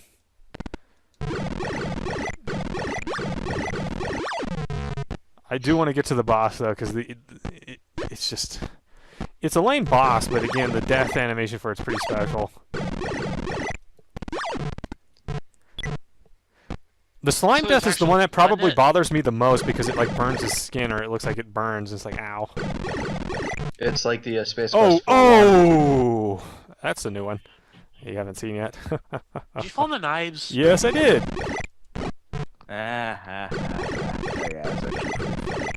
Oh, jeez. Remind me of Eternal Champions. Sorry, baby. What? Have you ever played a game called Rescue Rover? I've heard of it. I haven't played it. It's Why? a puzzle game. It had death animations a lot like this. Maybe you should look into it. Oh god. How many lives do I have? Do you think you'd play it, or? Maybe for another stream, not for this one. This is the last thing I'm gonna play because I need to unwind after you know the rest of the stream. Whew. Yeah. What a humdinger. Santa's got more than just a stocking stuffer for you this year. Real dumb, bro. He also brought you some Vaseline. No! That was a joke. I feel like a living soundboard sometimes. Well, that's the whole point of why you get a soundboard, is so you don't have to do it yourself. I mean, come on, man. It's just that I've been listening to Ray Barnholt's No More Whoppers podcast recently, and it is some really funny shit. Like, this is the 5th episode. Yeah, it's Ray and his friend Alex Fraioli, who he like Alex just like spammed the hell out of the soundboard of like Michael Bay actually saying his own name in front of like some sort of Japanese crowd. He's like, Michael Bay des. And he just like obliterated it like so that it just echoed for like, I don't know, 20 seconds on end. And then it's not as funny with me describing it. You just had to listen to it. I was listening to this in work and I just nearly cracked up, like, and just almost made an ass out of myself for my coworkers because I'm just trying to restrain so much laughter. Yeah. But Satanga, you're not supposed to be doing that on the job. Come on, man. They don't pay you to listen to podcasts. What are you doing? Oh, no, I'm actually allowed to listen to whatever. I'm messing with you. I don't know what your work policies are. I'm not paid for anything because I don't have a job. But Satanga, that's not what a good employee does. A good employee is always working. All the time. Never taking breaks. Never asking for raises. And never or not having any money.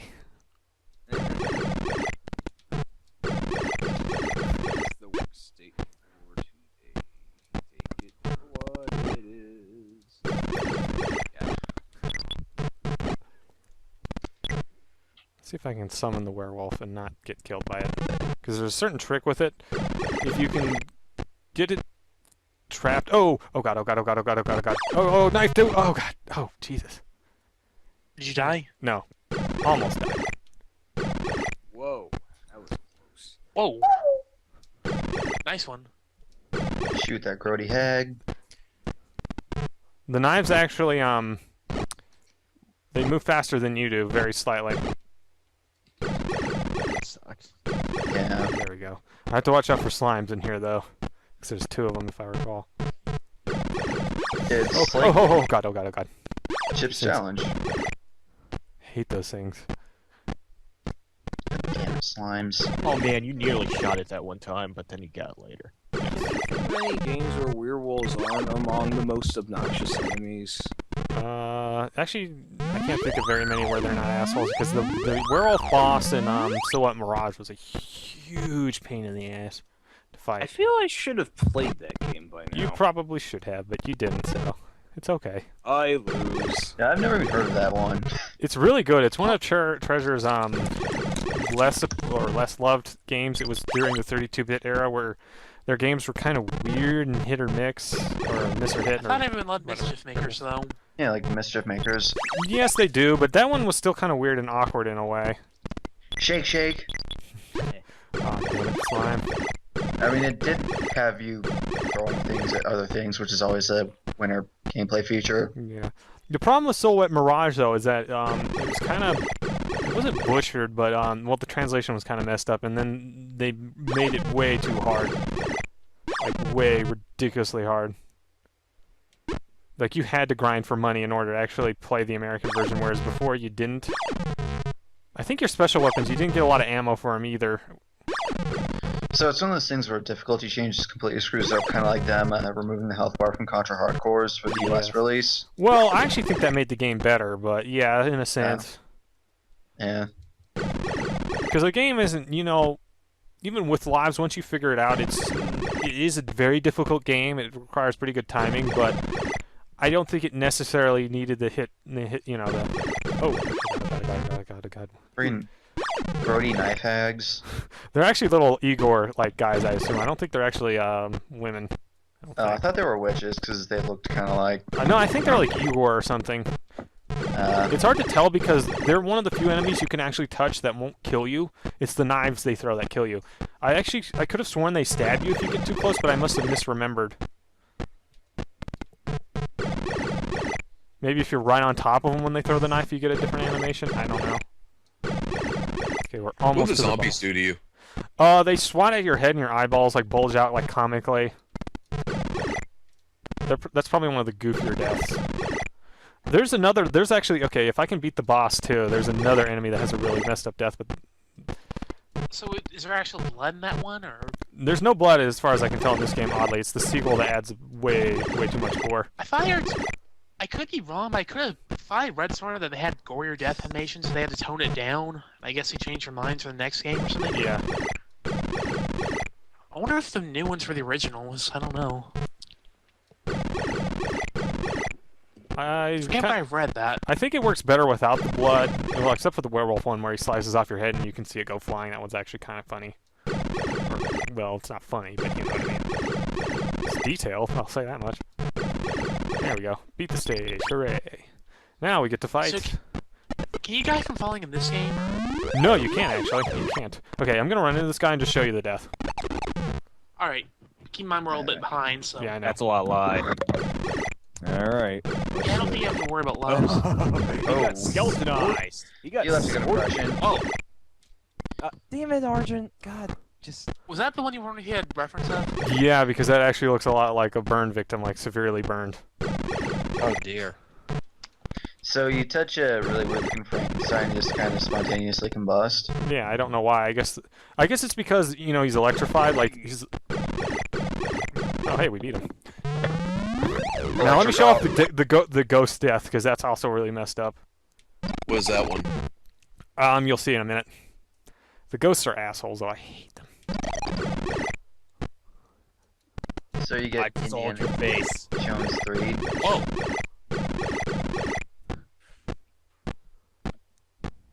The ghosts are assholes because they first have to materialize before you can shoot them, and then if they instantly touch you at that point, you die. Obviously, because, you know, it's just how this game works. It's a pain, though, like, the way their hitbox works. It's kind of weird, though. They have to materialize first. Really tense, yet you don't have to worry about running ammo out of, you know, ammo in reserve at the same time, so you're not really stuck either. Hey, I'm gonna cut loose, guys. See you, have a Jojo. good evening, all right? Hey, I'll upload this, Yeah, assuming Joe. it's not too big. I might have to upload it to my personal Explorer. Love to see how it goes. Bye. See you, man. See ya. I can't believe he's actually going to download the Mobile Light Challenge. I have to see Still that now. Oh boy. And I Yeah. narrowly Oh, Lord. head, but I still find this game kind of satisfying interesting from a design standpoint because of that. I like the way the ammo system works in this, yes. Like, you have as much as you need, but you can't just instantly access. You have to still manage it carefully. They kind of messed it up in the other games, I like. Well, in the in the last game, you don't have to reload anymore. A counterpart to regenerating health of the sort, except this long predates the usual regenerating health system. Yeah.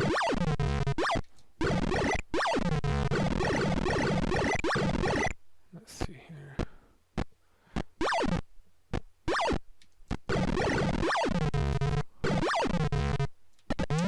And it's also just the very fact that you can't reload while moving. You have to stand still. Yeah. Yeah, it's a very carefully designed game, and the sequels, again, muck with it. Like, in the sequels, you have less ammo per magazine, and then you actually have ammo you have to collect as well. I feel like that's kind of an interesting risk versus reward type mechanic. I like the infinite ammo thing, yeah. It is. Yeah. It balances the game in an interesting way. Good for balance, and as I said, it adds an interesting risk versus reward aspect to it, too. Man, someone's gonna do an article on these games. Maybe I should do that one of these days. Just as a warning, Bob, it's... If you do, just be prepared, because, God, these games are frustrating. Yeah, I can imagine. Oh crap! Double the slime. That's not cool. Do any of these games have quick saves like Commander Keen? No. You save and then actually this game doesn't have a save system. It doesn't have passwords either. So you have to beat it straight through. So you have to beat it all in one go. Yes. And there's still some amount of stages too. Wow. Are there at least any sort of cheat files for it? There is probably a cheat, yes, if I had to guess. Does DOSBox have save states? Dom, SV and Dom does, I think.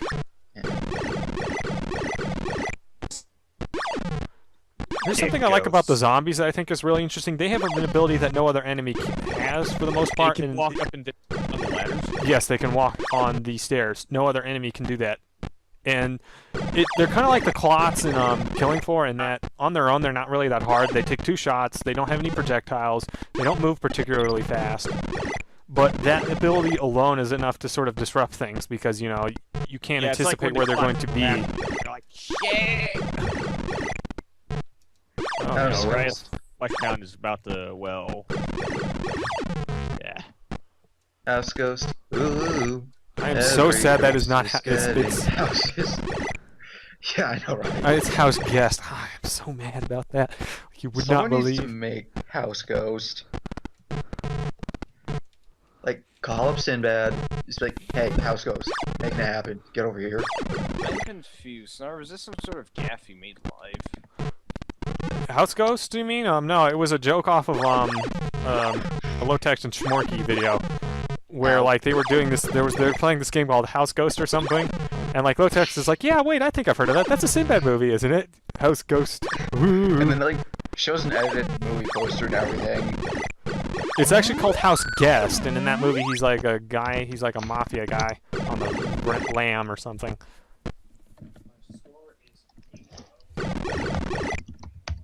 Now, this next part's going to be tricky with the spider. Intel 8080. Okay, yeah, that's the door. I'll clear out this place first, though. Actually,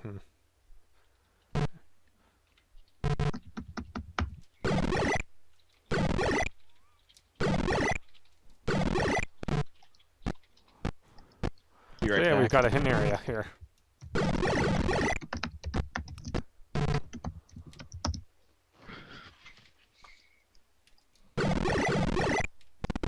Oh, crap, yeah, I forgot this room's glitched out. So, yeah, I think that's enough for this.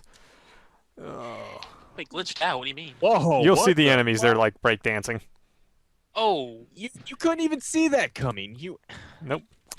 Nope. That's something else. That's the only problem I have with this game is you can't look up or down. So that's a problem. game. So yeah, that's it for this. This is gonna, if this does get uploaded, it's gonna require a lot of cuts. So Yeah. enjoy No the one uncut has a version home while star you button. can. All right, shut this thing down.